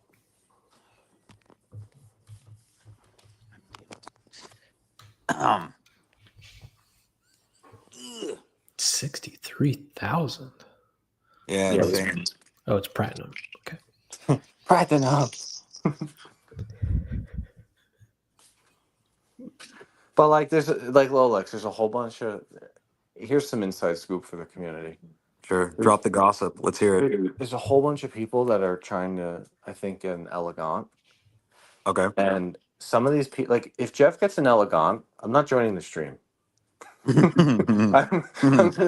Fuck that. You're just leaving. Just I'm, leaving. I'm boycotting. I'm putting my foot down. This has You know to what stop. Buckley, you weren't listening to the stream earlier, but I said very early on that I think FP Journe is the Colony brand. That's the watch brand of the Colony. So I feel like that's what all you guys are going towards. Stop it. Don't fucking. 100%. Don't 100%. No, it's not. 100%. Yes. No. Diego's going to get an FP Journe at some point, which is going to No, cause you to get an FP Journe. I'd have to change my name to get one at retail at this point. It's going to happen. It's not. It's the watch not. brand of the Colony for you guys. It's Stop. 100%. I nuked that bridge, Rolex. It's not happening for me. Yeah, but then you guys will find your way back in. Stop it. A sales associate will die, a new person will come in, introductions will be made. Just watch. No, I can go to Just- Jordan right now. I live in a place where Jordan exists. I could probably make all the events. I'm not going to Jordan. I'm not buying a Jordan. Yeah, you say that now, but you're a fickle man, Buckley. Look at Gonna this happen. shit. Jeff, I'm telling you right now, I'm gonna dump paint on your Ferrari if you get an Elegant. Why? What's the Yeah, beef? he shouldn't have an Elegant. It's way Too too small? feminine for him. It's very Yeah, it would be but way too feminine. you guys are not considering this. He might not have a choice. What do you If mean? he wants a resonance, if he wants an optimum, If this is what they're offering him, he has to buy it. I don't think They, an elegance he is doesn't something. get to say, "No, I'm good. I'll wait for the resonance." He'll never see it, so he has to, unfortunately. And the resonance they do make a 42, right? So I'm that would look sorry. pretty. No That would shade look to you, sick on FP here. Journe guys. No shade to you, FP Journe guys. But the Renaissance is fucking ugly. The Renaissance. Whatever the fuck it's called, this shit is Yeah, ugly, dude. but Like, yeah. regardless, if he's getting an Elegante, it's probably because that's not all he asked for, obviously. Yeah. That's probably what they're giving him first, and he's got to buy it. And we're gonna be there, lifting Jeff by his wings, and telling him how great it is. I won't do it. I won't stand for this. I mean, you're out of the will, so I'll be I'm there. already out of the will, so it doesn't make a difference. I'll be there. Hell, the Yeah. Elegante shares a lot of attributes with RM, so I could see why he likes it. No, it doesn't. It most certainly does not. I love how Boston says you don't have to buy an Elegante; you only get what you ask for. There are people that they get allocations, and every year they get a different watch. And in order to stay in the Journe family, You gotta you buy get it. what you get, whatever you get allocated from Journe. And if you can't get a Chronometra Blue or whatever Tim G has, and as your first watch, they're going to say nope. Even people who are Journe fanatics go, nope, that's a number 5 watch. Yeah. Yeah. I don't understand that watch. I've held that watch twice now. Tried it on. It's a nice watch, but I don't It's know. not nice. It's not. It's a boring dress watch. Very boring with that The stupid fucking thing metal is off center ugly. dial. The The Elegante? metal is fucking ugly. Tantalum. It's an ugly gray color. Why would you Oh, want the that? blue. What's it called? The Chronomet blue. yeah. Yeah, this one. Yeah, the These metal photos is are fucking ugly. These photos are horrible. The dial's Monochrome has nice. some good ones. I like it. What's so nice about it? I mean, if you squint your eyes, it doesn't look much different than an AutoZone. It's almost the exact same blue as the Vacheron Overseas. It is very French. Yes, and that's not Diego a likes thing. that. I like shit. that. LC member for 3 months, campaign volunteer. Why don't we see many diamond dial date justs? Well, on this channel, because we don't. Because I'll tell you the truth. If you look at my statistics, I have 100% male viewers. There's not a single female viewer watches this channel for obvious reasons. And the reason why you don't see diamond dial date justs is because there are no female viewers on this channel. So I think it's also a market thing, like worldwide. Like certain cultures, it's more appropriate for men or diamonds. Yeah, I'm not a huge fan of diamonds. this 72 watch, Mhm. this watch is fantastic. This is one of my favorite 36 millimeter day yellow gold green dial with baguette diamond hour markers. For 41,000, this is the best. This is the best current date 36 in my humble opinion. If they made this yellow gold with a blue dial with diamond baguettes, you bet your ass I'd be in line for that one. That'd be like a fucking Dude, diamond 36 blue. on 36 on you would look amazing. Yeah, Look it fine. would. 36 with a blue dial with diamonds. That would be awesome. These green dials are very now. I don't see this being something. I totally agree, This dude. isn't timeless. This is not a forever watch. Green This is is not a what- forever color.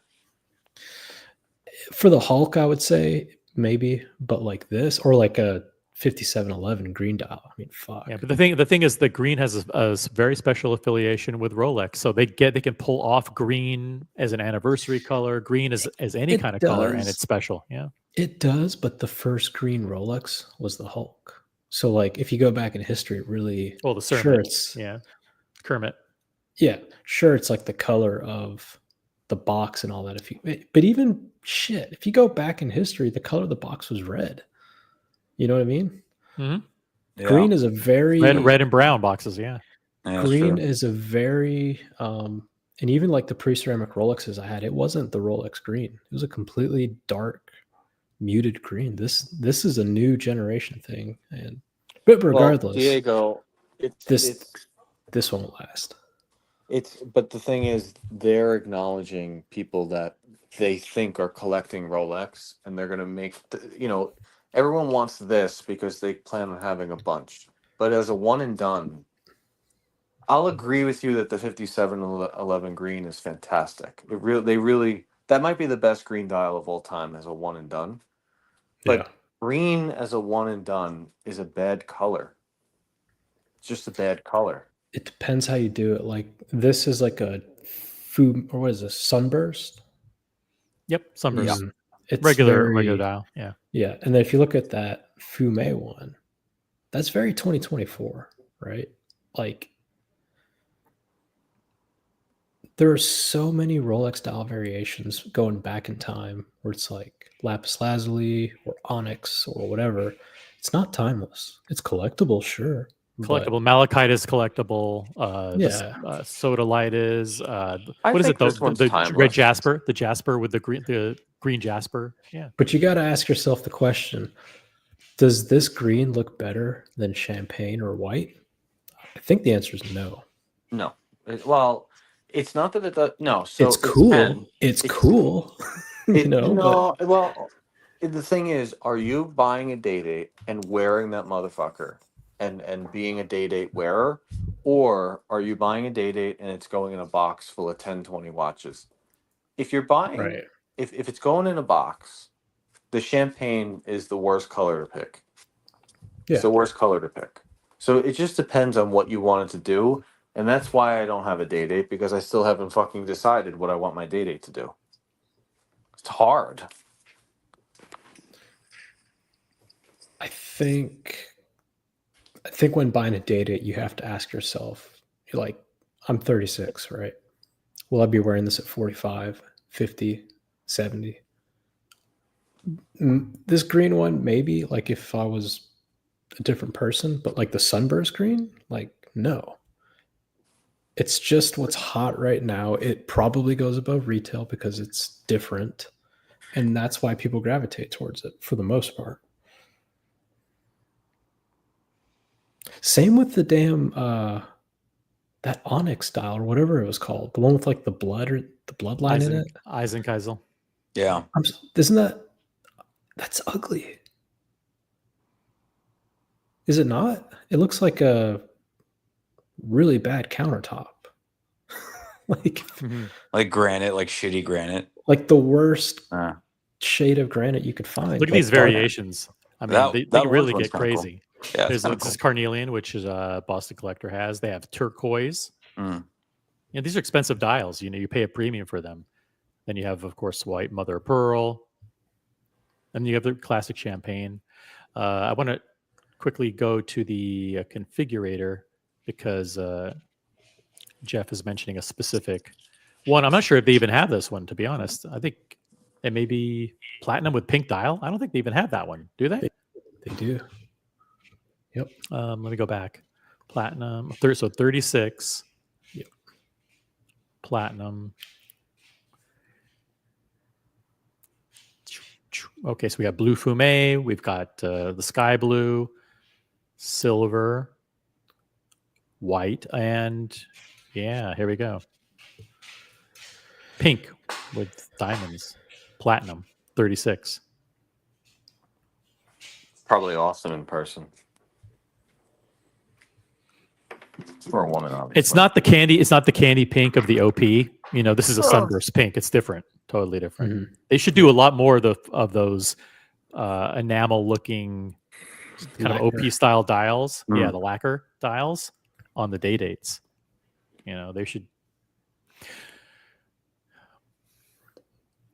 By the way, just to recap for those of you just joining the live stream, we have an exclusive. We have the leaked memo from Rolex to their retailers outlining and summarizing price increases that are going to take effect on January 1st, 2025.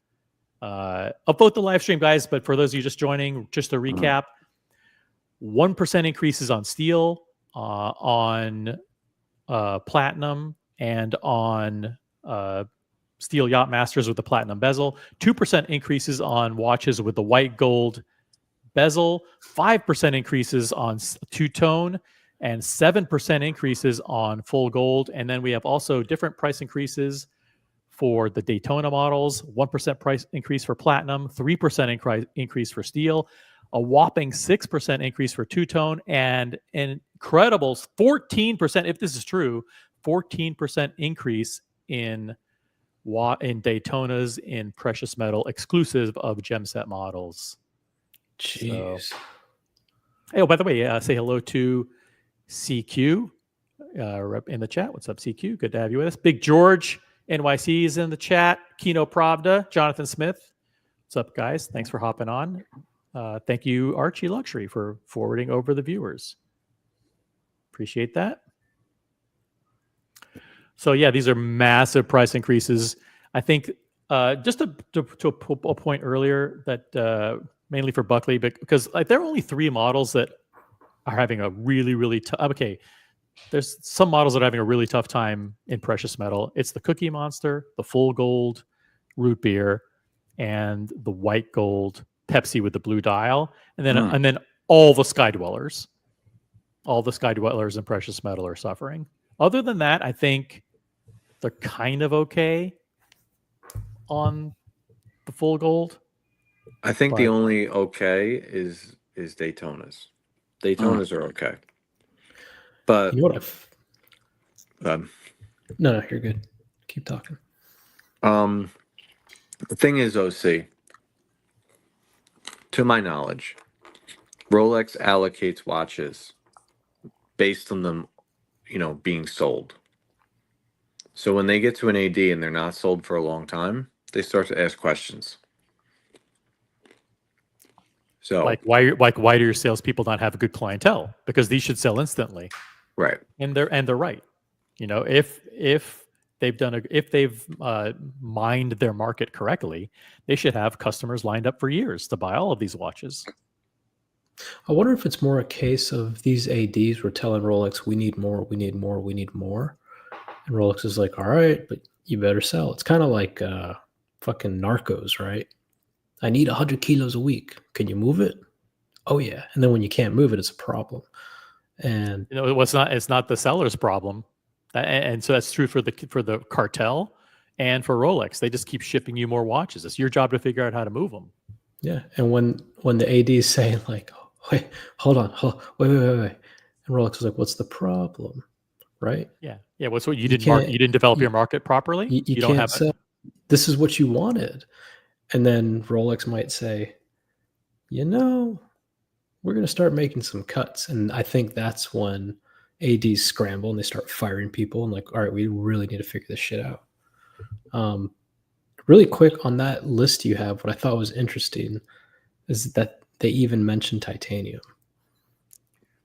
Yes, 5% increase for titanium. Well, I mean, because if they left it off, you'd be like, hey, what about titanium? So they methodically said, what, the titanium Yachtmaster will go up by 5%. But the fact, like, that watch is so limited in production, like they could have just said, they could have put that with the exception of gem set models, right? Like they could have said 0%, whatever, 1%. Why are they doing 5%? That tells me that there's going to be some more titanium coming out. You don't mark up. They could have done 7. They could have included titanium with gold, with the other precious metals. But what I'm saying is, like, if you have one watch in the lineup, do you really need to mark it up an extra 5%? Or if you're planning on having a lot more titanium offerings, then it makes sense. It's kind of you know what I mean? Like, no, I'm not following you because I think they need to mention every possible metal that they have. 5%. Are they so shrewd that they're going to mark up the one watch in titanium 5%? Yeah. Maybe. But not platinum? Platinum is so much more expensive than the titanium. The titanium watch that they have is a $20,000 watch, right?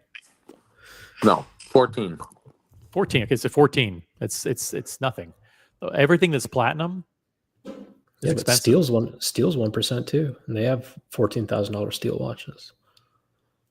To me, it's just strange. You got one watch and you're going to mark it up more than steel. That's all. I think there's going to be more titanium pieces coming. Okay. I hope so. I mean, yeah, that'd be interesting. Titanium don't. Explorer 1. Why not? Right. No, 36. the Sea Dweller 43 in titanium and the Explorer 2 in titanium, I think, are the only watches that make sense in titanium. Why the Sea Dweller? Because it's very heavy. Yeah. Yeah. I owned a Sea Dweller 43, and Yeah. by the end of the day, you're like, fuck, this is a lot. The irony is that the deep sea, which is what they just put in that big honking thing, full gold, would actually be well suited to be in titanium, which I think the case back is titanium. It's also a great ballast to have a heavy watch. Yeah, think about it. What's up, Brian the Pipe? You want to weigh in on any of this? I'm just very happy to be here on this panel of some of my favorite people. I mean, Rolex, Diego, Hey. and yes, even you too, Buckley. Yeah, just happy to be here. Boucher. Just want to say he started with me, but yeah. First the worst. Hell Second yeah. the First best. the word. Third Third, nerd. third's the turd. Yeah, How I do we should get like down that. I thought I saw the pricing thing earlier, and I was running around, and I thought that it was interesting that they just priced based off of metal and based off of material instead of based off of product line. Yeah, I mean, it's mind-boggling to me that they won't zero in on a particular model. Like, say, you know what? Yeah. Let's not raise the price of the Cookie Monster. Why does that have to go up by 3,000? Why does the full gold root beer have to go up by 3,000 when those are models are? And CQ in the chat goes, well, define what you mean by tough. Tough. Those are tough. I mean, because people know that they're available for. You add tax onto that, you're talking $48,000 watch. Fucking Sky Dweller for 57,000. Get the fuck out of here. That's crazy. Maybe it's hubris. Yeah, but we're coming at it from we're 2% of the market. Us enthusiast nut jobs. Yeah. We're 2% of the market. The other 98% doesn't know that they can go on the gray market and buy one for. Think about this too, though. I've said this multiple times. When Rolex makes the watch and ships it, their job is done. The ADs are the ones that are buying this shit. They're the ones that are going to have to deal with this problem, not Rolex. And if Rolex, they care more and more. They care more and more about the end user experience because number one, they own Bucherer, and number two, they also they have certified pre-owned rolled out globally. So they have to care about what actual market prices are and what actual end user demand is for particular pieces. Let me ask you this. What's the price, Buckley? You probably know, maybe UOC. What's the price of 41 gold AP Chrono? 78,000, 75,000. And so gold Daytona is now going to be in the 50s, solid gold. Mm-hmm. Yep. At 40 around a solid gold Daytona is going to be around 47,000. So 50K plus tax. So maybe this is, I mean, we saw it with Omega. Omega, in my opinion, tried to distance themselves from Tudor. Tudor had a huge year in 2022, and it became like, well, Tudor and Omega are one and the same.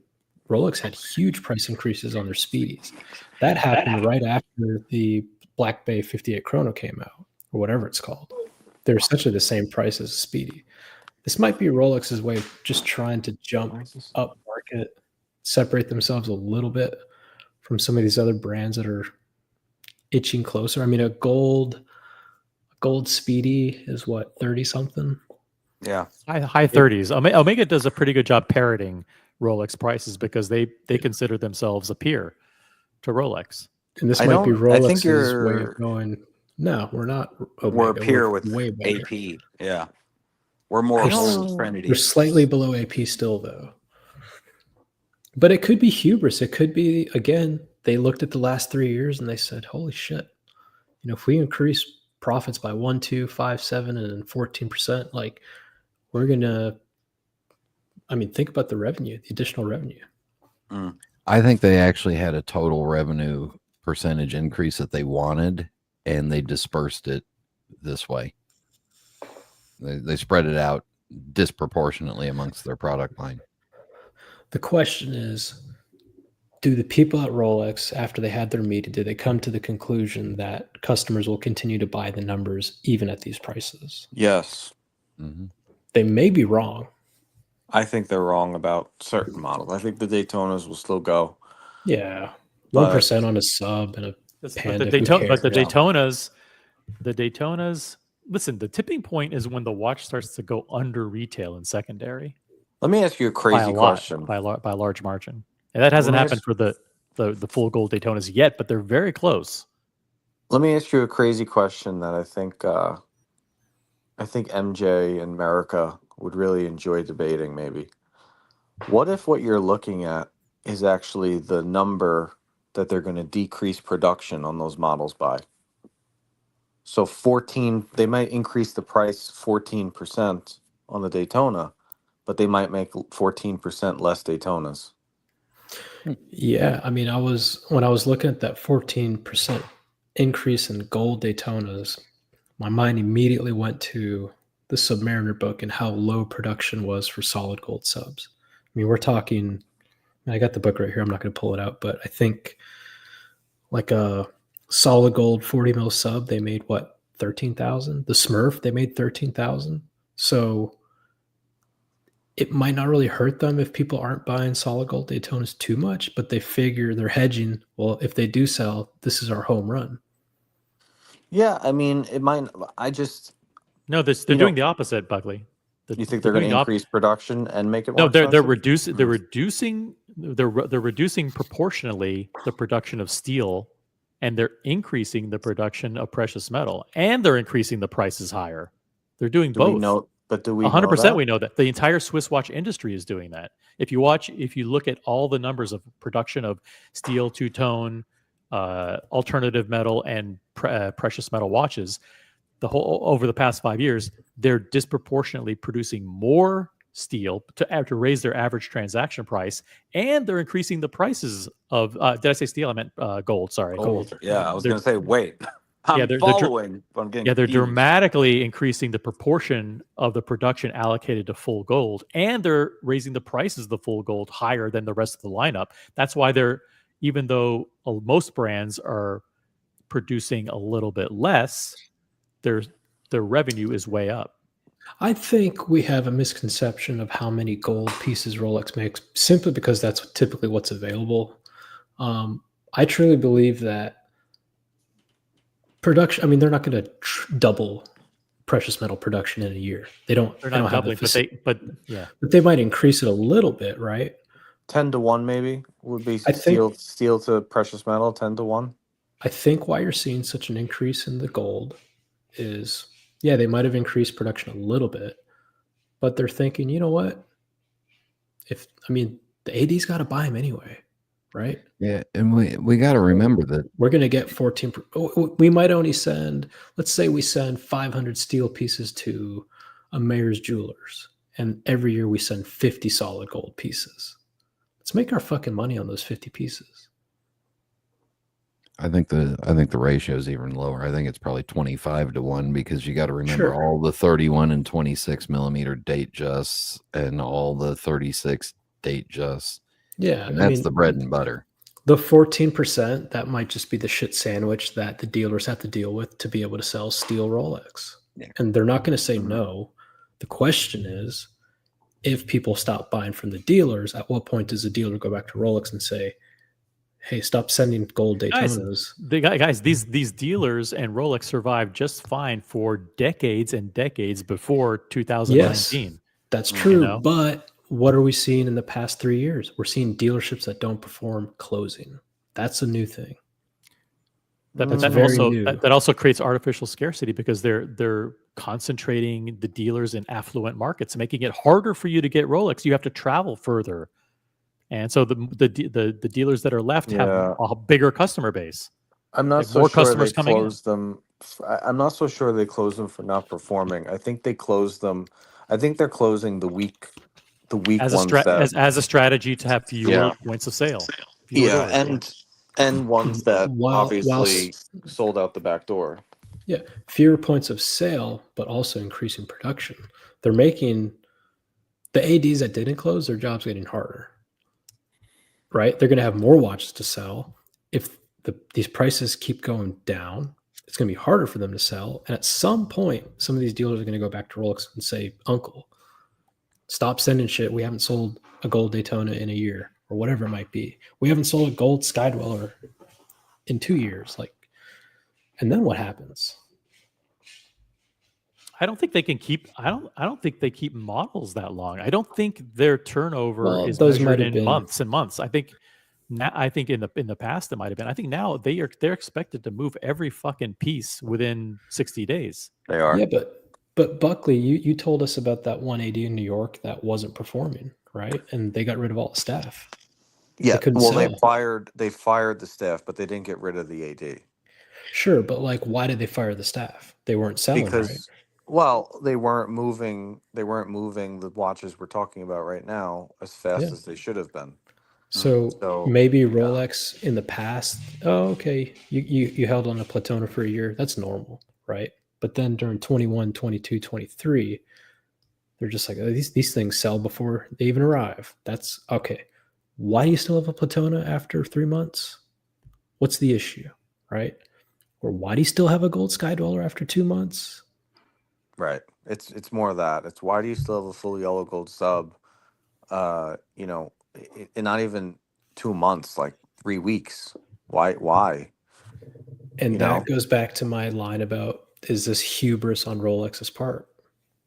But Rolex won't suffer, right? These ADs have No. to take on the pieces that are shipped to them. People CPO that are might gonna- suffer.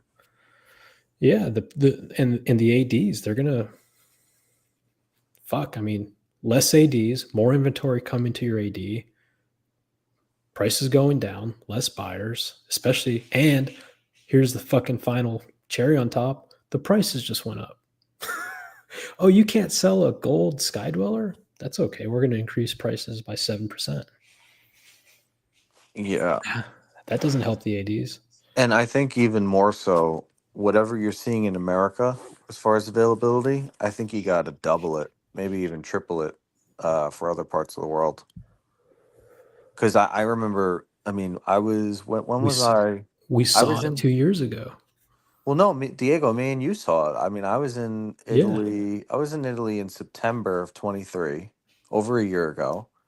And I went into probably, 7, 8 different ADs looking for, I was looking for a specific yellow gold date, and there was no batch that week. So I got fucked. But every single one of them had, between 4 and 10 watches available for a fucking tourist from a different country. I mean, MJ bought his Yachtmaster 42 in Italy. Yep. I was offered a 5172 Patek Chrono, the one that Jeff got, as a walk-in from out of the country. You can't walk into an AD in the States and buy a 5172. And that was almost 2 years ago. I think the UK and the New York market are very similar. Yes. But other than that, I don't know how shit is in Spain or France. I have no idea. Germany, who knows? I think in the countries that lived under like emperors and shit like that, kings, I think it's still hard. I'm serious. Because culturally, it's there's still a hierarchy. Italy kind of they rebelled against the king, the Austrian Empire. They wanted out. So it's a very different culture. What is this? One of Boston's spreadsheets? Close. This is just to keep it. This is just published data for the month of November. This is Swiss watch exports, and just to give you an idea of like where the watches are going when they come out of Switzerland, they're for all year long they've been increasing the watches coming to the United States, and other markets not so much. So just for November, you can see Japan down 2.5%, Hong Kong down 19%, UK down 8%, China down 27%. This is just for the month of November. Yeah, if you want to look for the entire year, this is month to date. Year to date. Let me just expand that out. 20% for China. It's a lot. Yeah, so let me just make sure you guys can see it. Yeah, Yep. so year to date, watches shipped to the United States up 5.6%. That's sizable, right? You remember USA and China used to be the same. China used to be number one market 4 years ago. Look at now today, USA 4 billion, China 2 billion. We're now double China. That shows you what happened to China in the last 4 years and what happened to the USA. We keep buying more and more and more luxury watches. We're bigger China than down to- China and Hong Kong combined. I know. Those used to be the big three. South Korea plus 10.4. Wow. Spain 5.2. Taiwan. Yeah, See, all these these are free, these are tiny. They're tiny markets, though. Yeah. these free nations are buying watches. But look at China and Hong Kong down over, not just double digits, but nearly 20%. So this is where the watches are going. Yeah. This is like this is like World War II, except United Kingdom. But wow, it's interesting.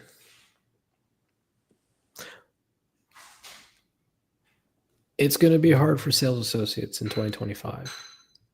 Yeah, harder. It's going to be Harder very than hard last time. because you know what? Like, sure, they can still sell a sub same day, no problem, right? Anybody can. But if you want to move up as an SA, you're going to have to. They're not incentivizing you to sell a sub. At Mayors, they make 1%.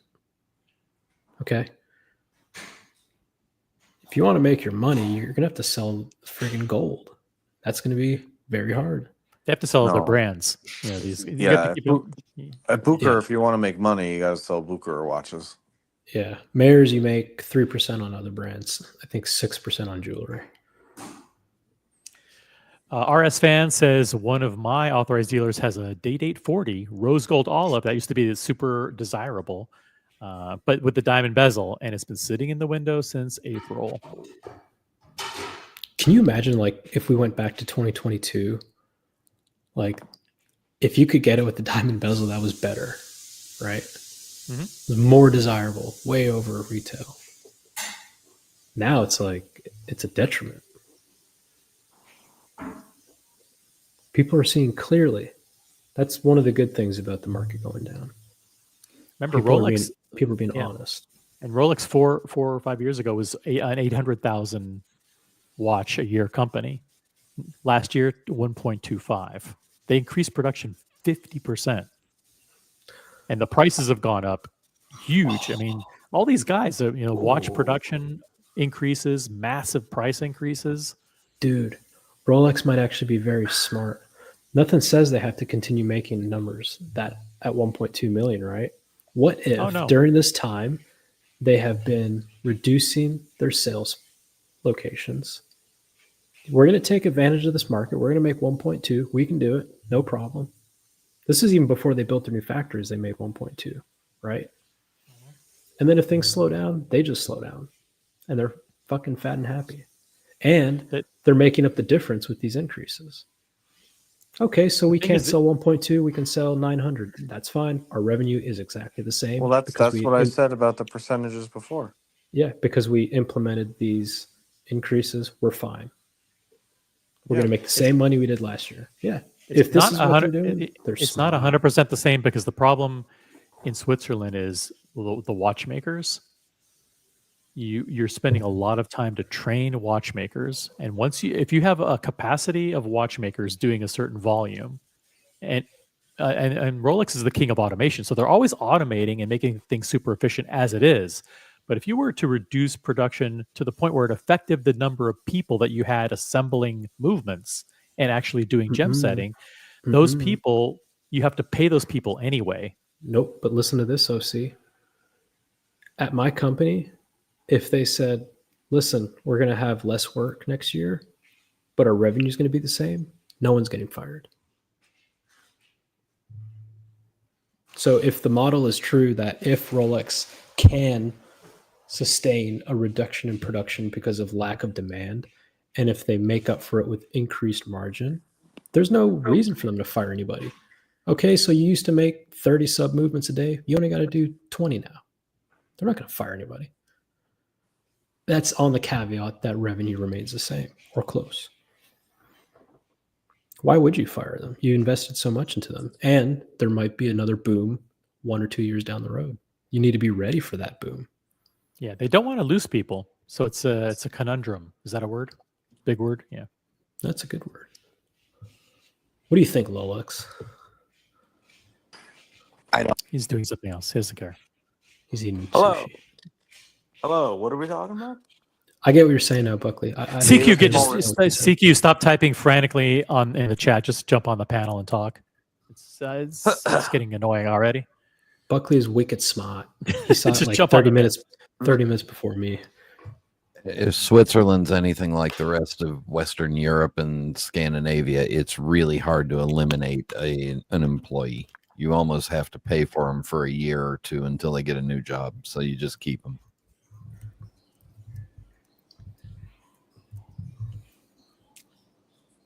CQ says there has never been a situation where so many people went to ADs and put names down. Perhaps true, but remember, people were putting their names down for solid gold sky dwellers. Not so much anymore. I don't think they're backdooring packages of watches. I think Rolex is watching shit like that and would not want that to happen. Before they weren't. 10 years ago they weren't watching that. You give them to Joma Shop or wherever the fuck they put them. But we know all the gray market guys. Plus they're in the certified pre-owned arena. That's the last thing they want. Why would they want that to happen? I can't imagine a family jeweler at this point taking 10, 20 watches and selling them to CQ on the side. That seems extremely risky. That just doesn't seem like a thing that happens. I don't know. Let's just tell the truth. CQ knows all these USADs. They call him.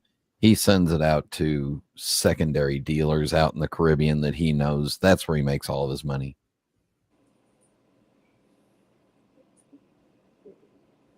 Boston is saying he knows for a fact backdooring discreetly is happening. I agree it happens. I don't think you have to do that with Rolex. I don't think you have to do that with Rolex. Maybe Breitling, sure. But Rolex, you do not have to do that right now. That's a huge risk for less of a profit than just selling it to the end user.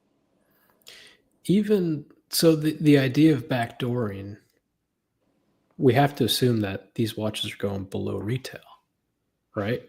Because what benefit would someone like CQ have in taking 2 solid gold sky dwellers, 2 40 yellow gold day dates, a Yachtmaster 40, and here you go, here's your Pepsi, or here's your Panda?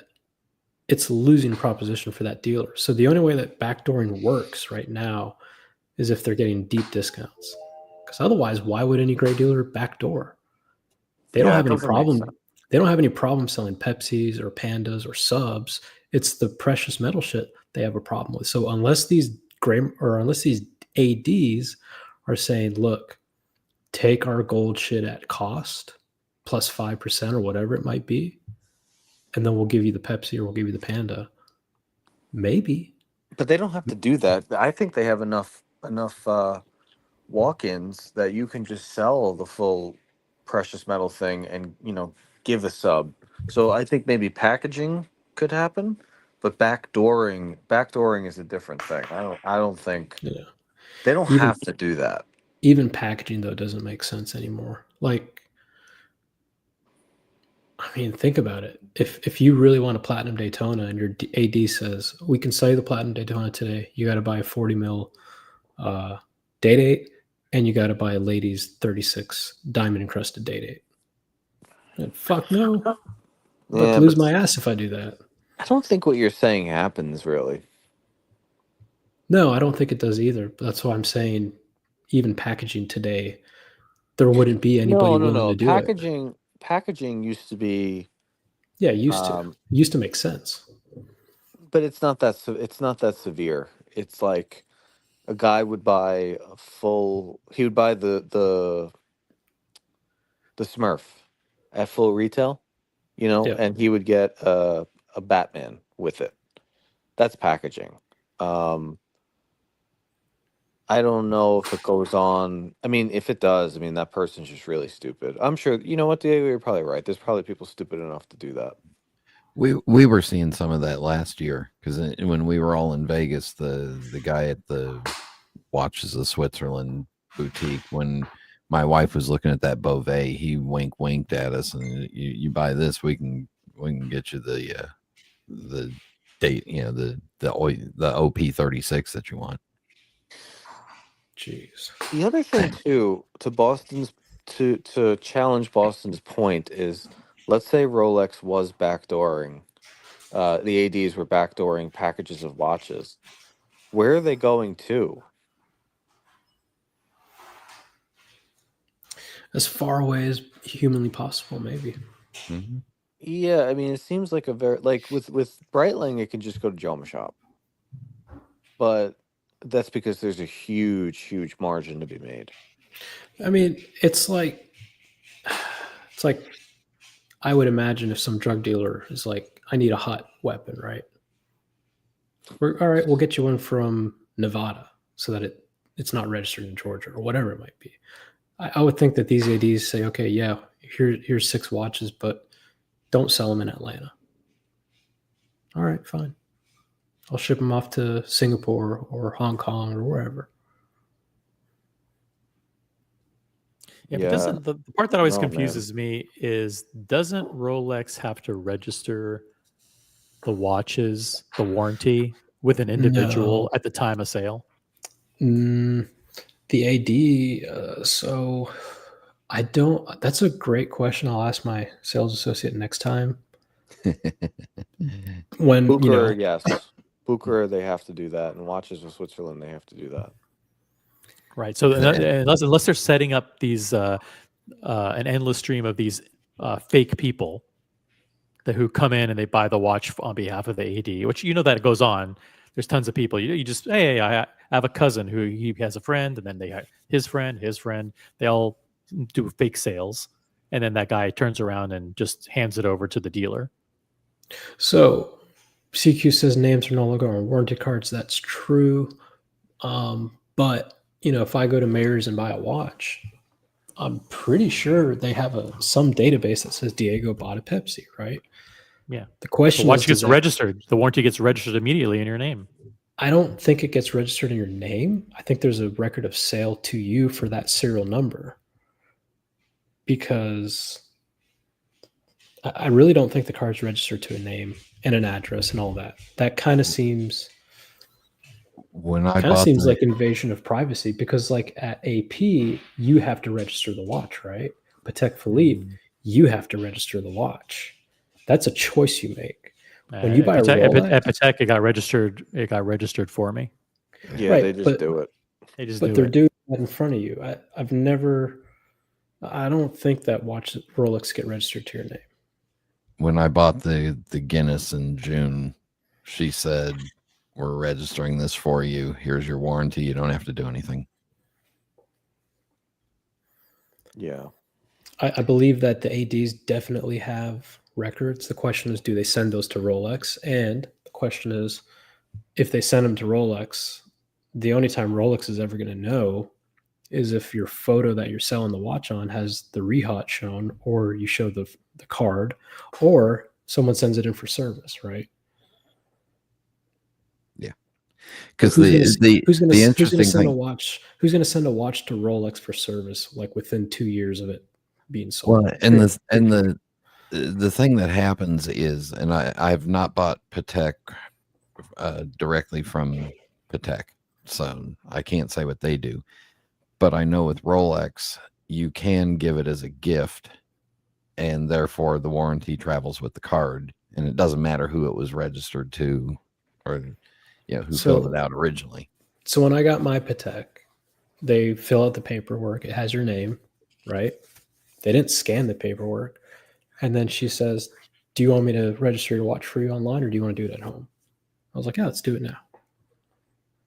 So theoretically, maybe I could have just never registered it.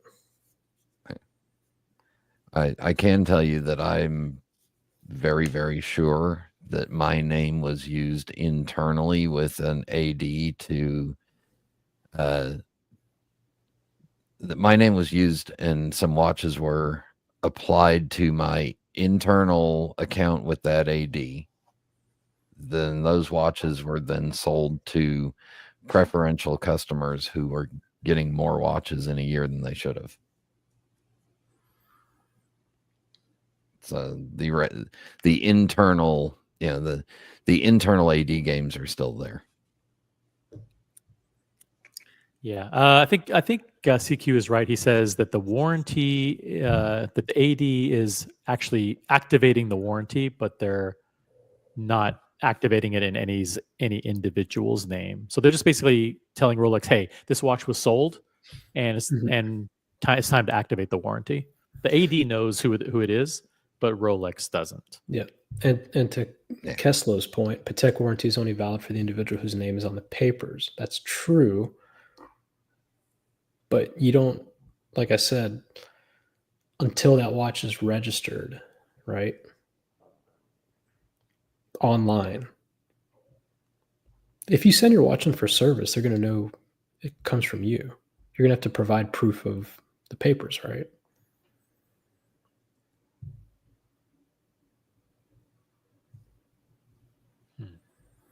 Boston says Patek keeps your name registered in Switzerland.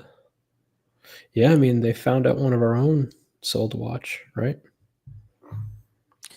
Yeah, I think, but the thing, just to Keslow's point, I don't think that's consistent with U.S. warranty law. U.S. warranty law covers the product, not the person.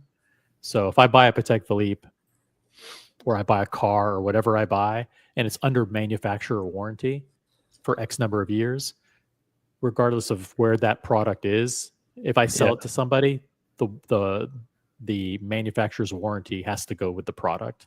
I've never heard that the warranty is void if it's sold to someone else. That's not legal in the United States, I don't believe. No. Yeah. I'm saying if you buy a quote unquote newer Patek and try to send it in for service, they'll deny warranty service if it's not in your name. I don't know if they will do that. I don't think they will do that. I don't think that's not legal. Yeah. Yeah. This is a great discussion, though. Great discussion. As we approach the end of the year, it's the time of the year where we start to do speculation for the new year and for watches and wonders and all kinds of stuff. So it's good to kind of get a head start on that. Kicking it off with price increases. Yeah, I can tell you the other thing this price increase means is that 3 days after it happens, I'll get a phone call from an AD saying, "Hey, we got the piece you wanted." Fuckers. They're all sitting on product right now, waiting for the price increase to go through. And then they'll sell it. CQ, is that true? Is that do they actually sit on pieces and then all of a sudden they get new pricing tags and everything new, or is it? I think everything stays with the old price if they've had the model shipped to them. I think so. I think so. I think everything gets the old price. So if they have it in their possession now, they had it shipped with the pricing tag. That pricing tag remains. No, the minute the price increase goes into effect, it goes into effect for all product. Boys, good evening. Hey, Kessler, what's up? Hey. Good evening. How you doing? My Patek. Listen, look how many people on this panel have owned Patek Philippe. What does that say? Paddock, baby. Hey, so let me set the record straight. All right, so let me give you a little truth card here. Okay, so when I got the weekly calendar, I bought it as it was basically brand new in box, right? It was obviously pre-owned, but it was unworn. That was what the guy told me. So when I get the watch, it was perfect. It really was unworn. But of course, I bought it without seeing it in person.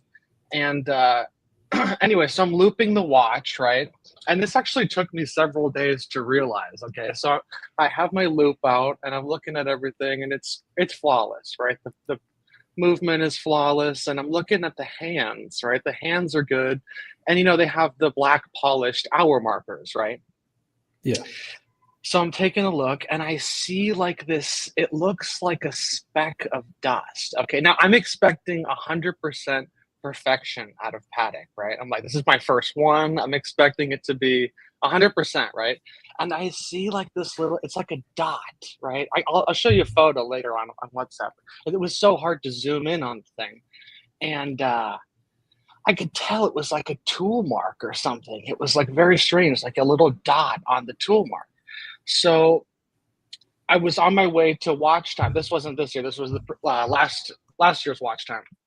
And so I set up an appointment with the Henry Stern watch agency. So I'll never forget. It was on the 1 o'clock hour marker. If you look at that black polished hour marker.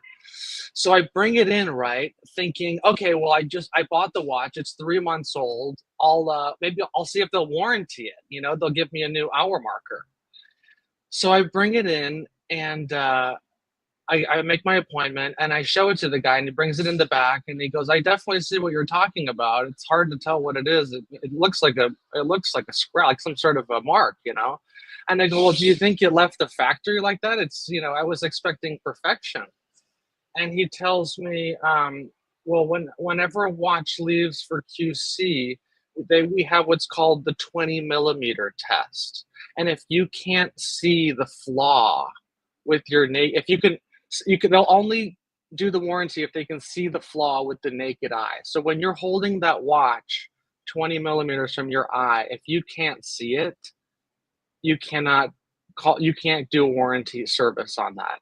Mm-hmm. And then he said, and by the way, even if he goes, we wouldn't do a warranty on this, but even if you could, it's not in your name, so you can't send it. And I go, oh, well, I'll just send it to the guy I bought it from, and he can send it in. He goes, they're not going to do a warranty service on this. It's not, you can't see it with the naked eye. They won't do warranty service. So that's what I heard from the manager at Henry Okay, but Stern so what happened? What happened there is you didn't re-register the watch. No, it doesn't matter. No, the warranty itself, it says on the warranty too, to the person whose name is on this card. Thanks You for look sending at the that. wording of it. Kessel sent me the photo. Let's take a look at this. Oh my God. That's good. That's quick. That's quick. I gotta give you that. No, I think OC's 99.99% of people would have never noticed. But if you're, obsessing and staring, and you got an illuminated 10x loop, there's plenty of things I'm sure you'd find on a lot of Paddocks that, I think what happened is when you get a Patek Philippe, you have the opportunity to then contact Patek Philippe and register the warranty under your name. Say, listen, I just bought this. The previous owner no longer holds the warranty. I do now. And so once you do that, you should be able to do whatever the hell you want. I don't know. I've done that though. Like I've done the registration online. It's like they never send you anything like, oh yeah, you're confirmed, or it's just kind of like up in the air. Yeah, because they're probably pissed that you bought it not from an authorized dealer. Right. But they can't. Do me a favor. Scroll down to the manual on this, and you can see the wording I'm talking about for the warranty. I want you to see, because it specifically says the person's name on the. They make it clear that it's not transferable. I feel like with that wording. Where? How far down? Go to instruction for use. Instruction for use. Go back up. A little higher, right in the middle there. Yeah.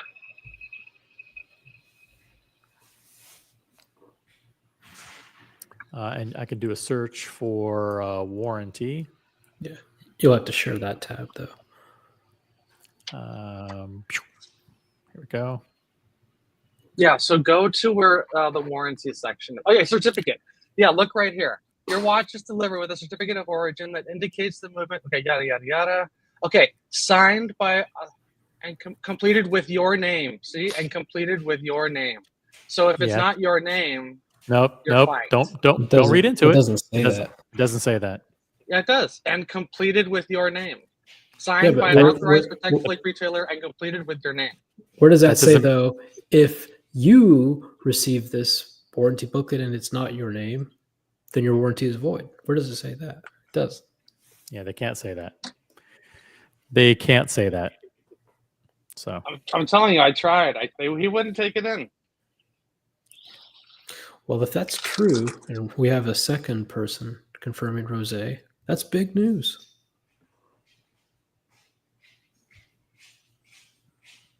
Unless you're somehow cool with the person you bought it with, and they can send it in for you.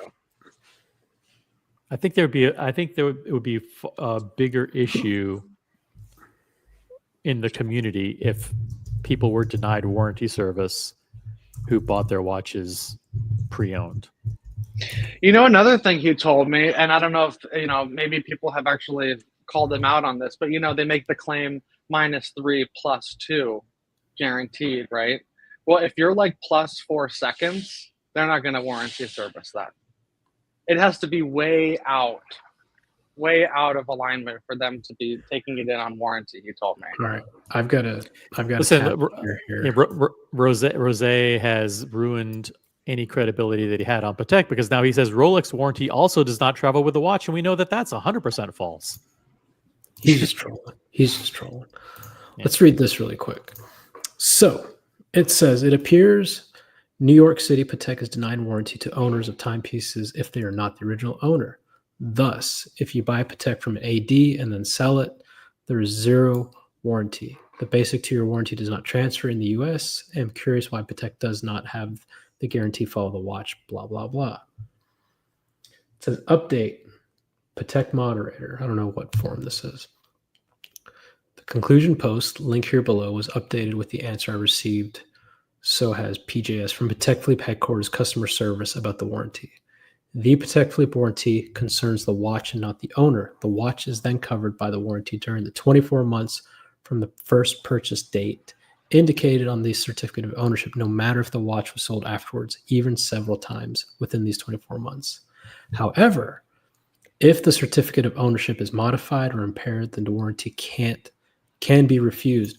What this tells me, perhaps if the watch is re-registered.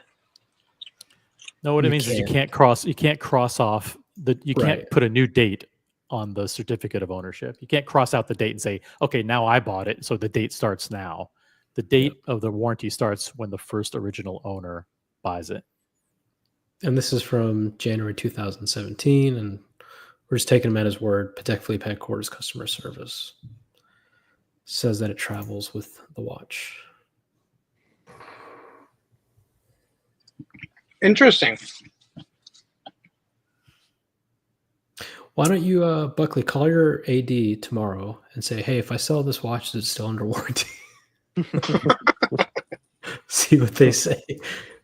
You think anybody who buys $100,000 watch that's brand pre-owned but new condition, that's a couple of months old, is gonna buy it without a warranty? Maybe that's why all these gray market dealers are like, oh, we got. They don't. I mean, they have warranties. Warranty. No one's. Yeah. But Kessler, what else is going on in your? But you got rid of the 5212. Got rid of it. Traded it in. Yeah, you traded in for something bigger and better. Perpetual, baby.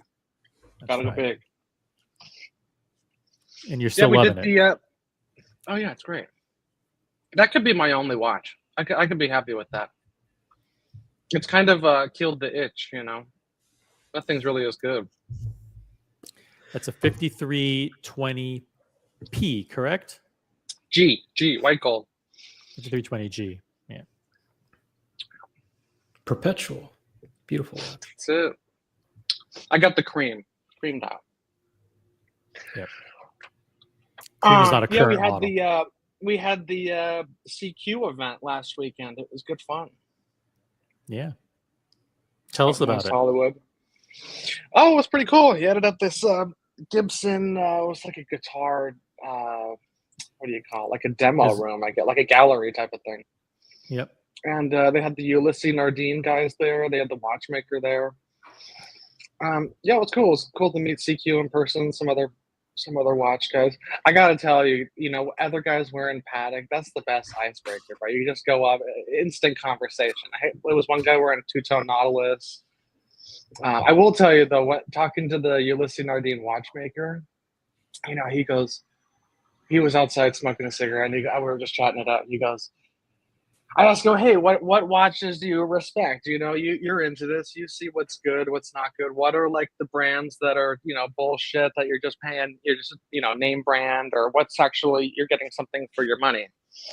And he actually said Vacheron and Patek are at the top of his list of, you know, good quality watchmaking and getting something for what you paid, but he just couldn't stop talking about how much he hated Rolex. He just can't stand Rolex and like what it represents and everyone that wears them. And, you know, you work so hard to get this watch, you know, and then you're wearing the same watch that everybody else is wearing. You know, like half the night he was just like, oh, Rolex.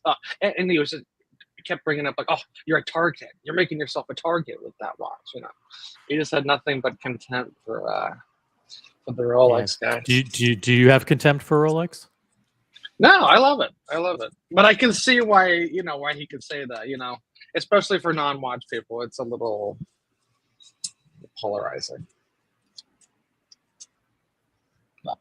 Yeah. Is there what's next for you? Anything on the horizon, or you're content? I'm content. I'm happy. Chilling. How about you? Yeah, I'm content.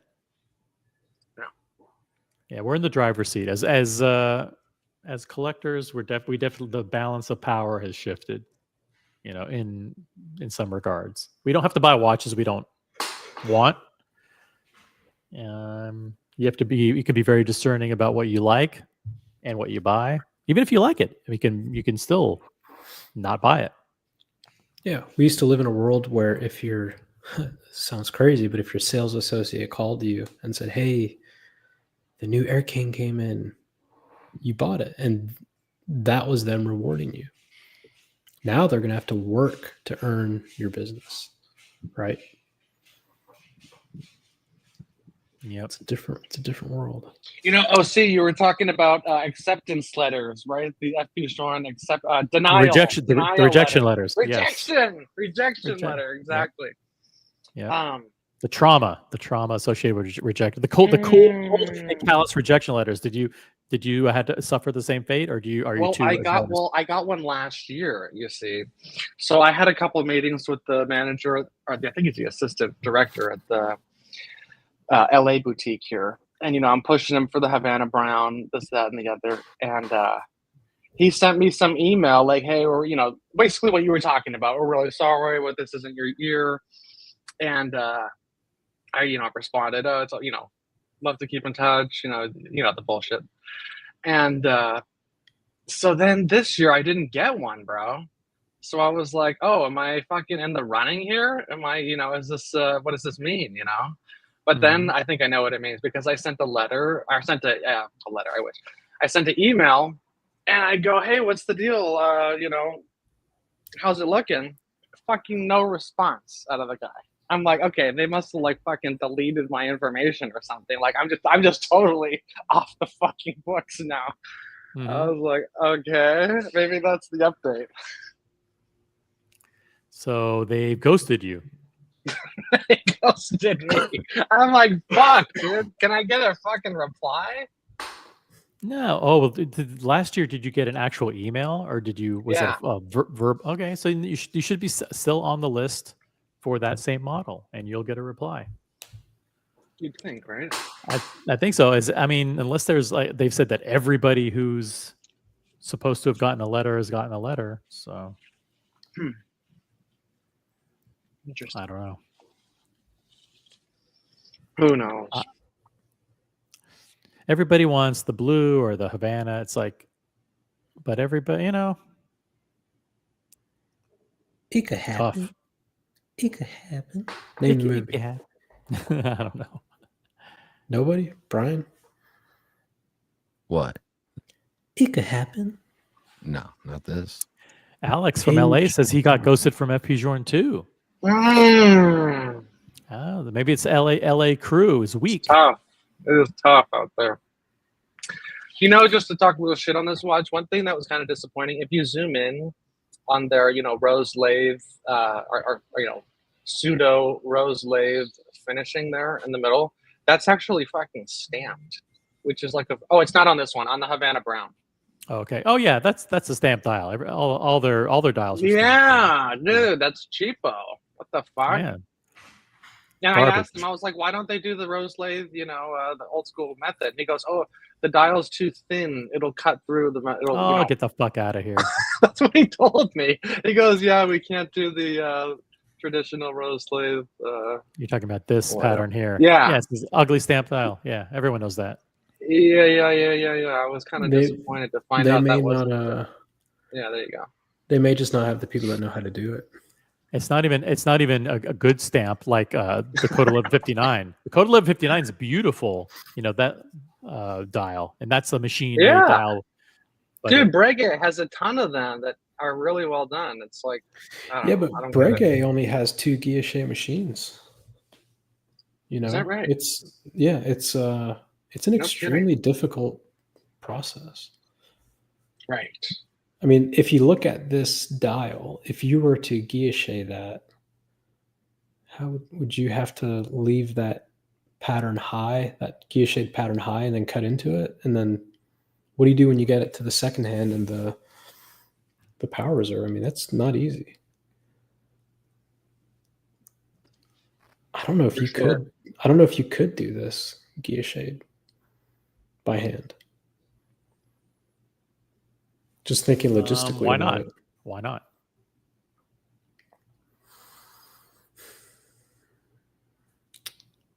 Can you zoom in a little more? Yeah, but it'll get fuzzier. Just wondering, as like a machinist, if that's even possible. Get Mike the Snake on. We need the snake. So everywhere where it's guilloche would have to be left high, right? That would be stamped. Or it would be maybe lathed. I don't know. I mean, forget the guilloche, just the inset of the second hand and the power reserve. If this isn't stamped, you're going to have to carve that out. Kind of like the Grossmans, Yep. And FP Journe probably isn't set up to do that. Now, let me show you something that is not stamped. Okay. You're talking about DN? Hold on a second. Pull it up here. D's nuts. Come on. This is something that I saw yesterday. Yeah. Now look at this. This is the benefit of having a hand lathed, engine turned, whatever they call that stupid thing, dial. Look how gorgeous, absolutely gorgeous that is. Is this by hand or is it machine? Nope, this is a hand. It doesn't matter. It's a hand turned lathe or whatever they call it. Engine turning. Kind of looks like shit. No, zoom in. It's incredible. Looks like a Tissot. Yeah. No, I'm kidding. There's something to be said about, things not being perfect. That lets you know that it is done by hand. It's a good thing. I found the dude, that's bullshit. That's what the the fucking guy at Paddock told me when I showed him. He was like, "Oh, it's handmade. It's handmade." I even did the custom fucking strap. Right? I did the custom strap. I waited 6 months for the fucking thing, and like one of the stitches is like totally not. It's not bad. I'm just an anal fucking bastard. It just wasn't perfect, right? Like you could tell the guy like, "Oh, one fucking strap. Yeah, let me knock this fucking thing out," and he just like. You can see it's like not in line, and I like hit up the AD like, dude, I waited like kind of a while, and look, the stitch is like a little crooked there, dude. And he goes, yeah, well, dude, that's how you know it's handmade. Look at like, those. what the fuck are you talking about? Whatever. Look at all those individual lines all over the dial. God, is there a video how they do this? Yeah. It's incredible. Well, I think one of the most incredible parts about it is if you fuck up, you got to start over. Like one mistake and you're doomed, Yeah. I wonder how often that actually happens to the guys doing it for a living. which is proof that stamped dials. Listen, the AP Code 1159 is a nice stamp dial, but that doesn't mean stamped dials are good. You want quality. You want them to spend their time and their energy crafting an artistic piece of perfection. Yeah. Yeah, I mean, imagine, everybody loves like hand painted cloisonne dials, right? And all that shit. Would you feel the same way if it was a fucking robot doing it? Yeah, And every single one looked the same? Of course not. Yeah, they do a 3D print. They just print it out and plop it on the dial. Yeah. Maybe that's why you haven't like. That could be why there is no such thing as like these colorful, like no colorful, crazy artistic dials that are just stamped, because people would be like, well, that's not why we're buying it. We're not buying it because of the art. We're buying it because of the craftsmanship. Right.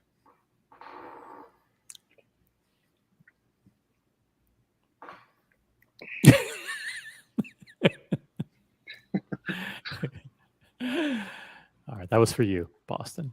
Boston's That was so funny. I know. Hand painted art is way more valuable. Boom. See, so he is against stamped dials. Okay. Yeah.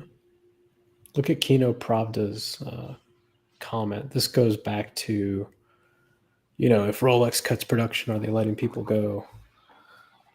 Since 2009, Patek increased their watch output 6 times. They only hired 10 more watchmakers. So, Where's that from? Wall Street Journal. I don't think they increased their output 6x. I think they're at 70,000. I think they remember maybe at 20 or 30,000. So maybe it's 2x or 3x most. Yeah. That's the thing, dude. There's just so many fucking Rolex, and now they're just making more and more. I heard like 1.5 million that's going to be happening soon with the new factory. Dude, it just makes me think, like, if you just take a step back from, we're so inside baseball here, but it just seems like, is Rolex on the fucking path of Panerai in like 15 years, or it's like not even fucking... So I don't know if you've been watching our streams, but lately, but a lot of us are kind of, I don't want to say we're done with Rolex, but we've been there, done that, and we're kind of bored. Like I was saying the other day, like, okay, what is Rolex going to do in 2025? Oh my God, a Coke? Okay, that doesn't move the needle too much. A platinum something? A different dial on the Datejust? Right, a different dial, or a different, oh, they have a steel bezel Daytona now. Well, goddamn, my Panda sucks. Like, it's not gonna. They have to do something really drastic. I think the only way to get excitement back into the modern or the current Rolex collectors is they have to do things like titanium. Titanium, I think a lot of us want titanium. Give it to us. That'll get me back into Rolex. But beyond that, I'm not looking for anything. Boston's not looking for anything. I think Jeff is matured. I mean, yeah, I think CQ is right. You got to think in the millions here. Like these, the general public that's the go-to brand. That's true. It's becoming a little eye rolly, Like you've owned GMTs, right? Yeah, I got the Batman. I still have it. Okay. Well, I'm actually considering, I have the Explorer 1 and the Batman as my 2 Rolex. And I've actually, from time to time, I really consider just fucking putting those 2 in for something bigger or something, I actually really like and prefer. Like, I got those. Well, I got the opportunity to get that Batman. You don't turn that down. But, you get them because, you do the research. You go down the fucking... You start the journey, baby, and everyone starts there. Let me ask you this: pre-Patek Keslow with a Batman, he's buying a Pepsi, or he's buying a new Coke if it's released, right? He's excited. Post-Patek Keslow, a Pepsi really, and a Coke, So I think Yeah. that's how a lot of us feel now. Yeah, you We're went with kind that of- Cartier. That was going left field. Well, I've always liked I that like watch. that. Yeah, but Yeah. for 2 years I wanted that watch. So I think a lot of people are just. I've said it before. The market going down. It's kind of a good thing because people are, whether they're being forced to or it just naturally occurs, they're being honest with themselves, right? The people that had 15 Rolex collections amassed in 2 years, they can now look with a clear mind and go, I really didn't like but one or two of these. And these just happen to be the ones I always liked. So what? They're going to release a new, like OC. They release a new OP color next year, a red, Kiss Red. You're not going to care. You're not going to buy that. You know what I mean? And for me, the fucking poster boy for the Coke, if Rolex releases a Coke, I don't think I'm going to care. You had a Coke and it's gone. Yeah. Yeah. You had one. Oh, you got rid of that. That's how I got Oh yeah, the, you traded it for the better Cartier. quality. That's right. No, but the Cartier, I sold all my pre-ceramic for the Cartier. Oh, you did? Because I remember you had a Coke and then you like switched it for another, right? Yeah, I did. I remember that. Yeah. So Interesting. Feel free to pull up a pic, Diego, if you have a recent pic of the Coke? Cartier on the wrist. No, Cartier on the wrist. Oh, I'd have to email it to myself. Unless I can find it on Instagram. Yeah, I'm starting to think what would be cool, there's just so many things out there. See, but you have a very simple collection. You have you super streamlined, Tesla. Mhm. Yeah.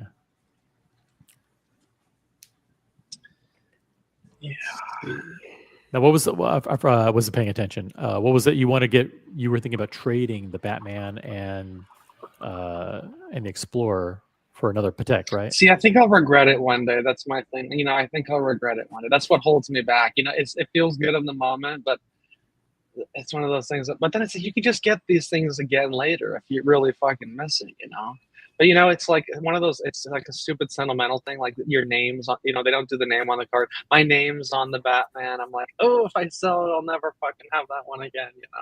I know that's a silly fucking.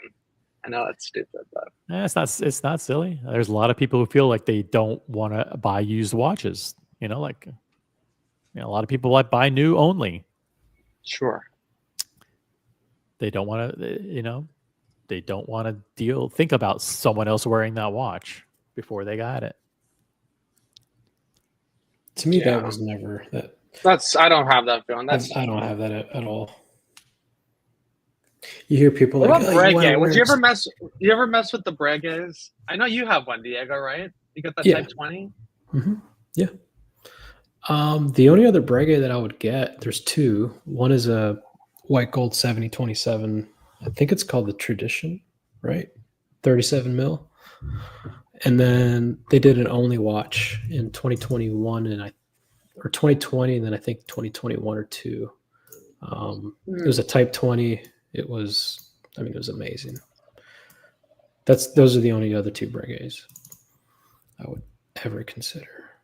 Yeah, I love the brand. I want to get into it, but it's just too fucking dressy. Like the whole Marine line, there's not a fucking single one. I'm like, they don't have like a versatile sports watch, that's appealing. No, they don't. This looks so good, dude. I love this. That fits perfect.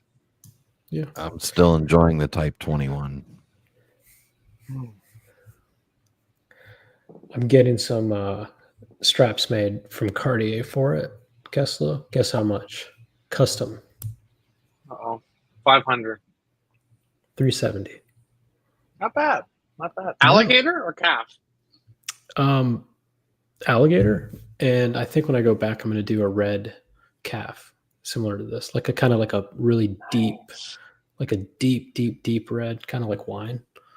But the cool thing was, burgundy, exactly. The cool thing was I was torn between two different blues, and she's like, well, why don't we just order both? And you're in Cartier, you don't want to look like a cheap ass. But I was like, I don't, the 370 is now fucking 740. Mm-hmm. I was like, I don't know. And I don't know if I want to buy both. She's like, you don't have to buy both. I was like, well, how does that work? And she's like, the straps arrive, you try them on, you pay for the one you like, and that's it. Yeah. I was like, oh shit, this is That's amazing cool. service. The Paddock AD he did that too. He's like, oh yeah, if you don't like it, I'll just sell it to somebody else. No worries. Yeah. So nice. Did you do the contrast stitching? I don't. No, I didn't because it's blue. So it's kind of like, I don't know if you saw OC's Patek, that really deep blue. It's gonna be something like that. Black. Sure. Yeah. But the cool thing about this watch, you can't see unless you zoom in. It does have guilloche. Oh, look at that. The whole dial. That's pretty. And I think it's done by hand. Don't quote me on that. But no, like going back to like imperfection lets you know, like if you really look into like how the printing is, like right, if you get tight enough. Yeah, like there's some bleed through. Like it's cool. I like it. Right. So yeah. And like you said earlier, you know, I sold some watches that at one point were dream watches, but you can always get them back. You know, if you realize like, oh, you know what, I really fucked up. I really like the Coke. Well, I can get one. I'm probably cheaper. Good point. Yep.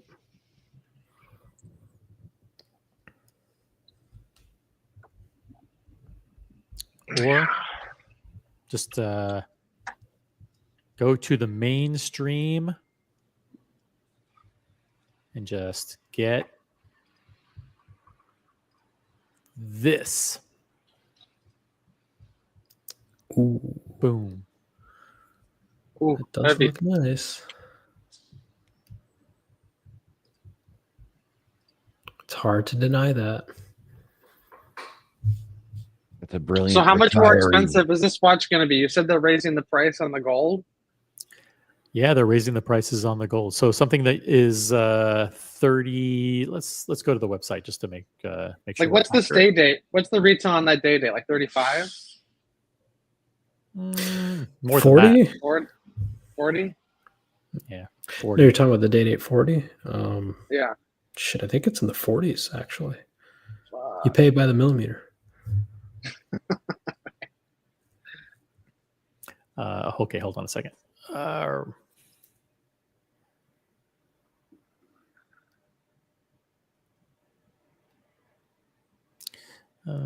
Present stream. All right. 36 or 40? The 8040? Yeah. Yeah. Is there much of a price difference? Not that much. Mathis says, Batman, I can look at. Oh, wait, you read it, OC. You do the Mathis voice. I'm not looking at that screen. So give me a second. Okay. So yeah, just regular dial, 40,100 for non-diamond dial. And this is the old price. So it's going to go up from here? It's going to go up 7%. So yeah. That's like 3 Gs. Someone's doing the math in their head right now. So 40,100 times 42.9.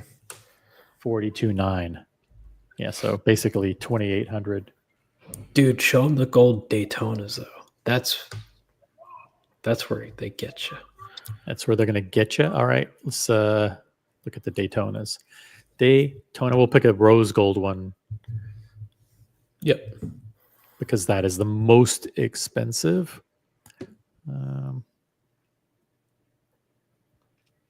So let's pick rose gold. Nope. Not gem set. Yeah, exactly. We're just. And you think they're raising the price because of the gold price, or what's your? They're process? raising the prices according to Buckley to be greedy. That's what they're doing. With tax, assuming your tax rate is 9, this is a $55,000 watch. Yeah. This is jumping up. And to make Buckley happy. And you can't tell the time on the damn thing. Yeah. I can't read the damn thing. Yeah, 44.3 is going up to 50,500. Whoo! That's crazy. If this is true, I mean, Yeah.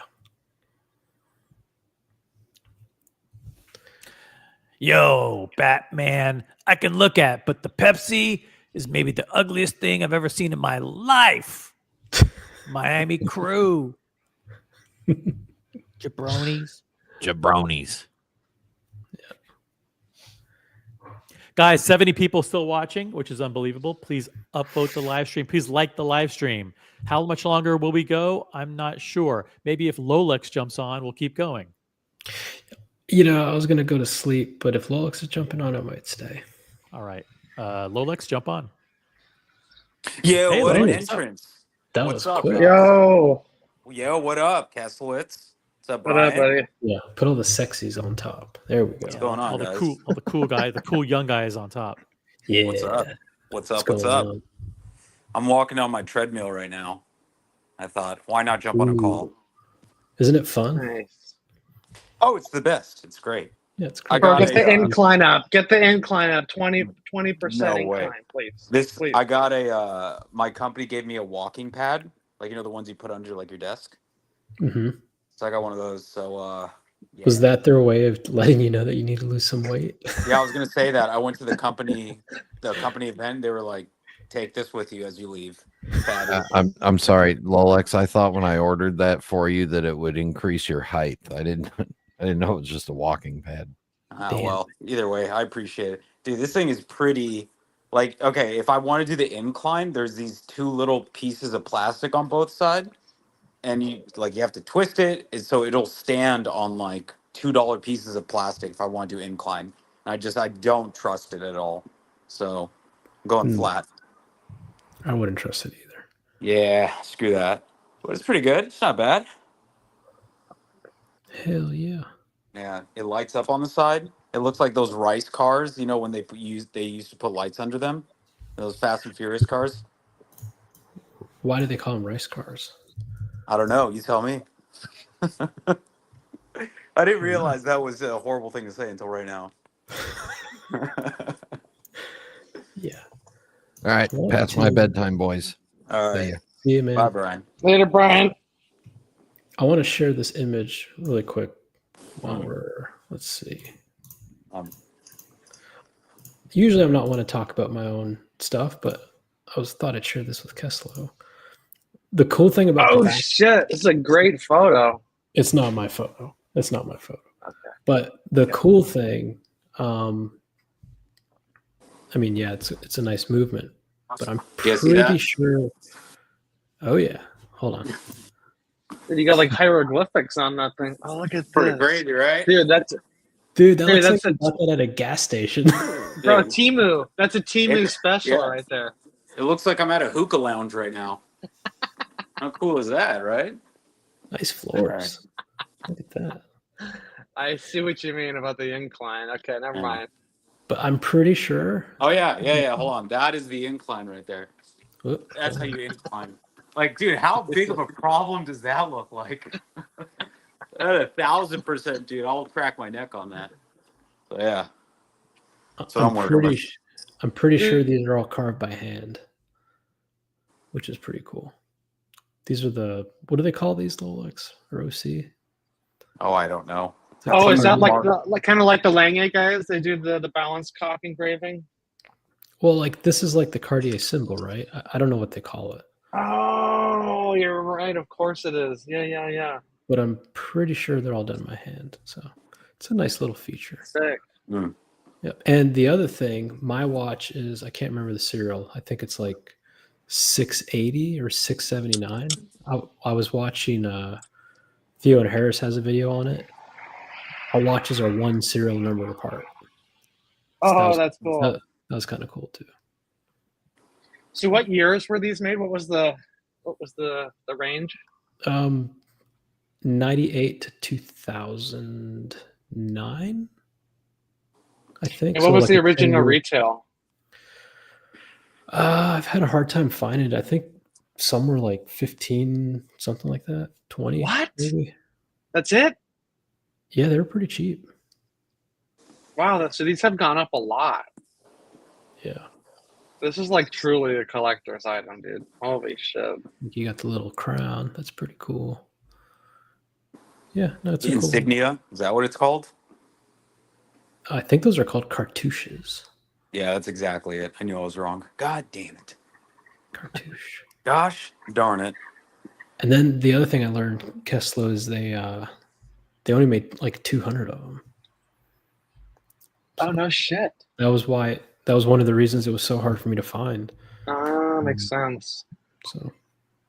So the strap you got, is it special for your deployant class? Or is it just a generic? It came with the original, but the lugs are 18 and the deployant's 18. So it's a non-tapered strap. Is it like padding where you have to get the long strap to make it fit the deployant? Not really. I mean, it's like modern Cartier where there's no holes. You just like wrap it through, I guess. But the photo I showed you, it's on a Theo and Harris Jean Rousseau strap. But that tapers to 16, so I can't use the deployant. Ah, I see. And I looked at how much that looks pretty good.